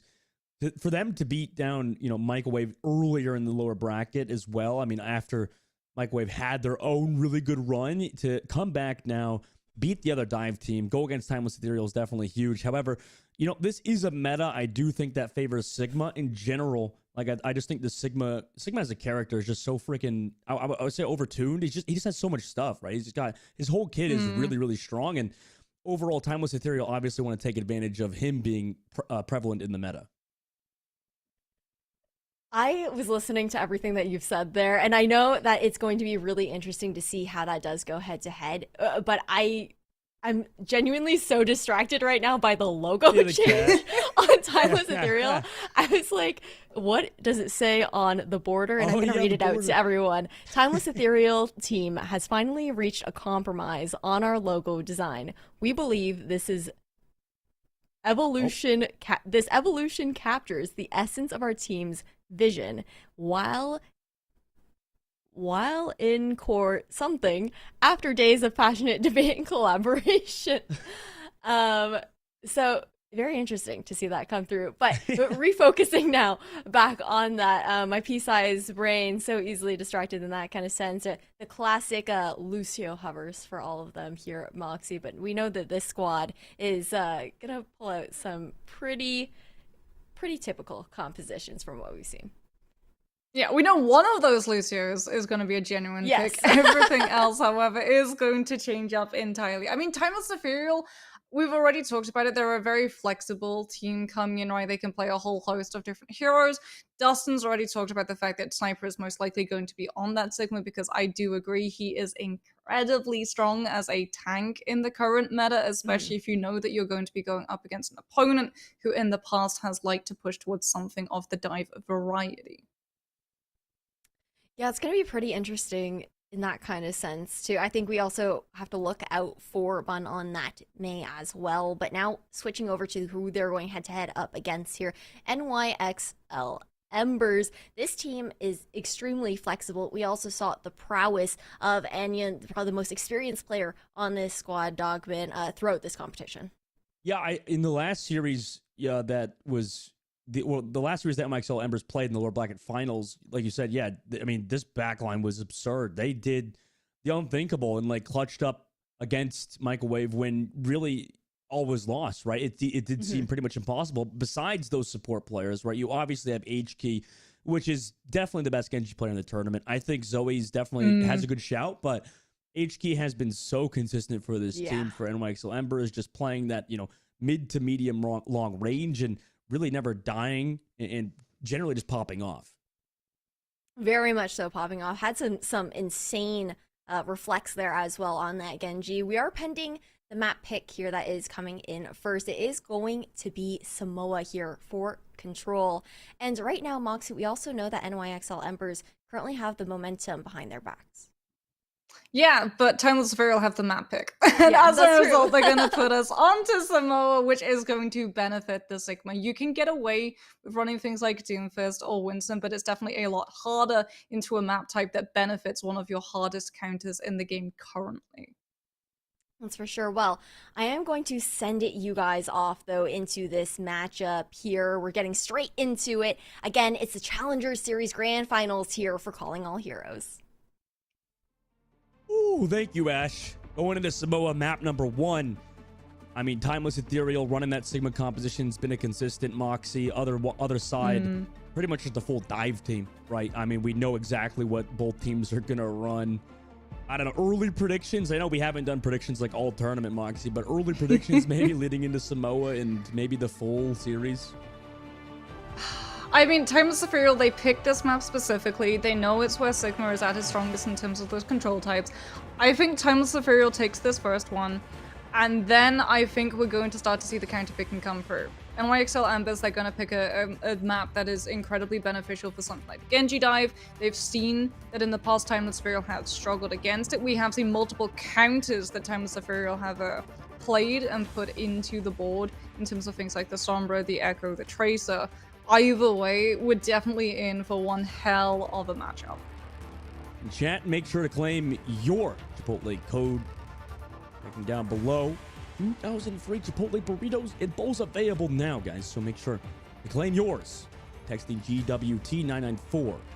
That hashtag on the right side. And still waiting on these teams and these players to get ready in the map. I know it takes some time on both sides to get it all kind of going, Moxie. But here we are, finally starting off. Timeless Ethereal in the grand finals versus NYXL Embers, the much anticipated matchup, which, Moxie, this is also big because this is the last major before the championship. Yeah, it's going to be really good to see both these two teams interact, both of them juggernauts in the Calling All Heroes. Seen a lot of these players have been, for instance, the inception of Calling All Heroes too, so a lot of experience playing under this pressure, as well as experience coming out playing under the banners of contenders teams as well. And having that experience lends itself really well into being able to sort of adopt some of the rising teams and put them under your wings, as we talked about, even teams with Killer, right? Which is also a part of the rising and lending help in terms of. We'll start off, and obviously Timeless gonna rock with their Sigma. NYXL Embers with that Winston. By the way, these camera shots have been so good overall, Moxie. I just wanted to give a quick shout out to our observing team who have been killing it this tournament, right? It's like it's just night and day between just having absolutely amazing observers and then not. So shout out to Maka, Unstop Monkey, and also Shane Coombs back in the back rooms of our observing team. They've been doing great this whole tournament. Oh, it's the Tracer counter. Bun's gonna be just playing backline bodyguard and trying to figure out where HK is going to be popping up as Wisps mirroring the Sojourn up against X10. The dive potentially coming on through. Good knockback coming out from Timeless Ethereal to distort the Winston's landing position. Already that Sigma poke coming in. Massive NYXL Embers. I mean, they gotta play it slow now, right? Just heal up, build towards that nano, maybe get a re-engage off. They're playing towards that coastal side, and Sniper really not allowing NYXL to have any amount of leeway here. Pressured off temporarily, but that poke comes through. Wisp distracted on the Sigma, gets taken, or it takes out X10 on the other side. Fantastic shot from Wisp. Been so good throughout the tournament. Now Timeless Ethereal able to go up with that person advantage. NYXL now have to play slow, build towards that nano boost, and maybe get the Ricky test with Moxie. There's so much pressure on them right now. Yeah, and the nanoboost is going to have to go into moving fishes. HP has just not been able to do anything. As you can see, Bun occupying the back line. Onion does come in with the nano boost, but do you have line of sight on your Winston? There it is. Moving fish going in with that dive, not looking for the commitment. Finds the soldier, and the Bun! The pulse bomb off screen picks up both supports! And even though it started so well, that dive is immediately sunk. Yeah, that was amazing from Bun. And now Timeless Ethereal on the defensive hold are nearing 40% margins. NYXL used the nano as well, and they've got to feel bad coming into this one. It's really rough because that's their best engagement. They can't even really use the sound barrier super aggressively because then that opens the door for Sniper. Sigma fluxes Ethereal. Use the Ant Matrix to stop a dive from coming through. Bun immediately with Wisp combined for 2, and that fight is pretty much over. Off of a fantastic Ant Matrix as well. Oh! Wait, Bun did... Whoa, my... Bun almost got it, but okay, the trade back by Wisp. That was incredibly crucial. Timeless Ethereal, because they have this Tracer, even though they're playing a Sigma composition which flourishes when you anchor a particular spot, the Tracer just has so much mobility to stop NYXL Embers from being able to formulate a composite dive, and as a result we're heading into final fight territory, and NYXL Embers have to use Primal just to try and reach the back line. Yeah, Primal beat engage as well. And they're not even giving up the point, or they don't have the point yet just yet either. Wisp able to get for you. Moving Fish trades it back, but needs those heals desperately. Is in the air to the Gurdic Flux, and Bun and Z combine for more NYXL Embers, even though they had so much going for them. Can't even flip the point. Now they have to get the Tracer to touch the point, or maybe if the Lucio to touch the point rather for Poor You. They do touch it, but eventually, oh my gosh, 1 HP Poor You lives. He does a good job avoiding that, but nobody else can touch now, and it's over on round number 1. Well, Dustin, if you ever want a statement to see how you deal with a Genji, stopping Blade for the entirety of a map is definitely going to be a starting point. Timeless Ethereal, statement indeed. They struggled against the Genji, and NYXL Embers thought that was going to be their in, but we saw Timeless Ethereal yesterday, and they have made groundwork to make sure that that weakness has immediately been covered up. As a result, I think we're going to see the mirror matchup. Yeah, I think so. You're right. And NYXL has shown this to be in their back pocket, but I mean, it's got to be a warranted swap after that 100-0, right? I mean, that Tracer from Bun was just so intrusive. It wasn't letting the Genji go into the backline. Every single time she was pressuring both of the supports as well. We've seen Bun's antics. She's always going to be on an off angle. Look at her now in the overhead map. We need the overhead map 24/7 to try and figure out where this Tracer is. And NYXL Embers, unfortunately, don't have access to that. They have to play it by ear. One flanks around the main side. Poked a little bit, but understands that yin and yang, how you play the Tracer, immediately dealt with by Poor You, who has been great throughout the series. Booped around. Bun can't get anything done just yet. Has to recall back away. No cooldowns either. Meanwhile, on their front line, they're still setting up. Maybe the railgun shot is there, and it is. Body shot into Bun's follow-up. Aniyu goes down. NYXL now missing that main healer. From Aniyu not going to get anything else done here. They do get that objective first, but it's going to go right back in favor of Timeless Ethereal.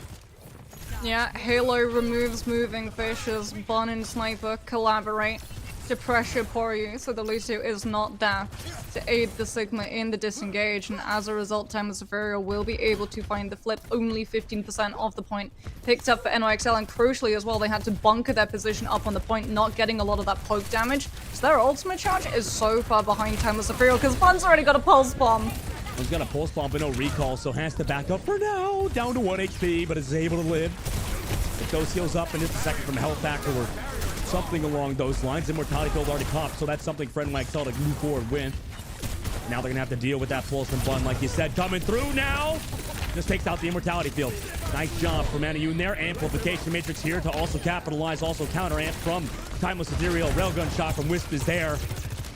Not able to find much more through that Ant Matrix, so they're going to finally be able to push up, but they've already found the opening pick. And they're trying to continue that advantage in that edge. However, health pool-wise, Bun's low. Can't be in this fight, so it's technically a 4 versus 4. Railgun shot being popped up. Wisp goes low, gets those healed, though. Now Gravitic Flux is there. Bun gets picked by Poor You. Lucio player now counters with the beat drop. Halo has theirs in a second, maybe, but no. They just go for the wipe. 70% now on the board for Timeless Ethereal, but they give up the point to NYXL Embers, who re-engaged was slow, but they were able to get it done. I mean, like you said, that was a lot of slow push, and unfortunately it has bought Timeless Ethereal 70% of that point. The good news for NYXL, however, is that Timeless Ethereal invested ultimates. Sniper trying to come in with that Sigma Flux Bun as well, now going to be off of the Tracer onto the mate to be able to mirror.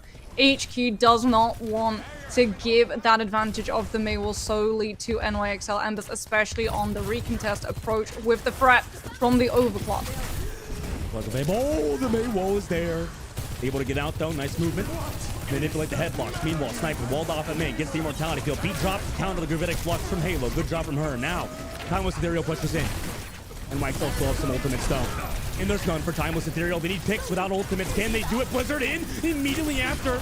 The grasp is gone, so Snipers is removed. NYXL Embers rotate the ultimates well. Halo finds one, but it might just be over for them at this point, right? And nearing 70%. It's a drawn-out fight, though. Yeah. Drawn-out fight. NYXL. And that's still Wait, Amp Matrix though. Wait, Timeless Ethereal throwing the amp. They want to win this. Yeah, they're trying to win it, but they're gonna just have to wait for their team. No, at this point, Moxie HP found a pick as well. That's awful.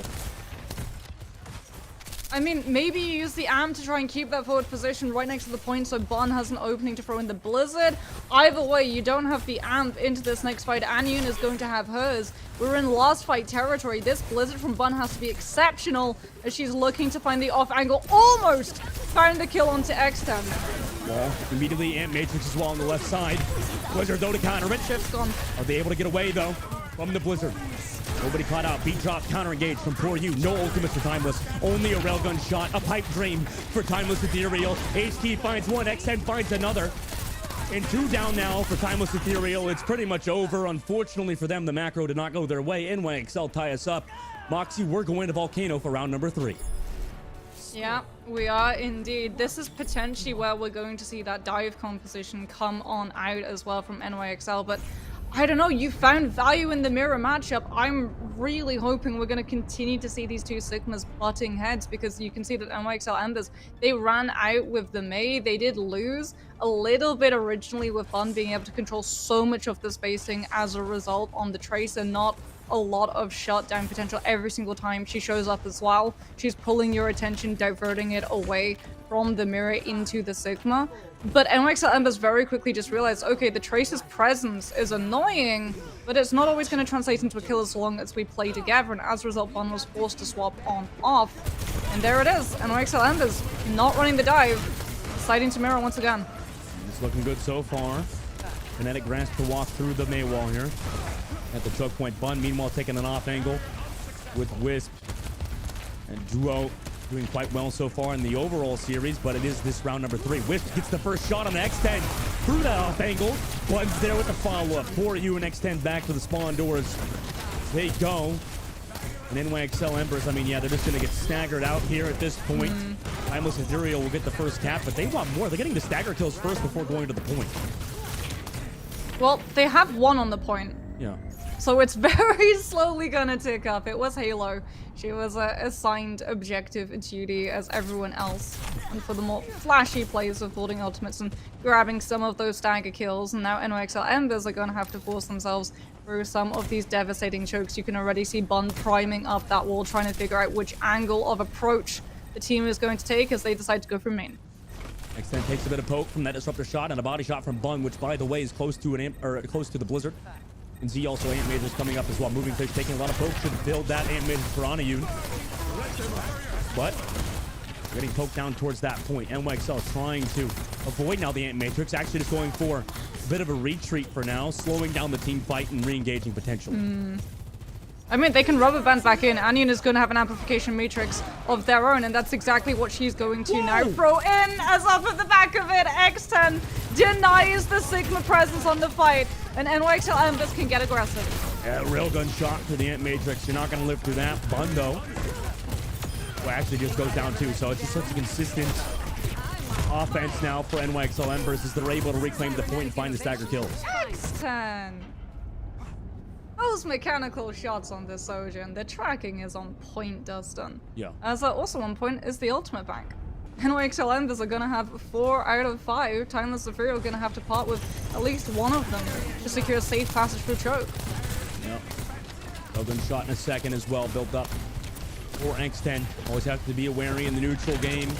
A lot of ultimates on both team sides except an Ant Matrix for both Baptiste. Counter beat drop to the Gravitic Flux of Sniper.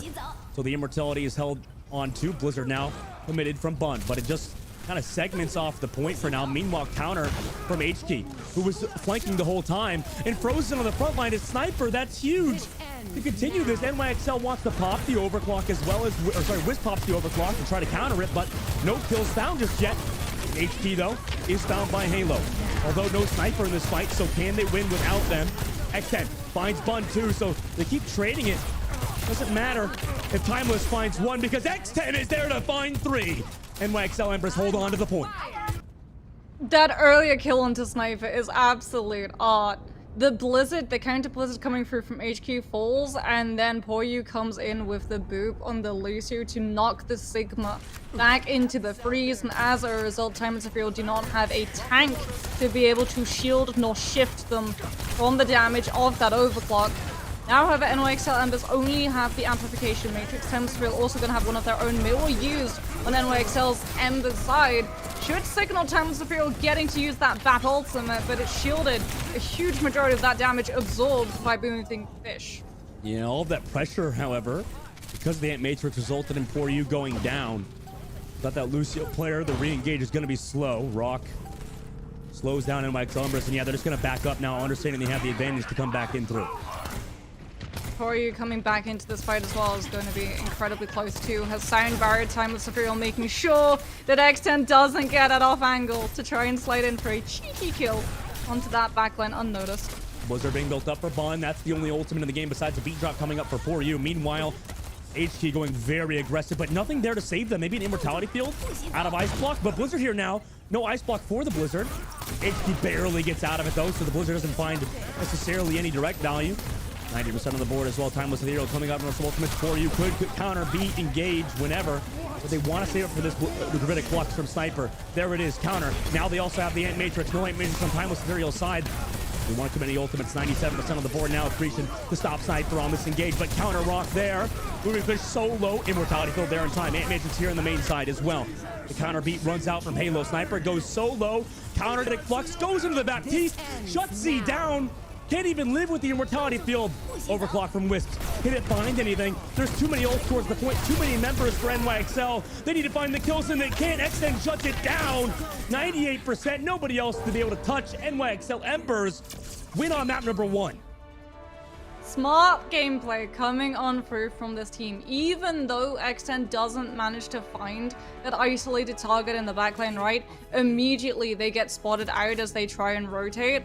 Your presence, that paranoia, that threat potential of a player popping up on that off angle actually buys the rest of the team safe passage through one of the hardest chokes to get through in the game and back onto that point. And as a result, they don't have to use any of those ultimates to be able to get all of the space back. And that is huge for them because that means that when the fight starts swinging in their favor, they have the ultimates in reserve to guarantee that that point is sectioned off and firmly NYXL Ember's property. And as a result, we just see the convergence onto every single target. The focus coming through from Ember's absolutely on point. As if you think about how this map started, everything was going wrong for the dive. HK didn't get a single ultimate off. And then you compare it to the performance when we moved into both Downtown and Volcano. World of difference, Dustin. Move away from the dive, mirror. Yeah. I mean, this team, you know, you would, like you said, you would expect them to, you know, maybe be a little bit weaker on the Sigma competition or something, but yeah, overall as a team, they look better on it, right? I mean, moving fish on the Sigma's been clean.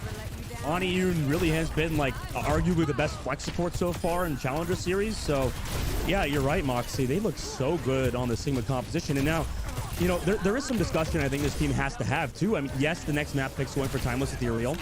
So for NYXL Embers, do you go back towards that dive that you've been comfortable on, or do you take that mirror matchup because they've been doing it so well? Yeah, I mean, that is the worrying concern, right? Like you've said, they have chosen so often this dive composition, but that dive got shut down entirely. It went so poorly. And it wasn't even that sort of like they were playing the dive poorly. It was just that Timeless Ethereal was so equipped at being able to deal with the dive. Because you think about it, right? They haven't just won against one team running the dive. They faced like 3 of them running things like Doomfist Genji and Winston Genji, and they've shown that they are adept at being able to pick up all of these different solutions, so you don't even know what you're running into. That was a huge reason why we actually saw the swap over to that mirror being so good, because it actually forced Timeless Ethereal into having to go for the swap off of the Tracer onto the Mei, and that reset the ultimate charge and pushed you so far behind in terms of Blizzard, which is such a crucial ultimate. When we were talking to Willow, you know, she was saying earlier, Mei has sort of occupied the space that Overwatch 2, moving away from having 2 tanks left behind. She's playing pseudo off-tank, and that Blizzard being available is a huge part of the spacing that she's able to buy to your side just by existing on the game. He's such a great hero, and you know, for NYXL Embers, Moxie, this team, like you said, they are really doing everything other teams are doing, but better. At least in that previous map, and then also, you know, taking the other series against Microwave earlier, right? Anything that the other team throws at them, they just kind of, okay, well, we'll match you, right? We'll match you in the mirror and pop off. And, you know, it's kind of like Echo, kind of, right? Like, they just build up the ultimates faster. They, as a team, play better. Anything that Echo can copy, that's like this team. I don't know, this is a bad NYXL Embers cast duplicate. It was super effective. We're going to Midtown, by the way, guys. So this upcoming map is Timeless's pick. They feel very comfortable here. I mean, you can run the Doomfist, you can run the Sigma. I hope that we get to see more of the Sigma. I really do feel like Timeless Ethereal are going to try and force this mirror matchup as often as possible, because when we actually talked to them in the interview yesterday, they did, like, admit when they were losing against some of the dive, a lot of the time it was because they tried to mirror into it, so they've seen the power of forcing some of these teams outside of their comfort zone and onto heroes that maybe don't suit them. The problem is that Timeless Ethereal are a very flexible team, so too are NYXL Embers. This is what I was talking about when I was talking about the previous experience that so many of these players on these rosters have. They have gone through so many different metas, and as a result are incredibly well equipped at being able to deal with one of the biggest features in Overwatch, which is counterpicking. Interesting decision making from them, and I mean, you like it as well. I imagine Ani probably part of the decision making process here too, because you know it's easy to get anti-grenades off on these defensive holds, and especially I mean, there's points where the Ana does really well, but for Timeless Ethereal, Moxie, I mean, I know that they're leaking some of this stuff, but we probably know what they're gonna play, right? Defensive dive coming through from NYXL Embers. This is incredibly interesting because you don't have the Brigida to be able to protect your Ana. A lot of that is trusting the spacing of the choke control that you have as a defensive team, right? Able to set the Ana up out of line of sight of a lot of these fights. If Timeless Ethereal are able to make it away from choke, however, that Ana is going to be a sitting duck. And Bun moving onto the Tracer is going to make that duck look a lot tastier on the plate. You know, Kariko of all things, you're going to have to hope that poor you can hit those shots against Bun. Meanwhile, NYXL, they play it slow, obviously, around this fire truck. Timeless Ethereal giving a lot of space to the dive right now. NYXL Embers playing it patient. Timeless Ethereal kind of figuring out where this Ana is. Now they know AT comes through onto Sniper, but they're playing slow enough, right? You can't really go through the underneath the train on the defensive side. Disruptive shot forces away on you, and for now, HK takes a little bit of poke, but has the heals from that off angle. Kariko, X10 as well needs some of that too. Timeless keeps picking these anti-grenades hits the shot onto Oniyun. Unfortunately, that little Ana had peeked a bit too far. Now Bun will take advantage of no heals being here. HT goes down, and as does poor you. Bun just with the follow-up damage after Wisp hits that shot. That DPS tandem of Timeless Ethereal comes through, and surely they take point A. Yeah, that's the power of Sojourn. Ultimate amount of damage in neutral fight. And like you said, all it takes is one person peeking at the wrong time. And when you're running Ana and you rely on line of sight, it becomes a lot easier for the Sojourn to be able to track when that's going to happen. As Timeless Ethereal moving forward, deny any chance of recontest. The NYXL Embers, the deflect already being forced out of HK as well. This Genji is incredibly vulnerable, has to wait for that cooldown to cycle back in before you can try and commit onto the dive yet again. Card space for now. Ant Matrix available for Z, but Aniyun has that nano boost. Taking a lot of damage. Timeless really not giving any space. Bun. Yeah, I mean, Moving Fish used the jump cooldown to jump back to the team. Nano boost engaged now. Ant Matrix counter it. Sniper finds X10 somehow. Through that top side, right? The dive came through from Moving Fish, but it didn't matter to Sniper. Sniper just was able to find that kill, and now NYXL Embers, they're on the back foot. Pulse bomb now. Whoa! Oh, wait, no! I think he got teleported towards that Ana and got hit by the pulse bomb. So what a pulse from Bun. It was a whiff, but actually not a whiff. And now the Ana of Aniyun trying to just run, but Sniper is there alongside Bun. Moving Fish has Primal Rage available, but is just not going to be able to use it. Just backs up. Aniyun gets picked as well. Timeless Ethereal are just snowballing through the streets phase right now. Oh, that was Suzu. That was Suzu invested from NYXL Embers to be able to back on up, and as a result, Wisps pops the overclock. Sniper, the Sigma Flux, no iframe for NYXL Embers to be saved. They lose Moving Fish before Primal can be used to stall the recontest. That might tilt NYXL Embers after that point, right? I mean, you had to use Primal Rage there, you would think, but I'm not a Winston main, so maybe Moving Fish understands it a bit more. Now NYXL Embers have at least an ultimate advantage, but Moxie 5 minutes in third phase is a lot. Yeah, I mean, HQ is going to have the Blade, but Halo is going to have Sound Barrier. Bond's going to have the Pulse Bomb. Of course, Bond's going to be sneaking around. Where's she going? 1 ult used, 1 kill picked up this map so far, 2,419 damage done, 7 eliminations, by the way. And I don't think Bun has died once. Trying to keep that streak up! Oh no! And she does! X10 going back to the spawn doors. NYXL Embers, they're just committing ultimates now. Understanding you can't do much with Timeless Ethereal or just finding pick after pick like they are. Moving Fish, I mean, do they live at this point? So low. Has those heals to back out of their Genji Blade. It's going to be dry unless they build up this nano boost. Into a Sound Barrier, though. I mean, you're waiting for the nano boost. That is your win condition. X10's trying to come in with the overclock to bait that Sound Barrier early, but Timeless Ethereal reads the bluff and only use Lamp. And the Sigma shield from Sniper forces X10 to back off without a kill picked up. But it's a dry blade against the beat from Halo. I mean, they're just going to back out of there, so now they only have the nano boost, and Wisp finds HK on the retreat.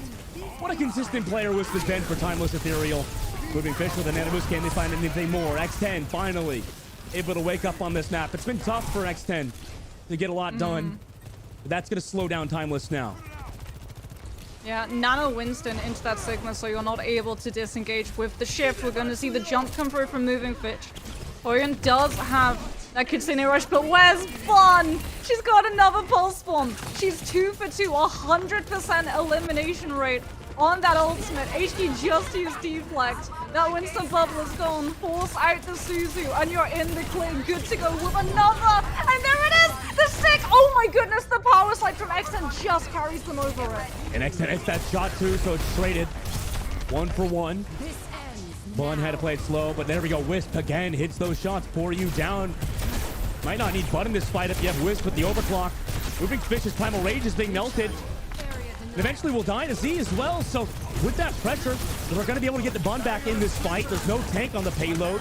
You just have that Suzu to sustain. Z finds X10. That's 2 in the fight for Z on the Baptiste. And now this Genji's going to fall this E as well. Make it 3 final blows for the Baptiste player of Timeless Ethereal. And, you know, map number 1, Samoa, was definitely rough for them. But you come over here to Midtown. There's a reason you picked this map. 2 minutes and 27 seconds. They fully cap out Midtown. Did Bun die once?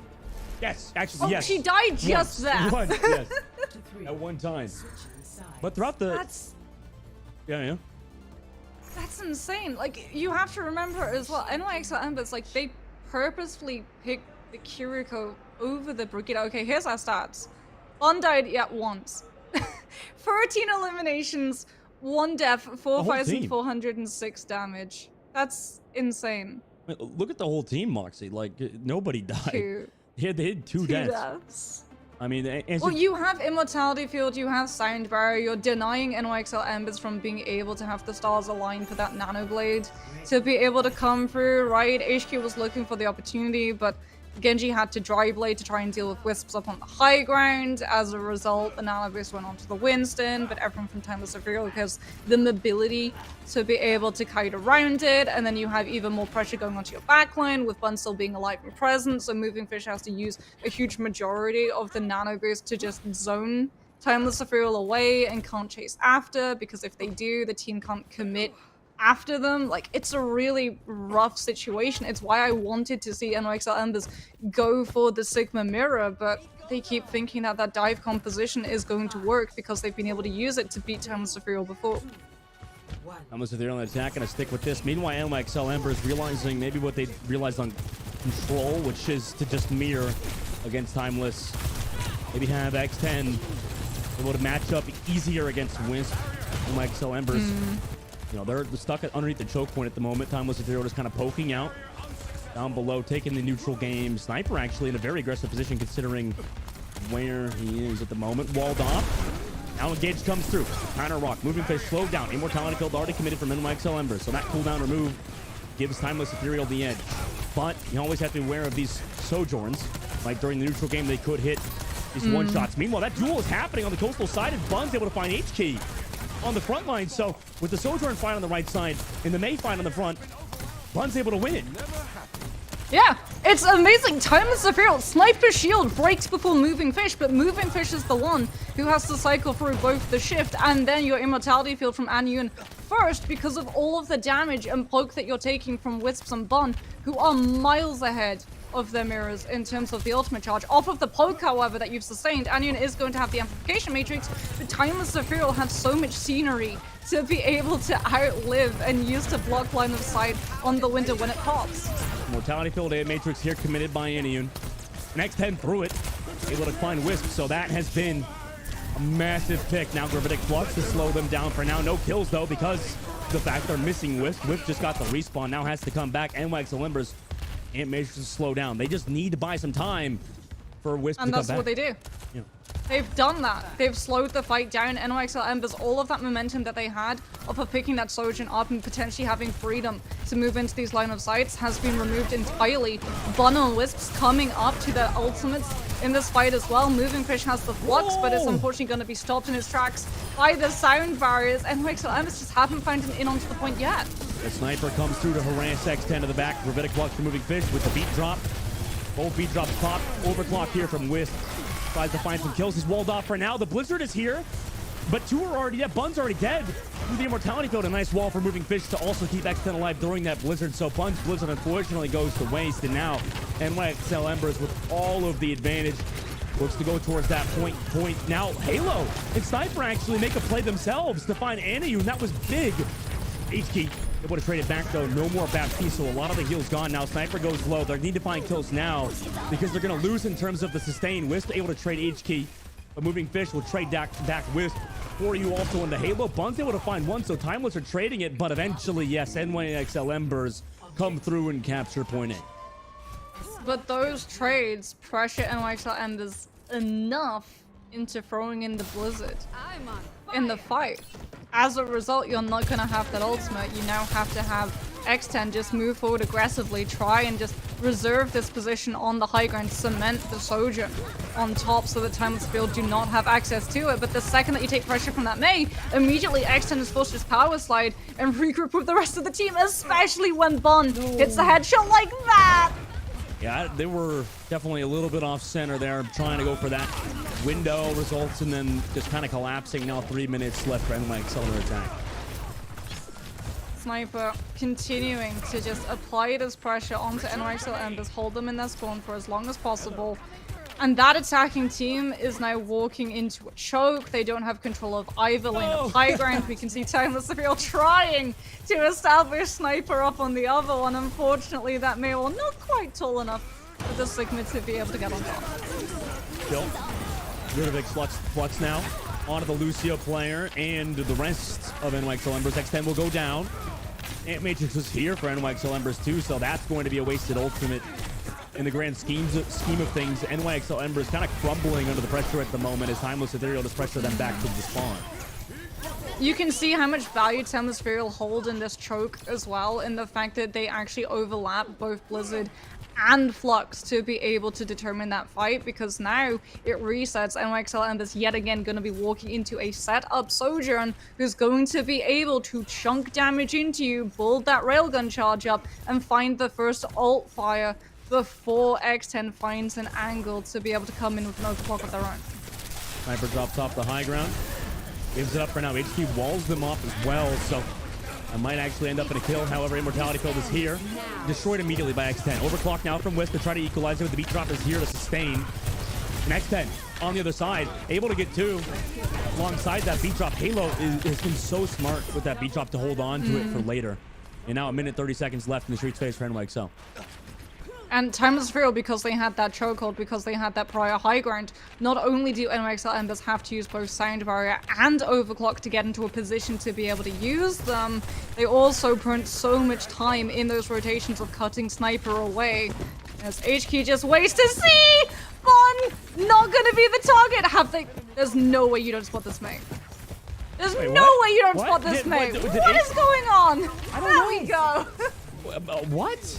That was definitely odd. Anyway, HQ now has the Blizzard ready for this fight. Gravitic Flux available for Moving Fish. Halo ready to go with that beat drop counter. Heart pushing backward, by the way, because nobody is on top of it. NYXL trying to win the fight first. There's the Ant Matrix over the top. It's kind of met, but also avoided. Now Gravitic Flux into it too. And in the air, Onium dies to Wisp. What a shot to take down the Baptiste player in the sky before the Immortality Kill could save them. HK on the flank will die though, so that's still going in favor of Timeless Ethereal. And Wisp in Co are able to push forward. 24 seconds left. I mean, this is going to be a very dicey last fight now for NYXL Embers. I don't think anyone can touch. Especially because Timeless Ethereal, they've established themselves up on this high grind. NYXL Embers, yeah, HK is going onto the Genji to be able to have that dash and the wall climb to try to put yourself onto that payload and activate OT. Gravitic Flux engage towards the Baptiste of all players. Into the sky. He will die. And that's a smart gameplay. X10 was there with the follow-up. Oh, what a rock hit by Moving Fish, too. And in overtime, when you need it most, this is exactly what you need out of your Sigma player. However, Wisp on the other side, able to find one. Low HP, dives the cart, has the beat drop, overclock built up. Now they can use it. In they go. They go down, though. On the other side, Poor You with the beat drop and 2 kills of their own. HK also finds Halo. And in overtime, NYXL have clutched up to move us into third phase.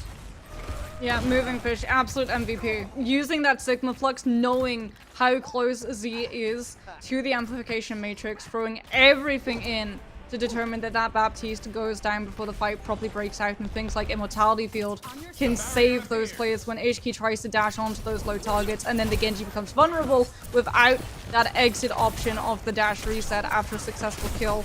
They're gonna be swapping now, still holding on to the Amplification Matrix.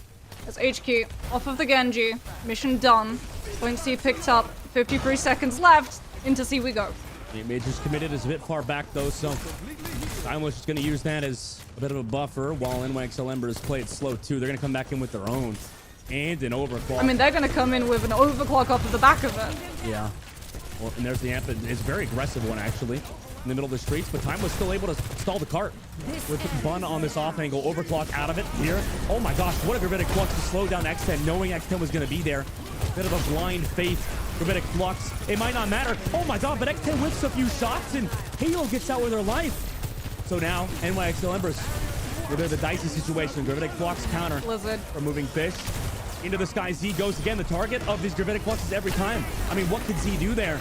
Just dives to the sky, no help from their team. Bun also will fall here. Overtime about to tick down as well. NYXL in that are in the advantage. So when Timeless Ethereal just wants to die on this payload and come back with ults. That was Lamp though. Anion had to use Lamp to guarantee that everyone from NYXL Embers was still alive into this next fight. They do have 2 ultimates to work with, but Bun has a Blizzard Sniper going on to the Diva to try to use the Matrix and stop HK in the tracks. All off, Sniper tries to go through it, can't get that Blizzard. On HK's side, counter Blizzard by Bun there, but Moving Fish gets the beat drop to live through it, although it takes a lot of damage. Met gone for Sniper. Sniper also will fall. Ant Matrix is here, also is HK with those icicle shots. Moving Fish as well, and NYXL Embers in overtime, gap out against Timeless. But it's overtime, and Timeless Ethereal have over 2 minutes to work with, Dustin. All they need is 1 tick of that point. Wait, does it not go down a whole minute? I thought it would. That's crazy, No. actually. That's a lot of time. They keep the 2 minutes 27. I can't believe that as an ex-Overwatch player, I actually don't even freaking know that at this point. That's pretty sad. Regardless, Timeless Ethereal, like you said, Moxie, that's a massive advantage, even though NYXL Embers looked unstoppable there in overtime. I mean, NYXL Embers, like, they have to be able to build ultimates. They need to be able to build this amplification matrix faster than Timeless Ethereal, because you don't have the point percentage nor the spacing to be able to give up, right? You can full hold on Midtown. It is entirely possible, but so much of it relies on your presence and hold of choke underneath train carriage. It has to be absolutely perfect. Everything has to go right. Your supports can't get picked off by a stray shot coming through from something like a Hanzo or a Sojin, which I'm sure Whisper's gonna swap to, just, you know, checking with the Sonic to see whether or not NYXL Embers are holding a little bit closer. Everything has to go to plan. Almost Ethereal roll out. See what they want to do, right? Do they want to have Bun on that flank? Or do they want to just go through main? Building up that railgun shot is Wisp. Off the shield. Already 2 minutes left to go. NYXL will just obviously have to play it slow. You can't really dive underneath here. Oh, Wisp has the railgun shot. See what happens. Wall there from Bun is actually big to slow down Moving Fish, who is rocked. No immortality there. Moving Fish caught out. And oh my gosh, I mean, everything should just fall now for NYXL Embers. They lose Aniune. Z will be traded by HK, but I mean, without your main tank, I don't know how you do this. HK gets delayed. X10 finds one. I mean, if they found another, that could be big, but yeah, no. Timeless Ethereal will be able to do this with 2 minutes on the clock. They get the job done to tie the series up 1-1. That coordination. Oh, it was so clean, Dustin. The accretion from Sniper connecting onto Moving Fish, so the Sigma isn't able to use any of the defensives to mitigate the alt fire coming through from that Sojourn. It's so clean, and it's that one kill that Timeless Ethereal needed. If one player goes down, it becomes so much harder for NYXL Embers to be able to pull off that full hold with so much time that they were working up against. But when it's your tank player, you lose so much spacing. Your DPS immediately just have to get aggressive and try and find any trade that they can. But they were playing passively. They were playing hesitantly. They were trying to play for the long haul, understanding that they could not afford to get picked. That was why it was Moving Fish who met Timeless Ethereal moving through that choke. So you could cycle through the Sigma defensives and the Baptiste defensives while anchoring that space to deny Timeless Ethereal from being able to just push you and capture you, pincering you in between their forces and also that objective. Because NYXL Embers, when you only have 1 point of tick that Timeless Ethereal need to pick up, they can't disengage, they can't rubber band, they have to hold their ground. And Timeless Ethereal play that Sigma like an absolute fiddle. Yeah, I mean, you would think because of, you know, how these clutch situations have gone for NYXL Embers to give them the edge, maybe they had a chance there, but I mean, you're right, Moxie, I just don't think there was too much on NYXL's plate for that fight, for sure. And now we're moving over to Flashpoint. I can't help but think, Moxie, maybe a little bit of this has to do with NYXL Embers playing like this split compositions, right? I mean, scrim time, if you think about it in their practice, they have to play Dive and Sigma, whereas Timeless Ethereal are just one-tricking the Sigma comp. Yeah, I mean, you're always going to be asking yourself what would have happened if you'd rolled out on that Sigma composition before the dive on your attack. Maybe we wouldn't have seen Timeless Ethereal being the only ones to be able to full push with time still available to them, since unfortunately, even though you do full push, it's an overtime, and the other side still has access to 2 minutes and 27 seconds. And when we're in this meta, not only can you afford to use all of that time to just bank up all 5 ultimates and just death ball on top, you also have that Sojourn. So every single time, every single push, every single fight that you take, there's that voice in the back of your head saying you have to watch out for that ult fire. You cannot afford to get picked. Now, however, we do get to see one of these teams for the first time that we've been here on the casting desk, Dustin, are going to be moving away from Suravasa and fielding New Junk City. I feel like this is a team coming in with a very map-dependent plan. Yeah, I mean, New Junk City is an interesting choice for sure, considering a lot of teams tend to avoid it these days, like we've talked about before, with Suravasa being a favorite.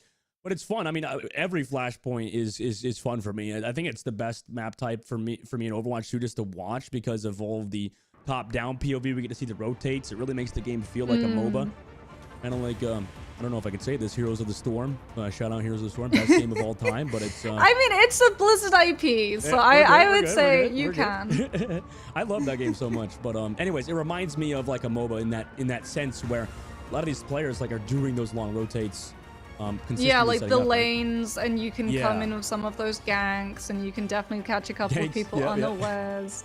We're just gonna cast as a MOBA game now and just ruin everybody's experience. But like, yeah, you're right, because there's like, I think we saw in the last series where the choke points can even be way far away from the point, right? Like you can set up more towards the other team's spawn.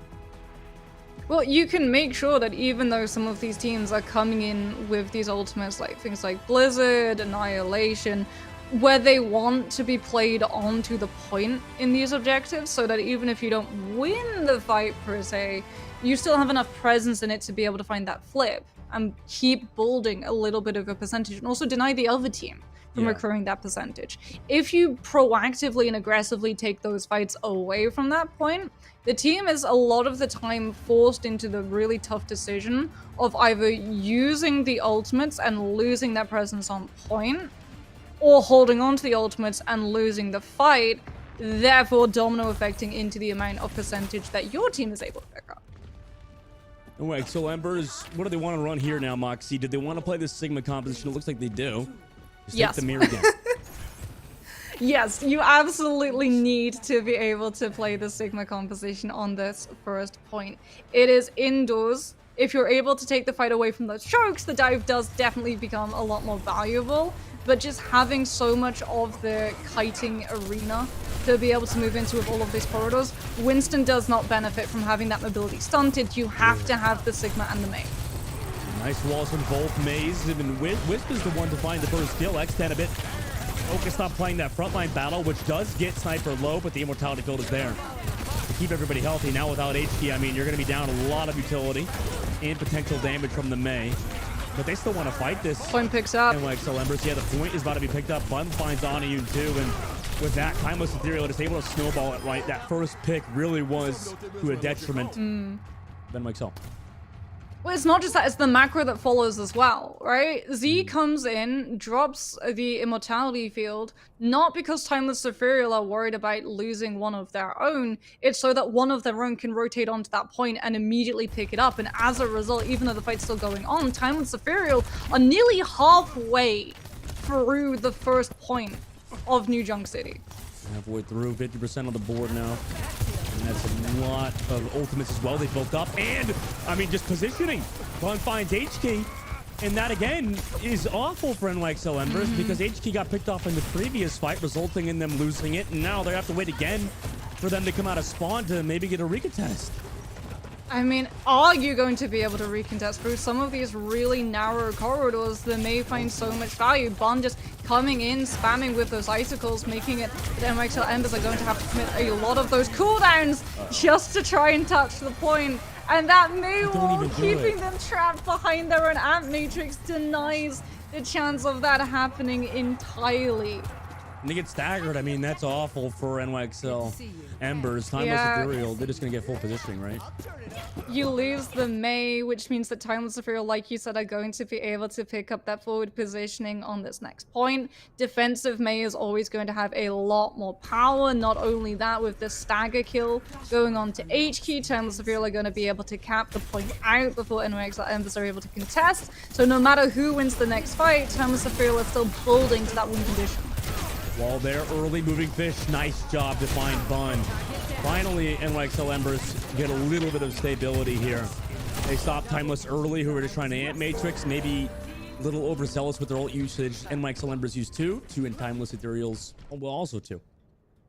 Gorgeous power slide as well from X10 to put themselves onto those high ground cylinders. Denies Timeless Ethereal from using the amplification matrix to being able to cap out that point. They wanted to use the amp to just keep NYXL Embers in those chokes so that they were able to find that contest. And as a result, NYXL Embers now going to have control of that high ground, have control of that spacing, have control, crucially, of the choke, unless Wisps, with the off angle, almost catches moving fish. Yeah, Wisp coming around the flank like a lumberjack just chopping at the tree. That is moving fish, and it eventually pays off with a blizzard of Bun. Wisp also from that back end able to get onto Oniyun. X10 does trade back Z, but you know, at this rate, you've already lost your tank player and just gonna run away. Yeah. Flip found as well. Timeless Ethereal, that height is beautiful. Wisps with the off angle, pops up in main, has the overclock, panics NYXL Embers, gets moving fish so incredibly low. The Sigma burns through shield and shift. We see the Lucio have to use the sound barrier to save the tank, and as a result, Embers know that they have to just play out of sight of the Sojourn for this cooldown to realign, and as a result, run directly into Bun's Blizzard.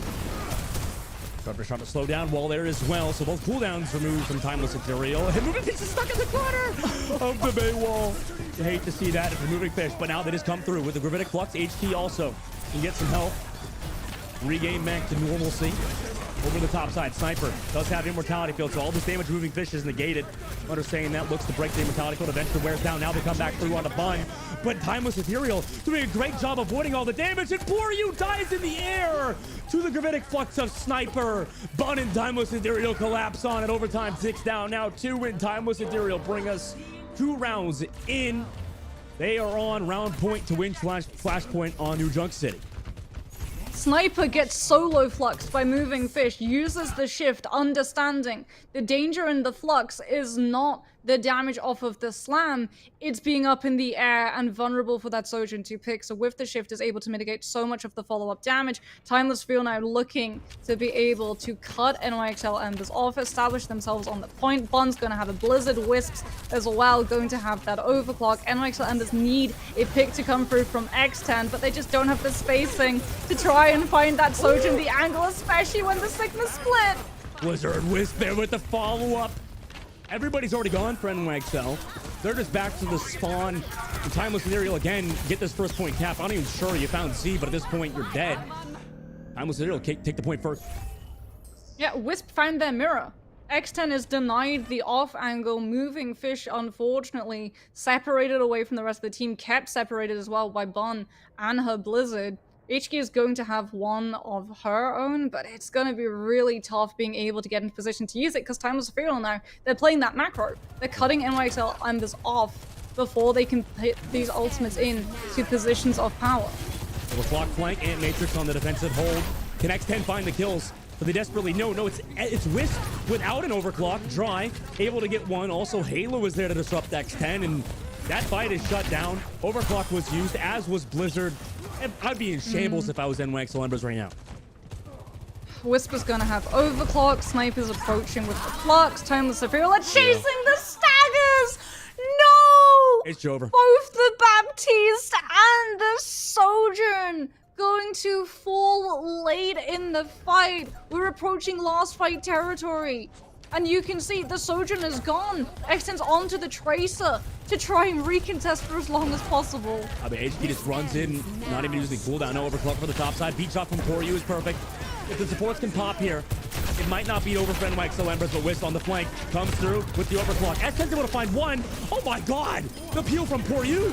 It slows down Wisp for now. Sniper, though, able to find one. Poor You dives on the Wisp and wins the trade. But meanwhile, on the front line with the Gravitic Flux, Sniper gets one, and Moving Fish is low. There's not much Poor You could really do at this point for the team to win it for them because the rest of their team died. Timeless Ethereal win that fight. Will reclaim the point. In 3-0 on Flashpoint, go up 2 in the series. Yeah, Maywall onto main just to make sure that NYXL Embers are not able to tap onto that overtime. Timeless Ethereal, one map away from walking away the victors of Calling All Heroes Major Free for 2023, as Sniper is going to be picking up play of the game as Sigma. An absolute standout performance. This Flux was devastating. It catches so many of those players on the side of NYXL, just leaving them so incredibly vulnerable. And a lot of the time too, when we see multiple people getting picked up by the Sigma Flux, it only really translates into one kill because everyone sort of target focuses down one particular person, especially when you're up against something like Baptiste and Lucio, who have so much sustainability in being able to deal with that Flux, right? A lot of the time Flux is not finding kills, it's actually burning things out like the lamp so that the Blizzard afterwards is able to catch on to all of those players when they're prone, vulnerable, and not able to walk out of it. And that's where you hit your win condition. But the fact that they pick up that much value off of a dry Flux, not even into the Blizzard follow-up, goes to show how well, how good Timeless Ethereal, how rehearsed they are in being able to play the Sigma composition. Beautiful stuff from Timeless Ethereal and Moxie. You know, I thought that NYXL Embers would have maybe made like this adjustment to Moving Fish having on the Sigma after we saw Samoa, but you know, you're right. It's just Sniper and the rest of Timeless Ethereal are getting the edge at the moment. I mean, HK really wasn't able to get much done. Got picked a lot of the times first, and you know, how do you? I'm just wondering. We'll talk about this later, obviously, when we come back, but. For NYXL Embers, right, you gotta hope they bounce back as a team. A lot of their fans, I'm sure, are hoping so. But before we see the next map, before we continue the series, we have to go to a short break, guys. So we are on map point for this series, obviously, Timeless Ethereal looking to win 3-1, like you said, win this major, solidify themselves as the top seed for the championship. So, guys, don't go anywhere. We'll be right back.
Welcome back, everybody, to the Radiant Heroes 3, Major 3 of the Challenger Series.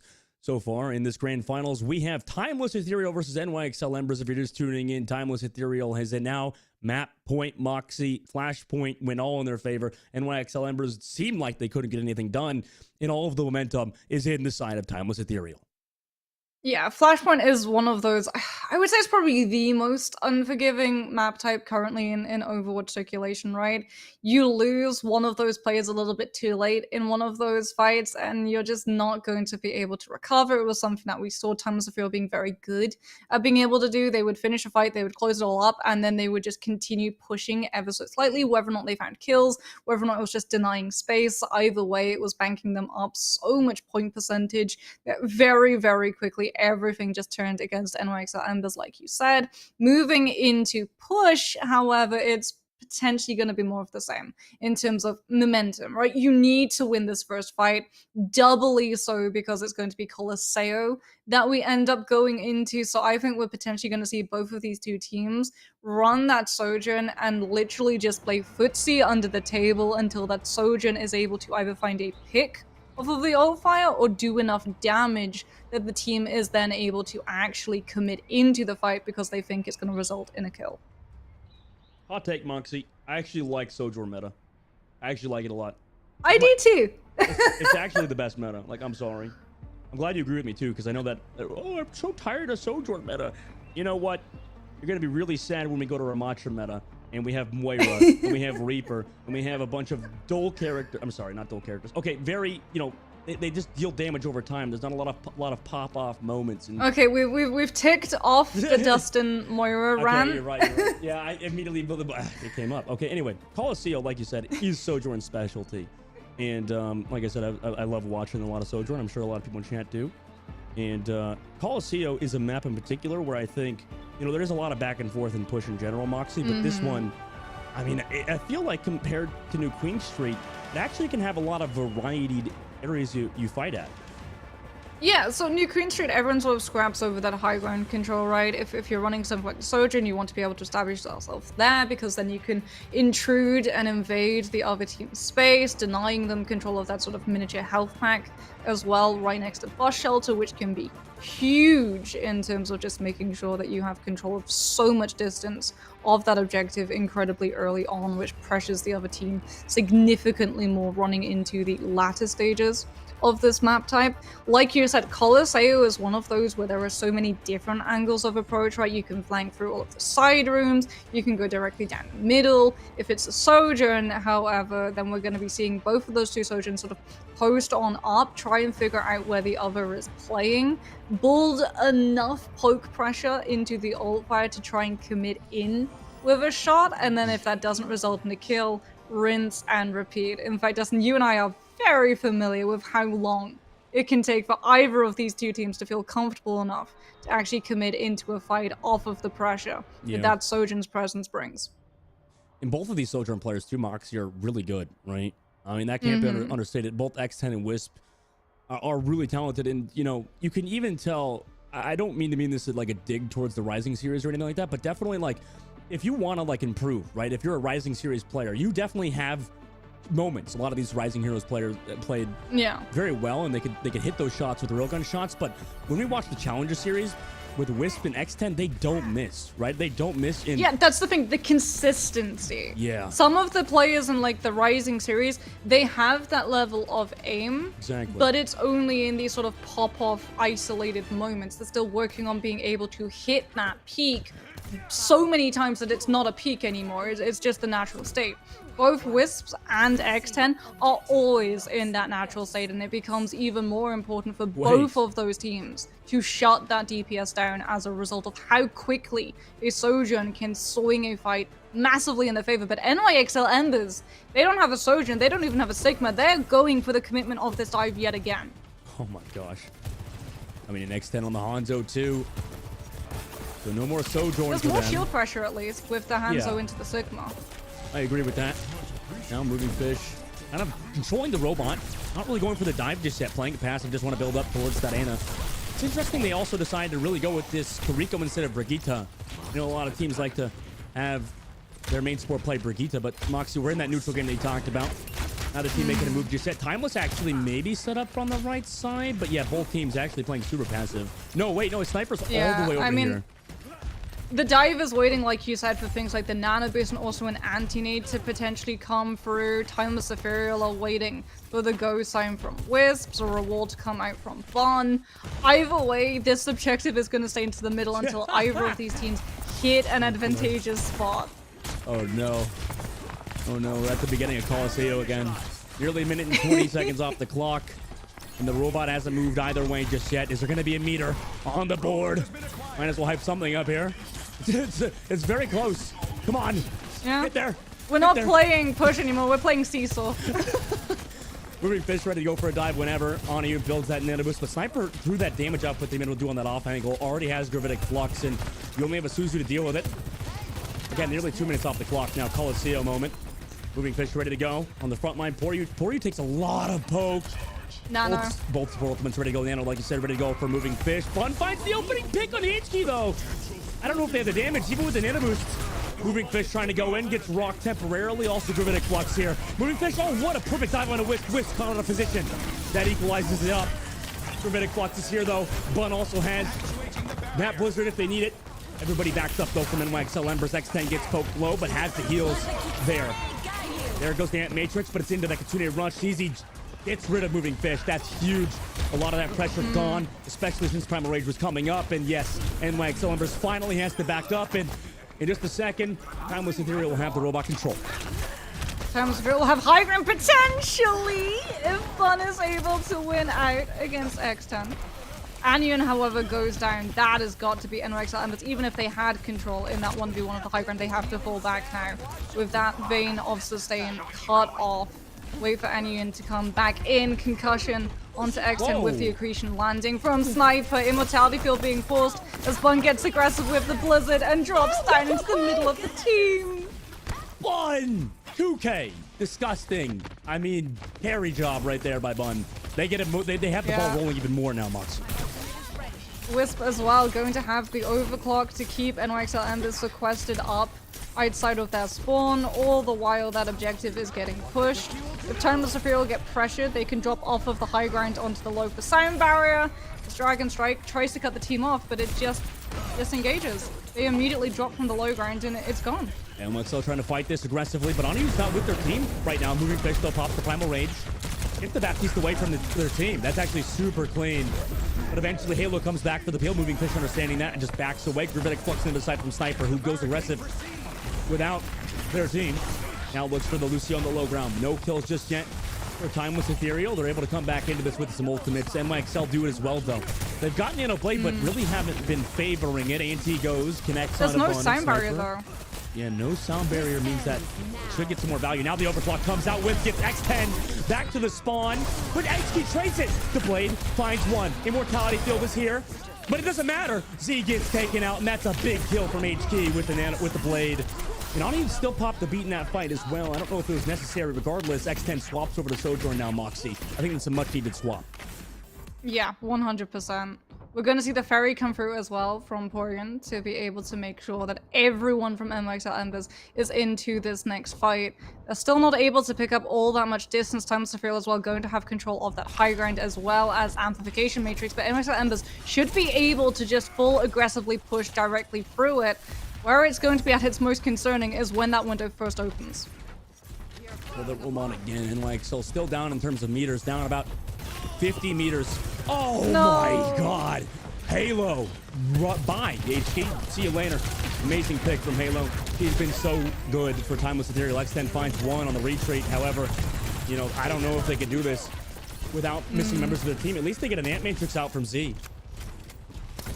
Yeah, one ultimate removed, but it puts Timeless Ethereal into a much better position to be able to utilize the ultimates that come afterwards. Bun with the Blizzard, Sniper with the Flux. We're going to see the overlap of the two to make it important. Even if you utilize the sound barrier perfectly, you're still going to lose the fight after.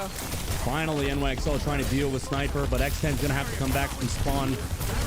And Sniper goes so low, but the Immortality Field there, just in the nick of time. Z's been perfect with those so far through the series. Now Gravitic Flux counter engage onto Aniun. And Aniun the sleep! Oh my god! The Wisp still kills him. You still beat it! Yeah, and they still get the beat off. X10 trades back. Flex support for flex support. So at least Timeless Ethereal have to back up, and that's all because of the sleep dart from Aniun. Yeah, but the beat drop from Poryu. Oh, before the sleep dart hit means that there's no sound barrier to counteract Bun's Blizzard in the next fight. Just gotta maneuver as a team around it, right? Like, just try to avoid You have it. to take the fight into the open. Yeah. If you take the fight here in middle lane, that Blizzard is going to connect onto every single player in the area. Almost ready to go on there, engage. And myself have not been able to get a single advantage. We have nearly 3 minutes and 30 seconds left, and they're still down 50 meters. Moving Fish trying to finally gain some sort of ground. Gets the nade to keep them sustained for now, but oh my gosh, poke so low. That was really greedy. The prop to Primal Rage regardless. Blizzard on the other side from Bun. Can Moving Fish finally find a kill here on the Baptiste? Looks like no, because the support from Halo is too good. Finally gets the kill, but is so low. 155 HP. Gets the nano boost because this fight is so close. Cypher Winston is here. 2 kills for Moving Fish. Make it a 3 potentially, unless Halo gets out with her life, which he does. But a dry fight now for Timeless Ethereal besides the Blizzard. Tri-Blade is going to have to come through for NYXL Embers. Bun swapping now onto the Tracer as we maneuver ourselves up into her favorite position on this map towards that ramp. She's going to be looking for the infiltration, punishing the fact that the Lucio is not a great avenue of peel to stop the Ana getting jumped on by the Tracer, and immediately you can see Bun directly there dueling the Ana. I mean, you gotta win 3 fights in a row now for NYXL Embers. X10 has to go off, but can't because they got hit by the rock. Cypher. What a rock from them. Wisp also on to Poor You. And both support's gone for NYXL Embers. They got nothing done in that fight now. 2 minutes and 30 seconds. At least they got it to 43 meters.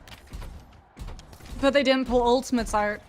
Timeless Ethereal are going to have 5 ultimates because Bun's going to be able to come in with that pulse bomb pulled before this next fight starts. NYXL Embers have the blade, but they don't have the time bank to wait for the nano boost to cycle back to use it. Wisp has been really smart about positioning, not getting killed. Out of position, beat drop to counter the Gravitic Flux. Sniper has to fall back. Immortality killed there. Again, from Z, it's clinical. Ant Matrix as well to sustain Wisp, then hits the shot. Overclock. Done. Bun with the pulse bomb can save it for next fight now. 2 kills. NYXL backs up again, save the blade for the next fight. Siren Bearer is going to be in the back pocket for Timeless Ethereal as well. They're looking to get these staggers secured onto NYXL Embers as well if they can take HK down. But Wisp overstays the welcome. Wisp, clean your dang mouse. That's literally, I had that same problem. It's because Wisp has dust in their freaking mouse. Oh no. Yeah. Sniper at least finds HQ on the delay. That could be beneficial. They want to come back into this Moxie, and they do so. Sniper over the top of the bridge. They're looking for Ani, and Ani wasn't expecting this. They thought the fight was won. And now, Timeless Ethereal, even though they lost Wisp, it doesn't seem like it matters. Moving Fish can pop the Primal Rage. Maybe they could find a kill here. Halo maybe wants to hold onto the beat drop. No. Commits it to counter the beat, or the Primal Rage. HK now can sit with that blade, but Z and Sniper combined for both X10 and Poor You. And again, NYXL are back to spawn. There's a window here for NYXL Embers. It's going to take a Herculean effort to turn this around. But with the beat drop being invested to save Z from the Primal, Nano Blade now goes directly into a team without a support ultimate to counter it. She's going to have to go big, and they have to not use too many ultimates. See if they can do it. NYXL walk in. The rocks are so terrifying. There's the Nano Blade. Immortality Field slows it down. Wait, Boop as well from Halo, but oh my god, 2 for 1. Make it a combo deal. NYXL Embers takes control of the robot, but they've got 15 meters to now close out on Moxie. Ooh, scary. But what's the win condition? Okay, here we go. Anion swaps onto the Kiriko. We're going to see actually HK double back to spawn so that the Kiriko can swift step to that position. Really good stuff coming through from NYXL Embers. That Suzu has to save whoever gets caught up in the flux coming through in this next fight.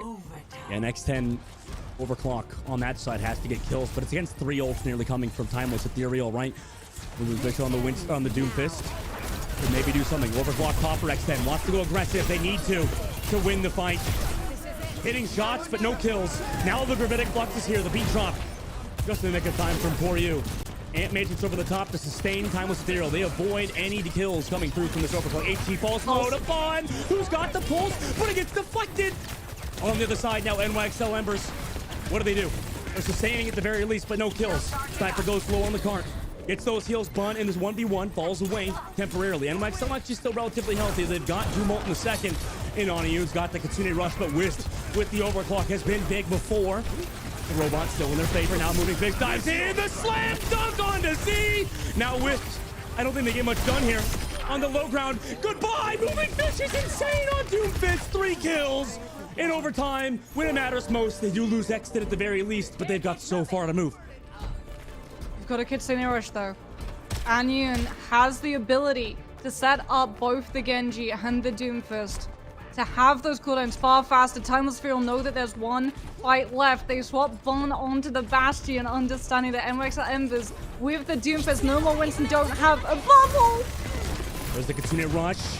The Bun just runs away, and as does the rest of Timeless Ethereal. Oniu can't poke The that Bastion down. zones it And they zone it. entirely. Now they come through on the top, waiting for the dive. Moving Fish has been big on the Doomfist. Bit of a surprise pick from them. Now the overclock for the top from Wisp with the beat drop. This could be massive, but gets punched away. And now Wisp is a bit disgruntled.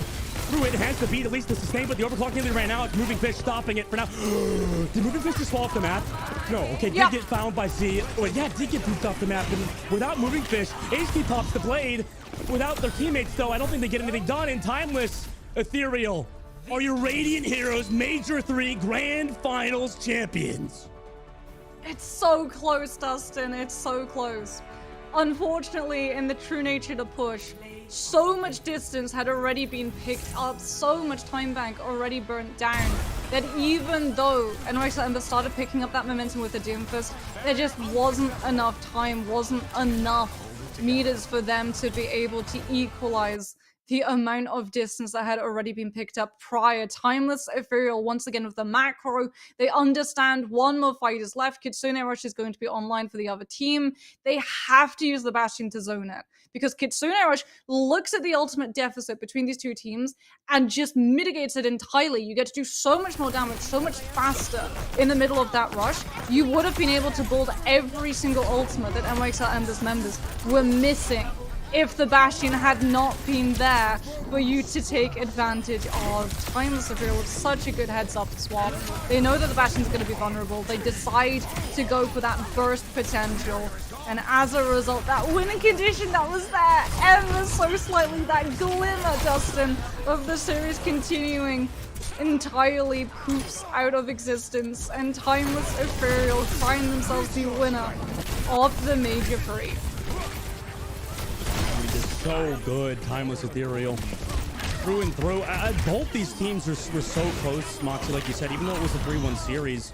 I mean, maybe a meta change or maybe slight heroes being meta or not could even dictate the whole series. But obviously, Timeless Ethereal have been so consistent as a team to win again. I mean, what a shout out to them. Full squad showed up today. Yeah, and it goes to show, right, the importance of investing in these players, not just having a one-off team for some of these competitions, but carrying that experience, synergy, communication, and coordination throughout the rest of the year benefits you massively in the long run, because Overwatch, like so much of it, it is a team-based shooter. So much of it, so much of these metas, so many of these different compositions, we've moved away from the sort of hero play where one person can solo carry a fight, right? Sojin can still do it from time to time with, overclocks, but a lot of that is actually set up by the rest of the team. When we see these Sojins popping off with multiple kills on an overclock, it's off of the back of something like Baptiste's amplification matrix. So that synergy between all of these players into these compositions, things like Dive, which needs so much communication and coordination to be able to pull effectively off, where you're not just immediately diving in 1v1 and giving all of the ultimate charge to the enemy team, whether it's the Sigma composition and you have to have that vein of communication between your Sigma and your Baptiste so that you don't feel pressured when those cooldowns are off cycle. It is so important that these players have this space to be able to build these relationships with each other so that their gameplay can improve as a result. All right. And with that, we're going to a short break. We'll see you guys in just a bit for an interview with one of the winners from Timeless Ethereal. What a fun series that was. We'll be right back in just a bit.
insane overall how they were able to play and whatnot. But when we are considering, hold on, I am not muted on VMix.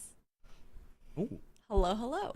Okay, sorry about that, guys. It seemed like I just had to refresh my call. My mic got disconnected back. somehow. But again, your grand finalists here for Timeless Ethereal. The fact that they were able to bring it back in this matchup, especially when NYXL looked so good in that initial first map there, Moxie. Yeah, it was insane. Like, Flashpoint really went super far. We also saw that push map going incredibly down to the wire as well. Like, a little bit less distance that they've been able to pick up prior to that, and we'd probably be headed to another map to conclude the series, which is insane to think about when you have to remember as well, like, 2 minutes of the opening of that push map will literally just people, as I called it, playing footsie around all of those angles and trying to figure out who had a better vantage point coming into the engagement. Yeah, absolutely. It was just quite the flip there as we shifted into the remainder of the series, of course. On the likes of NYXL Embers, they did keep it very close despite some of what those score lines may be telling you here.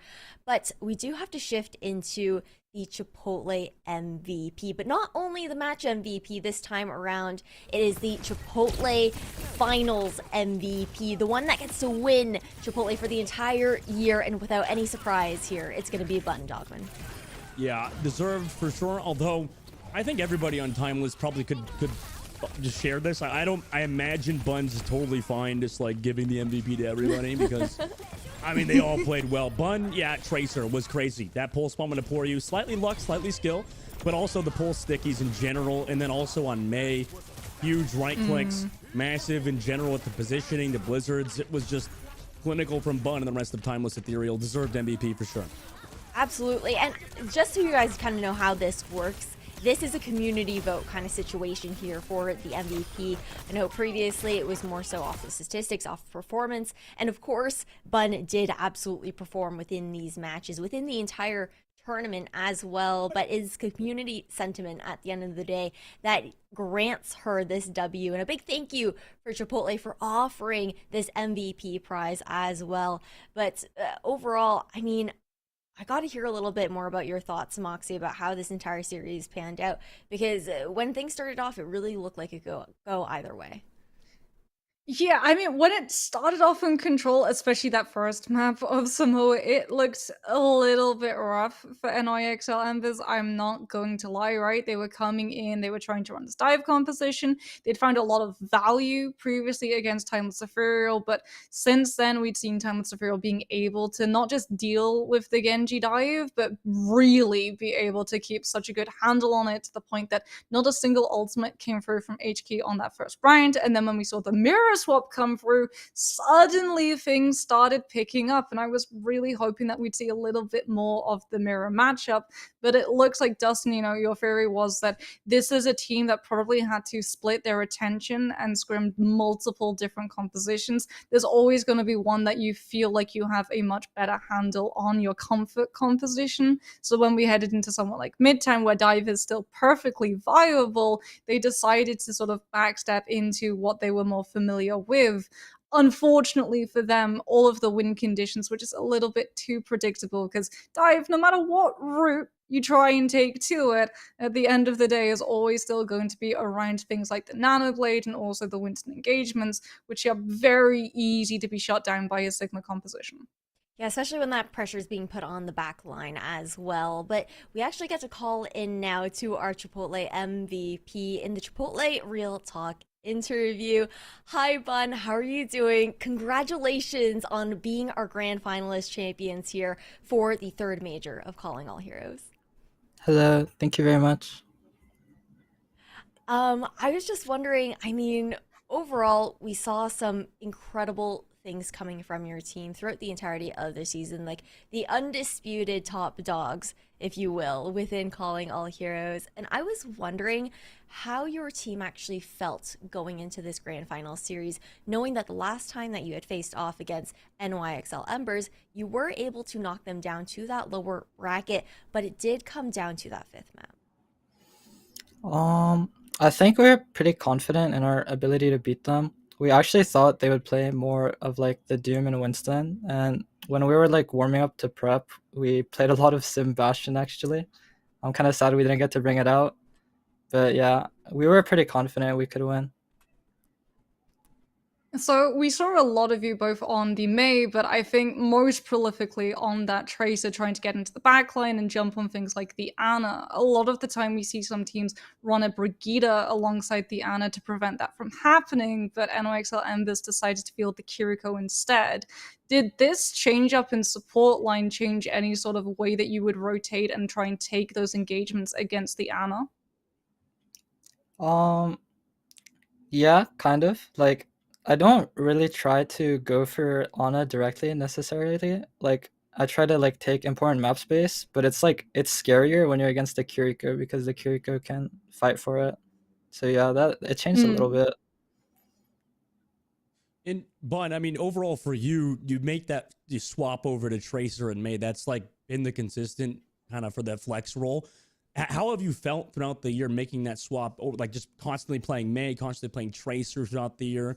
Have you felt very comfortable on those two heroes? I mean, obviously you're MVP for a reason. You looked awesome on it, but what was the initial transition like, just playing a lot more Tracer or May?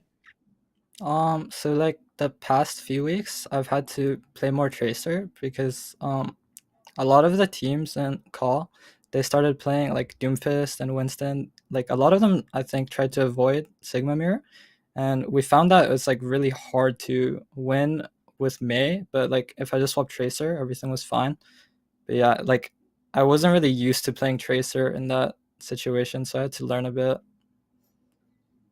Hey, well, the learning definitely paid off. I mean, you looked really good. I remember even yesterday you had that backcapping situation, and when we were talking to your team about it, they were like, yeah, she didn't say anything. Like she was just backcapping. You guys nearly managed to get that C9 situation. Just to be able to hear your flexibility on your damage heroes is really cool. But I have one last question for you hmm to wrap up this Chipotle Real Talk interview. You've now won Chipotle for the year. What's your go-to order, or what will it be? Um, I might be missing some things, but I usually get like a bowl with white rice, no beans. I get the lettuce and cheese, fajita veggies, the corn salsa, and the tomato salsa. And I don't know if I said my protein, but it's chicken. Very solid. I feel like protein really has been like the staple. I think if we pull the stats, it's definitely the performance protein of Ka for sure. But it's been lovely to chat with you, Bun. I want to give you this last chance to give any thank yous, shout outs, or say anything you'd like on broadcast. And thank you so much for your time. I want to shout out my teammates especially because I feel like I'm a really competitive person, and I think I'm very overbearing at times sometimes, and they still stick with me like through thick and thin. So I really appreciate them. And shout out to all our staff like Debit and our coaches. I know it says Cointree is our coach, but he's more like our manager. So shout out our coaches SNR and Lep. And yeah, that's pretty much it. That's also. Thank you so much for taking the time to chat with us, Bun. You have a good, well-deserved rest and enjoy celebrating with your squad over this major W. And we'll see you guys in championships in 2024. But as for us here on the desk, we have a little bit more wrapping up to do, if you will, for the end of today. I mean, overall, Timeless Ethereal, they did not break their streak of wins here within call whatsoever, Dogman. No, they didn't. I mean, this team really is insane at the game, right? They're super good. I mean, not much else can be said besides they've made it through multiple different metas, right? Just consistently playing at the top level, no matter what is the main tank. And really, that just comes down to overall flexibility as a team, right? The overall cohesion. But obviously, shouting out our coaches. That's really due to good coaching too. So everything is going NYXL or not NYXL, Timeless Ethereal's way this season. I think there were some, obviously scares with Microwave and NYXL. Those teams are on the up and come on the up and come up. But as of right now, Timeless Ethereal is without a doubt the champions of Calling All Heroes, at least this major. Absolutely. And now we have to take a look at these circuit point standings here, Moxie. Nothing has shaken up for the most part, just due to how cemented this top 6 has been, how consistent these teams have been throughout the season. I mean, I'm just really looking forward to seeing, like Dustin has said, some of these teams who are on the up and coming. We've talked about synergy, coordination, having these rosters being together for a little bit of time, talking to some of these players, learning that some of their rosters have only been together as long as like a month, means that they're going to have so much time to be able to find that synergy, put into practice, make sure that they're a little bit more comfortable in some of these more coordinated compositions, as it's going to be really interesting to see whether or not they can take on Timeless, who, as Dustin have said, have proven by name and nature to be absolutely timeless, at least in 2023. Well, there you guys have it, folks. Timeless Ethereal, #1 in the circuit point standings, #1 today on stream and within the broadcast. But we also have something else waiting for you guys, because it was the night before Camus when all through the house, not a creature was stirring, not even a mouse. There's a be quiet silent play of the day. I'm curious to see another sneaky pulse bomb here, Dogman. Oh yeah, I mean, it was Bun on the flank on the left side, third point, Midtown, connecting with the pulse bomb. Definitely the play of the match, play of the day. Got to be quiet because Bun, I mean, just consistently was quiet. Nobody could hear her. Nope. And we saw a few of those pulse bombs going out on those flanks, Moxie. So clean, just so consistent, being able to get those picks on the back line, which open up so much opportunities for Timeless Ethereal.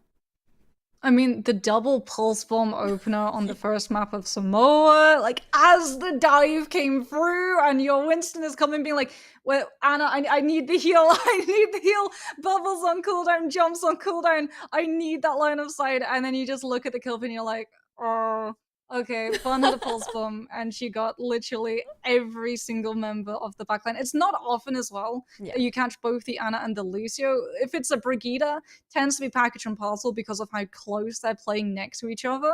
Lucio, however, that doesn't happen every often, so really good stuff coming through from her. Really, really great stuff. But we do have to wrap up stream just shortly. So thank you to everyone who worked behind the scenes at Radiant and Blizzard, our production crew, and our observers for helping us put on this show. We wouldn't have this without them. And a big thanks to Dustin Moxie as well for joining me on the desk here for both grand finals of Rising and the Challengers series. As we wrap up the Calling All Heroes regular season, though, I want to know from both of you your favorite moment of the season, throughout the season, alongside your final thoughts. Moxie, why don't you kick us off, and Dustin, you can follow up. Okay, I feel like this one is definitely going to be shared by a lot of people, but yesterday with Bun going for the back cap, like the cherry on top is the fact that HQ saw it coming, knew the only way you were going to be able to stop it was popping that blade, and for the first time ever, I got to see a Genji blade being used selflessly to stop a C9. Memorable moment for sure. Oh, yeah. I mean, in my memorable moment, it's definitely also recency bias just because it happened earlier today. I mean, there was a crazy play on Suravasa where I think it was one of the backlines, I believe it was Michael Wave's team. No, not Michael Wave's. NYXL's team. They managed to clutch up like 2 versus 4, both of their supports with Annie Yoon as well as their support player, their other main support player on the Brigitte, able to pop the rally with a nano boost, win against the Winston and a bunch of other targets. They were able to come back and win Suravasa 3-0. That was an amazing moment for me. A lot of great moments throughout this entire season of CAW thus far, but we're not just done yet. A big thank you to you all at home for tuning in this weekend, watching the last major that we had. But we'll see you guys again in the new year, because the last chance qualifier will be coming up in January for that opportunity to grab the last 2 spots for the CAW championship within the Challengers series. And you guys can anticipate that championship in February. So have a happy holidays, everyone. Stay tuned for that. And again, congratulations to Fable Rising and to Timeless Ethereal for winning respectively the Rising and Challengers series here.